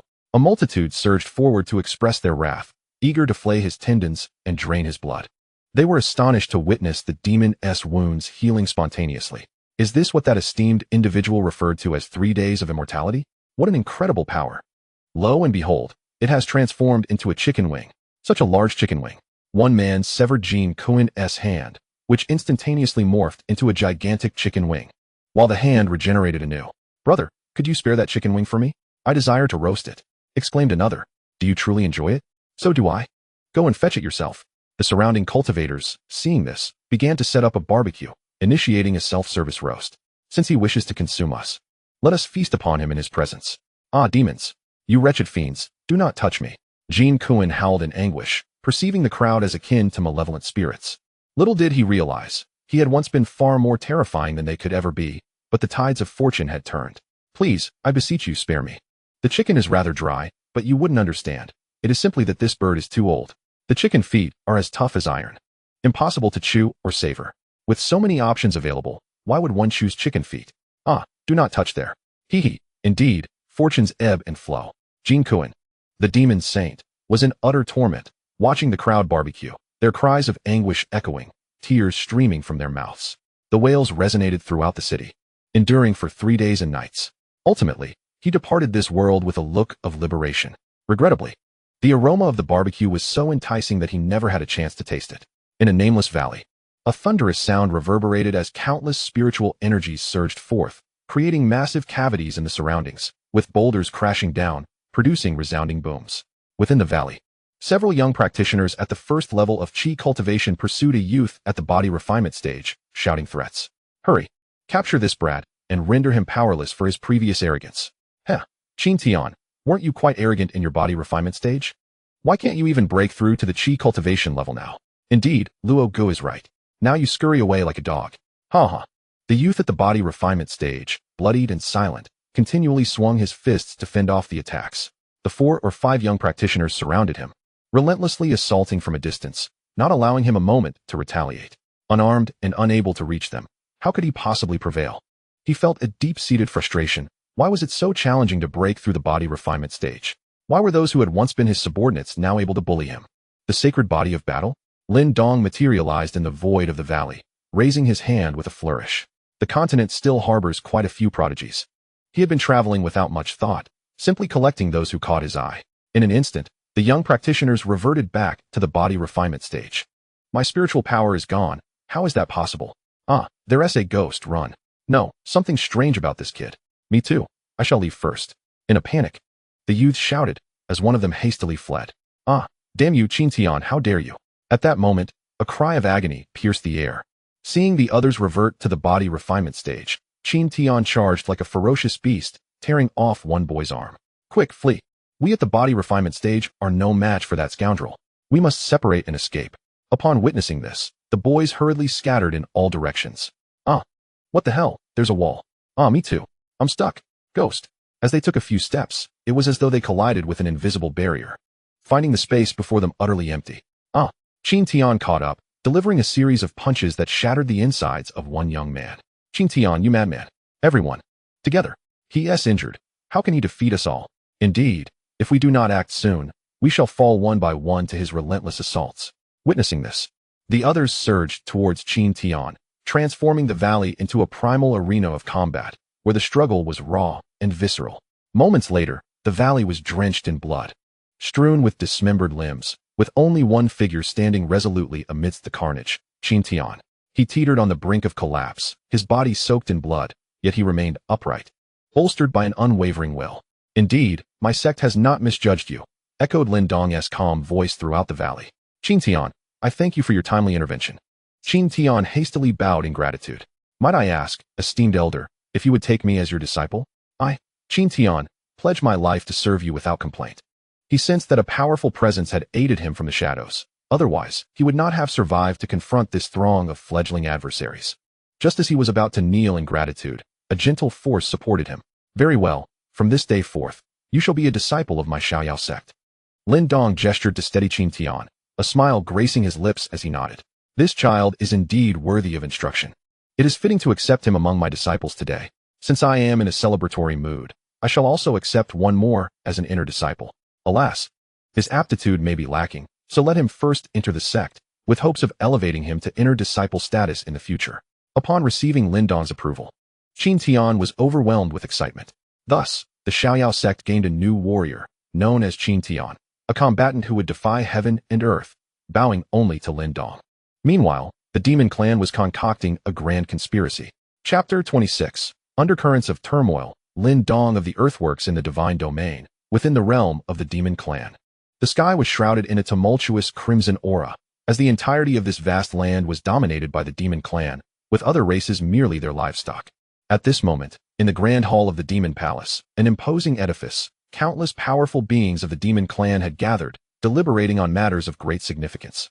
What momentous affairs could necessitate the assembly of our clan's formidable powers from all 4 domains? Cackled one. Surely, it must be a matter that could shake the very continent. Let us await the decree of the true demon lord. Numerous formidable beings of the demon clan were stationed here, with powerful emperors from the other 4 domains also in attendance. Yet this place remained the stronghold of the demon clan within the Tianwu continent. The demon clan, an alien species characterized by their dual horns, clawed hands, and, in the case of the pure-blooded, winged beings, possessed formidable innate abilities and a physical prowess akin to ferocious beasts. Their barbaric and bloodthirsty nature made them notorious for preying upon myriad races, including humanity. The origins of the demon clan trace back to the ancient era, stretching back tens of millions of years. Their invasion of the Tianwu continent aimed to claim it as their own, reducing the various races to mere fodder. Thus, a fierce rebellion arose among the myriad races. The ensuing conflict between the two armies would undoubtedly lead to countless wars. However, the strengths of both sides were evenly matched. After a stalemate lasting for several 100,000 years, the formidable beings above the great emperor of the celestial demon clan were kept at bay beyond the Tianwu continent. However, some managed to slip through the cracks, with countless demons infiltrating the Tianwu continent through spatial rifts. For tens of millions of years, they have been relentlessly plotting the invasion of the Tianwu continent. Gradually, the myriad races of the Tianwu continent found themselves in a weakened state, unable to withstand the overwhelming numbers of the celestial demons. Ultimately, the celestial demon clan seized vast territories, compelling the Tianwu continent to concede, designating certain regions for the demons' habitation and signing peace treaties with them. Within the grand hall of the demon palace, an enigmatic figure, with a blurred visage, dual wings, and twin horns emanating an aura of malevolence, occupied the central seat. This being, known as Blood Wuxiang, stood as the leader of the celestial demon clan on the Tianwu continent, a formidable entity of true demonic realm. Flanking him were 2 rows of 30 demon emperors from the celestial demon clan, essentially gathering all the demon sovereigns of the Tianwu continent in one place. Additionally, dozens of demon monarchs, quasi-emperors, stood respectfully at the hall's periphery. How prepared are the 4 domains for our altar? When can we activate our clan's artifact, the demon pillar? Blood Wuxiang surveyed the multitude of celestial demons below, his voice icy. Once the demon pillar is activated, our clan's forces will descend upon the Tianwu continent in an instant. At that moment, the entirety of the Tianwu continent will belong to the celestial demons, and the myriad races shall be reduced to servitude, nothing more than sustenance for us. We have awaited this moment for countless millennia, and I too shall be liberated from this wretched place. Reporting to the true demon lord. My southern domain is ready and can activate the great formation at any time. Reporting to the true demon lord. My western domain is similarly prepared and can initiate the formation at a moment's notice. 2 demon emperors, eagerly licking their lips, spoke in turn. They were the guardians of the southern and western domains, respectively. What of you, Huaxia and Qiluo from the other domains? Why do you remain silent? Blood Wuxiang frowned slightly, coldly questioning the 2 remaining demon emperors. Please forgive me, true demon lord. My northern domain still requires some blood offerings. We will need half a year to activate the formation. The demon emperor, named Huaxia, quickly bowed in submission. Please forgive me, true demon lord. The blood offerings in my eastern domain are of too low a caliber to provide the pure and powerful vital essence required for the formation. Progress is slow. Thus we will need another year to commence, lamented the Qiluo demon emperor, who yearned for swifter action. It was all the fault of that wretched woman from the eastern domain, who, like a fierce tigress, constantly eyed the celestial demons with suspicion. Useless fools. I do not wish to hear any excuses. You have 1 month to procure sufficient vital essence, or I shall offer you both as sacrifices to the formation. Blood Wuxiang snorted coldly. An overwhelming demonic aura surged throughout the hall, an intangible pressure of bloodline dominance emanating from him, leaving the 2 demon emperors gasping for breath. Yes, we shall complete our tasks without fail. The 2 demon emperors promptly complied, not daring to defy the commands of Blood Wuxiang. They were acutely aware of the terror that Blood Wuxiang embodied, having witnessed countless formidable beings of the demon clan perish at his hands. The demon clan was far from lacking in prodigies. With pure bloodlines, their strength was formidable, yet they were inherently suppressed by their lineage, rendering it nearly impossible for ordinary demons to transcend such hierarchical constraints. Upon their demise, many would ascend as demon emperors, rising through the ruthless methods characteristic of their clan. Their existence far more brutal than that in the Tianwu continent. The hierarchy was stark, with strength revered, leading to absolute dominion and obedience to orders. Enough. You may all leave. I shall summon you again in a month, Blood Wuxiang said impatiently, waving his hand dismissively, as if shooing away flies. Yes, we take our leave. The assembled demon powerhouses dared not voice any dissent, and quickly departed. If the myriad cultivators of the Tianwu continent were to witness this scene, they would surely question their own vision, exclaiming disbelief. These were the demon emperors, renowned and immensely powerful across the continent. Once the crowd had dispersed, the vast hall fell silent once more. Unbeknownst to all, the demon clan was concocting a cataclysmic conspiracy, like an undercurrent poised to sweep across the entire continent. In the Xianyao sect, in the rear courtyard, Lin Dong reclined on a sunlit recliner, indulging in the delightful massage provided by Chuanxiang. Indeed, Chuanxiang, your skills have improved remarkably. To what level have you cultivated your massage technique? Reporting to the sect master, Chuanxiang has mastered the second level of the massage technique, she replied with a respectful demeanor, her delicate hands tirelessly attending to Lin Dong's legs. Over the decades that had passed in the Xianyao sect, various events had unfolded. The Taoist of Carefree had achieved significant progress in his cultivation and had left the sect, expressing his intent to find a suitable partner for Lin Dong. Lin Dong did not dissuade him. Rather, he supported his master's pursuit of happiness. The disciples had also displayed commendable progress in their cultivation. Lin Dong surveyed the sect with his spiritual sense, noting the developments. Yi Changsheng and his companions, among the earliest entrants into the sect, had already reached the saint realm. The other disciples, who had joined subsequently, were mostly at the respected or monarch levels, with several exceptionally gifted prodigies attaining the saint realm. Given them more time for cultivation, they would undoubtedly become awe-inspiring figures across the continent. Lin Dong had also instituted a regulation. No disciple was permitted to leave the sect until they reached the great saint realm. Initially, he contemplated a standard that required each disciple to achieve the status of emperor before departing, but deemed that expectation excessively lofty. In truth, reaching the great saint realm was already sufficient in the Tianwu continent. Lin Dong found himself anticipating the moment when the Xianyao sect would truly emerge, making a resounding impact. When the time came, their name would undoubtedly resonate throughout the continent. At that time, it would be the moment when his carefree sect would dominate the continent. To his surprise, this fellow, the two-hued dog, had reached the realm of a respected elder. Lin Dong couldn't help but feel astonished. He had never anticipated that the two-hued dog would diligently cultivate to such heights. The techniques Lin Dong had casually imparted had indeed borne fruit, as this creature had earnestly applied itself. According to Yi Changsheng, this rascal indulged in thievery daily, consuming countless resources, making it nearly impossible for him not to achieve a breakthrough. Moreover, his physical form had grown immensely powerful. However, Lin Dong remained unconcerned about these resources, for he was exceedingly wealthy. As for the old man Gu Chun, he had successfully reshaped his body and had now ascended to the threshold of an emperor. In recent days across the Tianwu continent, Lin Dong had tasked the fourth young master of the Tang family with recruiting talents for the sect. While traversing various regions of the continent, Lin Dong encountered prodigies and couldn't resist taking in two disciples. Regrettably, the local fauna were of mixed bloodlines, lacking purity, which precluded him from capturing any small creatures. Even the mythical beasts failed to capture his interest, appearing rather unappealing. He decided to postpone his quest for small animals until he ventured into the starry skies beyond the Tianwu continent. The rewards from the system were indeed bountiful. Lin Dong smiled faintly. He had become extraordinarily affluent. In recent days, the sect had welcomed numerous disciples, and he had received an abundance of rewards, including the coveted golden summoning card, which could summon 18 formidable beings.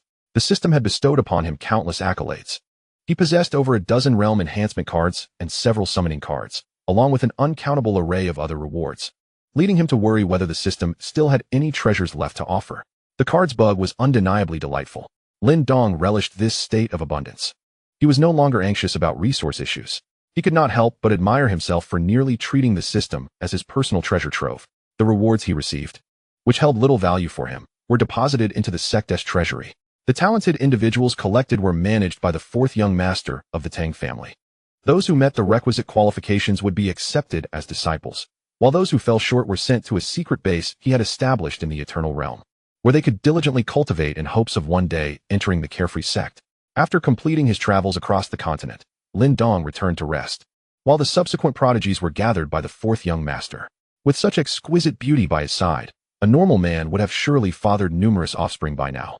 It had been over a decade. Surely, by now, children would be attending primary school. Yet, Lin Dong remained as innocent as a fledgling. With the enchanting Empress Tianxiang questioning his nature time and again, wondering if he had any difficulties in that regard. Despite her presence, Lin Dong exhibited no reaction. Continuing with his daily routine, as if he had entered a sage-like state, he shook his head, contemplating whether to gather all these talents into the affiliated sect of the carefree sect. In due course, an appropriate name for the affiliated sect would need to be established.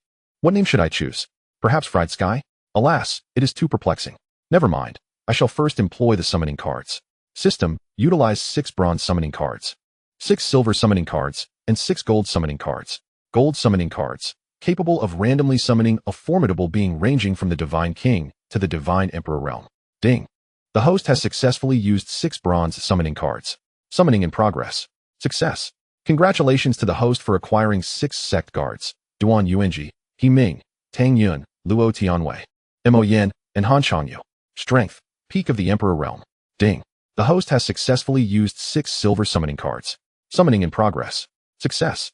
Congratulations to the host for acquiring 2 inner sect elders of the peak ancient god realm, Ji Wuhui and Bai Zhan, along with 4 outer sect elders of the peak true god realm, Chu Fengsheng, Zhou Yuan, Hui Dao, and Mu Yunkai.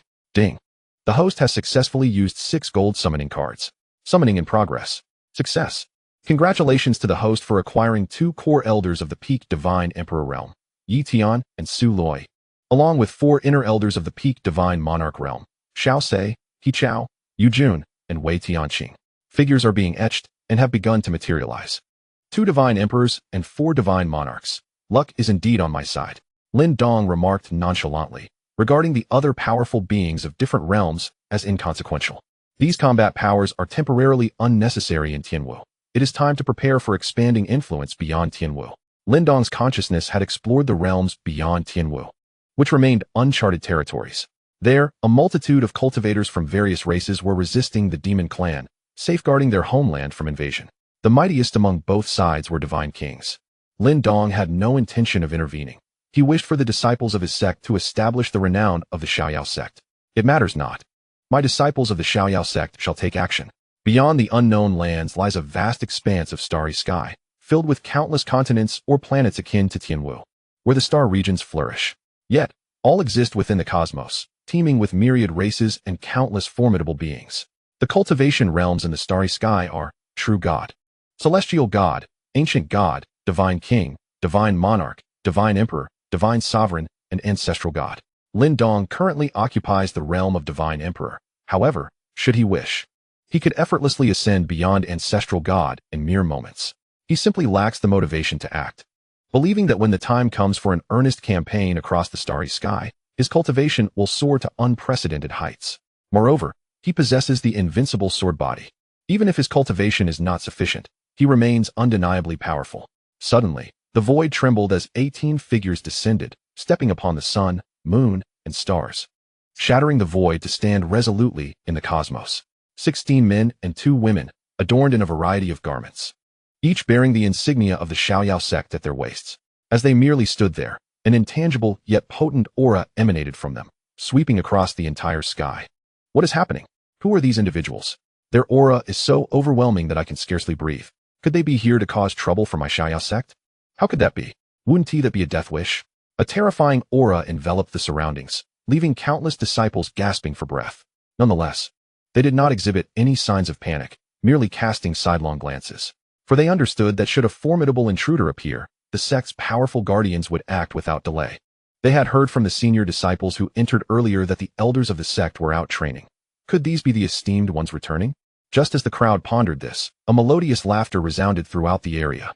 Indeed, dear junior brothers and sisters, there is no need for alarm. Our sect's powerful members have returned, so please continue with your activities. The crowd turned to pay their respects, and there stood Yi Changsheng, radiating warmth and confidence. Upright in the center, beside him was the elegant and ethereal Lu Shuer, though a fleeting shadow of worry flickered in her eyes. It is indeed the senior brother and sister. Since senior brother has said so, it must be true. Look, they each bear the token of our Xiaoyao sect at their waists. How enlightening. During their time in the Xiaoyao sect, everyone had naturally come to recognize Yi Changsheng, the senior brother. Upon hearing this, the disciples no longer lingered, dispersing towards various areas of the sect to cultivate, striving for an early breakthrough into the great sage realm. When the Xiaoyao sect officially emerged, they would also contribute their efforts to the sect.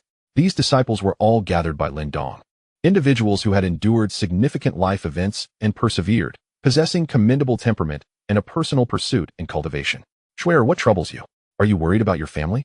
Yi Changxing stepped forward to Lu Shuer, inquiring softly. Although she had made great efforts to conceal her concern, it was nonetheless perceived by him. Lu Shuer nodded, her gaze once more reflecting a hint of anxiety. Indeed, recently, Xiao Yin sent me a message saying that although my grandfather and father have recovered, the celestial demon clan has been stirring restlessly in the northern domain. The two gazed at each other with deep affection. As the saying goes, feelings grow with time. They had often cultivated and trained together during this period, their bond gradually deepening, their relationship occupying a delicate position that neither dared to shatter. It was unexpected that even Yi Changxing, typically oblivious, was close to winning Lu Shui's heart. Meanwhile, Lin Dong remained a solitary figure, accompanied only by his loyal dog. As the adage goes, in a trio, one must inevitably remain single. Thus, Luo Yin chose to focus on his own cultivation, preferring not to witness the unfolding romance.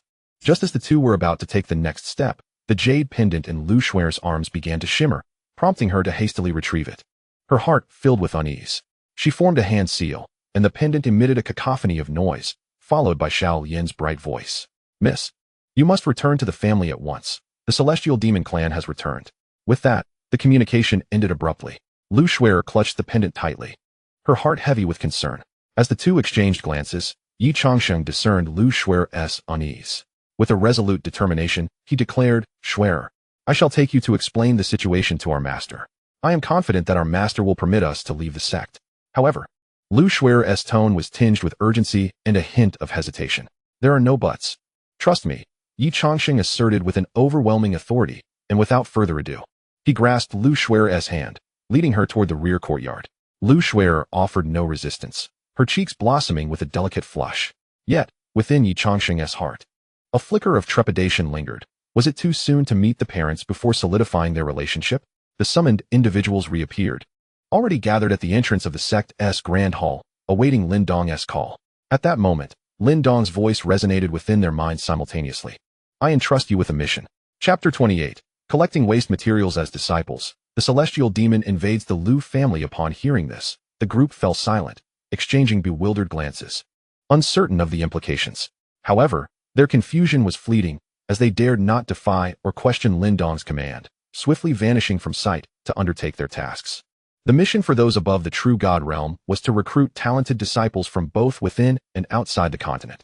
The primary objective was to seek out those whose family science, once deemed useless, suddenly rose to prominence, defeating all pure geniuses, or those unknown individuals who experienced rapid breakthroughs to become extraordinary talents, possessing unique physiques that could not be activated.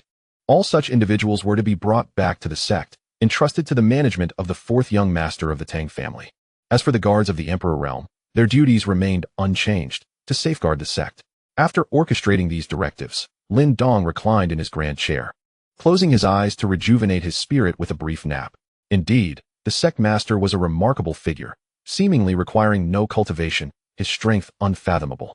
The heavenly fragrance empress gazed upon him with deep respect, her heart filled with awe. The more she learned about the sect master, the more she sensed the depths of his formidable nature. Were Lin Dong to hear this, he would undoubtedly remark, "Why bother with cultivation? I have my advantages. What need is there for further effort?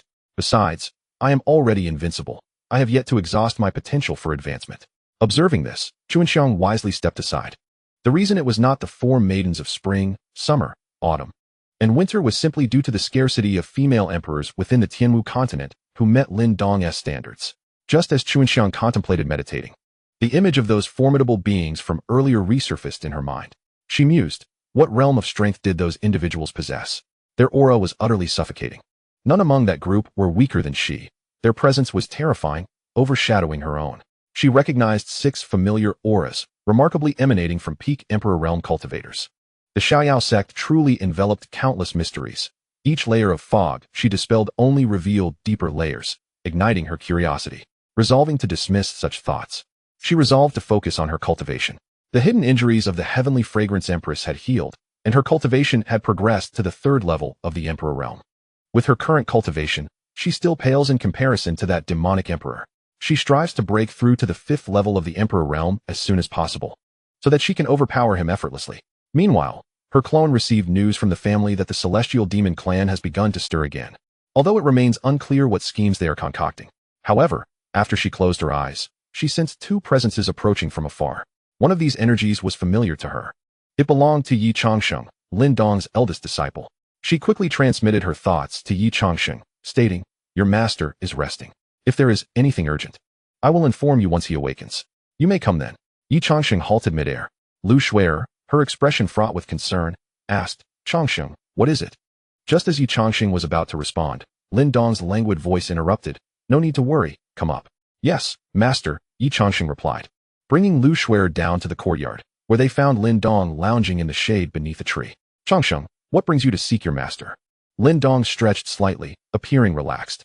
Despite his habitual slumber, his mind traversed realms far beyond. Everything concerning the Shaoyao sect and the events of the continent lay within his grasp. Sleep, after all, is a form of cultivation. Lin Dong contemplated the solitude that comes with invincibility. Just as Yi Changxing opened his mouth to speak, Lu Shuer suddenly exclaimed, "The heavenly fragrance empress?" Upon turning, she was overwhelmed with excitement, her delicate hand pointing toward Chuanxiang, who was massaging Lin Dong. Lu Shuer could hardly believe her eyes. Heavens, what am I witnessing? The legendary empress, renowned across the eastern domain, serving as a maid in our Shaoyao sect, massaging the sect master? She is the object of my admiration. Her journey to the eastern domain was motivated by a desire to witness the empress's unparalleled grace, and now fate had granted her this unexpected encounter. It was no surprise that Lu Shuer reacted so profoundly, as the backyard was widely recognized as a forbidden zone. Typically, aside from Lin Dong's master and his close disciples, others were not permitted to approach the backyard easily. At present, I am merely the sect master's maid. You may call me Chuanxiang, the heavenly fragrance empress stated. Her demeanor unruffled. How vexing it is to be recognized. Being exposed in such a manner was somewhat undignified for an empress of her stature. Yi Changsheng, however, remained composed, unfazed by the revelation. He had little familiarity with any empress and had met Chuanxiang only a few times, knowing her simply as his master's attendant. He tugged at Lu Shuer's sleeve, whispering, "Shuer, what are you doing? Let us not forget the purpose of our visit." Lu Shuer instantly regained her composure, hastily closing her mouth, though her gaze remained filled with admiration for Lin Dong. Truly, he was a mysterious sect master, even having captivated an empress. "Master, we wish to leave the sect. Shuer has urgent matters at home and wishes to return," Yi Changxing stated with a hint of trepidation. "Perhaps to meet your father-in-law?" Lin Dong pondered momentarily, a slight smirk gracing his lips as he jested. Upon hearing these words, both individuals felt their ears flush with embarrassment. Lu Shuer lowered her head, too timid to meet Lin Dong's gaze. "Master, how did you know what I intended to do?" Yi Changxing scratched his head awkwardly. "No, I merely went to assist Schwenner's family." "Very well, your master permits it," Lin Dong replied with a playful reprimand, waving his hand. "Your intentions are transparent to everyone." At this, both felt a surge of joy and quickly expressed their gratitude. "Thank you, master, for your support. Thank you, sect leader, for your support." Lin Dong continued. "Go to the sect's treasury and select some fine gifts to bring along. Let's not allow others to look down upon us." He reminded them, "Remember, you are disciples of the Shaoyao sect, representing our sect to the outside world. Whatever happens, feel free to act boldly. Your master will support you." Upon hearing this, Yi Changxing's eyes turned slightly red. Indeed, his master cared for him deeply. With his parents absent, it felt wonderful to have his master's affection. Just as Yi Changxing was about to utter something sentimental, Lin Dong closed his eyes and waved his hand, signaling them to depart. The two bowed respectfully. Disciple takes his leave. Apprentice takes his leave. Yi Changxing grasped Lu Shuer's hand and hurried away. In the northern region, within the Lu family's secret realm, a scene reminiscent of a celestial paradise unfolded. The air was thick with spiritual energy, enveloped in mist, while ancient trees towered like dragons, reaching for the heavens. Countless ancient palaces and pavilions dotted the landscape. A young man bent down to pick up a stone, but when he lifted his gaze once more, his expression turned to one of sheer terror, and the stone slipped from his grasp. A blood-red cloud appeared on the horizon, swiftly staining the surrounding sky crimson. As if an impending calamity loomed, the stone hit the ground, and the young man quickly reacted, shouting, "This is bad. The heavenly demon clan is coming again." As soon as he spoke, a luminous barrier illuminated the area, rapidly enveloping the region. The activation of this formation indicated the arrival of a formidable foe. This was the ancestral formation of the Lu family, typically reserved for life and death situations due to the enormous resources it consumed each time it was invoked. "Damn the heavenly demon clan, why do they keep returning?" The angered voices echoed. "How dare they attack our Lu family in this vast northern region? It is utterly intolerable. Indeed, cornered rats will jump the wall. If it comes to that, I shall confront those demonic spawn directly." Within the formation, numerous individuals paused their activities, turning their gazes toward the outside. Some wore expressions of fear, others were filled with rage, while a cacophony of resentment and curses filled the air. Swish, swish, swish. Figures began to emerge from the palatial structures, their expressions grave as they looked towards the encroaching darkness. The ominous black clouds rolled in from afar, enveloping the entire formation. creating an atmosphere reminiscent of a city besieged by storm clouds. Delicious blood food, your demon lord has arrived. Tremble, insects. The air was filled with the piercing sounds of demonic laughter from within the black clouds. Upon closer inspection, one would observe numerous shadowy figures entwined with malevolent energy amidst the oppressive clouds, their expressions twisted in grotesque delight as they laughed raucously. Chapter 29. The Forces of the Celestial Demon Clan Approaching. In the courtyard of the Lu family, Lu Daosheng pondered gravely. I wonder how the injuries of the patriarch and the elder are faring. Our Lu family seems to be facing grave peril. Regardless, even if I, Lu Tiancheng, were to perish, I shall drag a few of those demonic wretches down with me, declared a robust young man with an air of dominance as he strode forward. Indeed, when have the sons of the Lu family ever flinched in fear? First, we must ensure the survival of our family's legacy. As for us old bones, death is the least of our concerns, chimed in an elder with a fiery temperament, flicking his sleeves dismissively. Having endured several recent battles, the Lu family had suffered countless losses, with loved ones lost and cherished ones separated. Their only sentiments towards the Celestial Demon Clan were profound hatred and a thirst for vengeance. It was common knowledge that the protective formation could only endure for a few days. Ultimately, they would have to confront the Celestial Demon Clan. Thus, it seemed more prudent to engage in battle sooner rather than later. Suddenly, a figure clad in blue appeared, standing resolutely before the assembly. It was a middle-aged man, tall and imposing, who was none other than Lu Daosheng, the head of the Lu family and father of Lu Shuer. Patriarch. The crowd bowed respectfully upon recognizing him. Permit us to engage in battle, Patriarch. I long to clash with these demonic fiends, one elder implored. Indeed, Patriarch, we fear not death. We shall take down as many celestial demons as we can, echoed another. Silence. Lu Daosheng raised his hand, and the crowd fell silent. I understand the fury that resides within each of you. Therefore, the elder and I have resolved to confront the Celestial Demon Clan with all our might. The assembly exchanged glances, all too aware of the concern reflected in each other's eyes. But Patriarch, your and the elder's injuries. Lu Daosheng turned sternly to the gathered members of the Lu family, his authoritative voice resonating throughout the hall. Do not fret. Both the elder and I have fully recovered, and the rest of our esteemed elders have also advanced in their cultivation. This time, the invading demons shall meet their demise without exception. The enlightenment tea brought back by Xiao Lian has significantly bolstered our family's overall strength. We have gained several formidable elders and 2 saintly beings, and my own power has also surged. He exuded confidence that he could lead his family in repelling, if not annihilating, the detested Celestial Demon Clan. Marvelous. Our elder is formidable. Our patriarch is formidable. The crowd erupted with exuberance, their spirits soaring, some moved to tears, as they rallied with fervent zeal. Prepare yourselves, wretched demons, await my blade, shouted one, fueled by righteous fury. Despicable fiends, I have long suppressed my wrath, at last. I shall unleash it upon you. Another roared passionately. Father, I finally have the chance to avenge you. The crowd was filled with excitement, their spirits ignited, eager to rush forth and obliterate the demonic spawn. The commanding voice of Lu Daosheng resonated once more throughout the assembly. However, prior to taking action, preparations must be meticulously undertaken. To avert any unforeseen circumstances, it is imperative to gather the elderly, the weak, and women and children in a secure location, ready for swift relocation, while also preserving some embers for the Lu family. Daofan, it is your responsibility to orchestrate this arrangement. Once accomplished, we shall launch our counteroffensive. At this moment, a man clad in gray robes stepped forward, cupping his fists in salute. Yes, head of the family. I shall proceed with the arrangements, and will fulfill the task. Lu Daosheng nodded and addressed the assembly. I implore the valiant sons of the Lu family to cooperate with Daofan and execute the preliminary tasks. Once this matter is resolved, we shall initiate our counterstrike.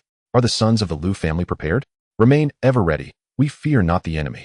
As ominous clouds loomed, countless tendrils of demonic energy erupted forth, assaulting the grand formation, which rippled in response. From the billowing darkness emerged a multitude of celestial demons, their ranks surging towards the great array. Clad in obsidian armor and wielding dark weaponry, each bore a ferocious countenance, cackling maniacally, their voices resonating with an eerie, otherworldly tone. Among them, the least formidable celestial soldiers were at the Spirit Sea realm, with many commanding figures at the Emperor and King levels. Children, shatter this formation, and we shall feast upon delectable blood, commanded the celestial demon leaders, their troops responding with ravenous laughter as they unleashed a relentless assault on the array. Behind the black clouds, in the void, lay dozens of formidable entities. Those currently advancing were mere fodder. The true pinnacle of the celestial demon army resided with these elite figures, the ones who would ultimately determine the outcome of the confrontation. Each silhouette radiated overwhelming demonic energy. A mix of male and female warriors, all fixated on the shimmering barrier, their tongues flicking in anticipation, their eyes glinting with ominous crimson light. These high-ranking blood meals are truly tantalizing, a veritable feast for the senses, remarked one mesmerizing female demon, her eyes aglow with desire as she unconsciously licked her lips. I wonder what those blood meals are still struggling against. They should simply surrender for our banquet, declared a burly demon clad in dark armor, shaking his fist with ferocity. With so many powerful beings of our kind mobilized, this meager human domain is but a flick of the wrist away from annihilation, added a gaunt-faced man, resembling a ravenous wolf. Upon hearing this, several gazes turned reverently towards the 13 thrones ahead, their expressions filled with awe. Seated in the ethereal thrones were 13 members of the celestial demon race, 3 of whom occupied the foremost seats. Those worthy of such exalted positions were all formidable beings of the demon sage level and above. In the forefront, 3 formidable members of the celestial demon clan, each a powerhouse of the great demon sage realm, command attention. Behind them, several dozen other celestial demons stand respectfully, all of whom are figures of the demon sovereign caliber. Lord Bloodcloud, might I inquire why the demon emperor has mobilized such a significant force to invade the northern domain? A captivating female from the celestial demon clan, seated upon the lap of a tall and imposing man, spoke with a delicate tone. This man, known as Bloodline, bears the title of Bloodcloud Great Demon and is the youngest among the trio of great demon sages. Do not ask what you should not know. Even I am unworthy of such knowledge, Bloodcloud Great Demon replied coldly, gripping the wooden armrest of the throne with a fierce expression. His reaction was understandable. Given the gravity of the situation, he himself harbored no insight into the celestial demon's plans, as he was bereft of the privilege to be informed. All he knew was that a stern command had been issued from above. The mission must be accomplished, or the consequence would be dire for him. Very well. If you choose not to speak, there is no need to be so forceful. The throne may break, and then there will be no seat for you. The enchanting demoness teased, her alluring gaze cast upon him as the throne shook under his touch, eliciting a shiver of excitement from her. This glance stirred something within Bloodcloud Great Demon, prompting him to regard her with a peculiar expression. This formation will take at least 3 days to breach. Unless these bloodthirsty foes are foolish enough to emerge themselves, he mused with a sly smile, directing his words to a man seated on another throne. Goichi, my stomach growls. I shall take my leave for a meal. Should any matters arise, be sure to summon me back. With that, he vanished alongside the enchanting demoness. Oh, the youth of today? Bloodcloud, unable to endure even this brief interlude. Does he not grasp the significance of the moment? Goichi shook his head, bemused. And food. One fears he may one day meet his demise at the hands of a woman. Chapter 30. The rampage of the celestial demons. The Great War begins meanwhile. Yi Chongsheng and Lu Shuer have embarked towards the Lu clan in the northern domain. At the Lu clan, multitudes of powerful warriors have congregated in the square, their spirits soaring, combat energy palpable as they gaze upon the figure ahead, Lu Daoxing. Among them stands Xiao Yan, clad in battle attire, her lively demeanor transformed into one of resolute elegance amidst the crowd. I hope Miss can arrive promptly after receiving my message, she thought. Embodying the spirit of a woman who refuses to be overshadowed by her male counterparts, though a hint of worry lingered in her eyes. Having attained the realm of a sovereign, she is no less formidable than the talents within her family. She is determined to contribute to the Lu clan's efforts. Ready to engage fiercely against the generals of the celestial demon clan, the members of the Lu clan, united in purpose, brim with combat fervor as they await the command of Lu Daoxing. At a mere command, they charged forth fearlessly to engage in battle against the ruthless, bloodthirsty, and inhumane demon clan. Lu Daoxing's authoritative gaze swept across the gathering of Lu family disciples in the plaza. Such unity truly reflects the spirit of the Lu lineage. Today, our entire family shall rise to confront the invading demons, ensuring that they return from whence they came without a trace. Esteemed comrades, the demon clan has trespassed upon our homeland, slaughtered our kin, and must be avenged. Today, as the head of the family, I lead you in the noble defense of our home, to eradicate the demon clan, avenge our fallen brethren, and restore glory to the Lu family. My brave sons of the Lu family, are you prepared? We are ready. We are ready. Countless voices erupted in unison, responding to Lu Daoxing's rallying cry. The atmosphere surged with an indomitable spirit, as if a grand dragon of fervor coalesced in the heavens, poised to emerge. Activate the formation, my sons of the Lu family. Follow me into battle against the demons. In an instant, The luminous barrier of the formation dissipated rapidly. The attacking demons were momentarily taken aback. From all directions, fervent shouts resounded as numerous figures surged forth. Cackling, the demons exclaimed, "Food has arrived. The scent of flesh is upon us." Their expressions twisted with malevolence, blood-red eyes gleaming with insatiable desire as they greedily inhaled the surrounding air. Kill! Kill! Kill! Countless war cries ascended as the Liu family surged forth with unmatched resolve to confront the demon clan. "Kill, you wretched fiends! Your grandfather has arrived! Ha ha ha! Damn the demon clan! I shall take one of you with me to the grave! Ha ha ha! If I can exchange my life for 10 demons, it would be worth it." The cacophony of battle echoed throughout the realm. Numerous demons fell, yet some Liu family members also succumbed to the onslaught, collapsing in pools of blood. Xiaolian fought valiantly on the battlefield, akin to a general, relentlessly slaying the demons, each swing of her blade causing numerous foes to fall. This is dire. The demon clan has sent forth many formidable warriors. Xiaolian's expression turned grave. While dispatching enemies, she glanced towards the horizon, where terrifying auras surged skyward. She hastily retrieved her jade pendant, attempting to send another message to Lu Shuer. "What is happening? This wretched pendant is malfunctioning. There must be another way." Seeing the pendant dimmed, Xiaolian grew increasingly anxious. Suddenly, a streak of dark, demonic sword energy shot towards her from behind, slicing across her shoulder and leaving a painful gash. "Cursed foe! I must first confront the enemy. I shall fight while retreating and seek another means to inform the young lady." Meanwhile, the sky was divided into 2 battlefields, where the fate of both sides would be decided in the heavens. In one of these arenas, countless figures clashed amidst the skies. In a fleeting moment, both sides appeared evenly matched, revealing no discernible advantage, ensnared in a delicate state of conflict. However, the members of the Liu family displayed evident gravity upon their faces. As the situation grew increasingly dire, the sheer number of formidable adversaries from the Celestial Demon clan was overwhelming, with some of their warriors engaging 2 opponents simultaneously. "Take that, you ruffians!" exclaimed an elder with fiery red hair, delivering a powerful punch that shattered the defenses of a demon lord from the opposing side, his temper flaring. Upon their arrival, the Liu family was taken aback by the sheer number of celestial demons. Nevertheless, with no choice but to act, they surged forward to engage in battle. Facing dozens of celestial demon lords, they could muster only a little over 20 of their own esteemed warriors. Although they were outnumbered, the disparity in strength was not immediately apparent. This was largely due to the family head, who had somehow procured the mystical enlightenment tea, significantly enhancing the overall prowess of the Liu family. Had it not been for this boon, the family would have lacked the strength even to confront the Celestial Demon clan. Yet, the overwhelming presence of the Celestial Demons still posed a formidable challenge. Enclosed within a grand formation, they had effectively severed the Celestial Demons' ability to scout and gather intelligence on local forces. Thus, all hope was placed upon the shoulders of their family head. "Elder Yunhua, exercise restraint. These Celestial Demons are resilient. Identify their weaknesses and strike with precision, lest we exhaust our spiritual energy and become no match for these fledgling adversaries." Not far away, a middle-aged man clad in white engaged 2 foes, wielding the 5th level of the esteemed realm against 2 at the 4th level. With a sweeping stroke of his sword, he sent one of the Shadow Vulture celestial demons flying 3 paces away as he conveyed a message to the elder. Should their spiritual power be depleted, they would stand no chance against these formidable demon lords, as the celestial demons possessed immense physical strength. While the typical human cultivators focused primarily on spiritual energy and principles, neglecting physical cultivation. Thus, they were at a distinct disadvantage in physical confrontations.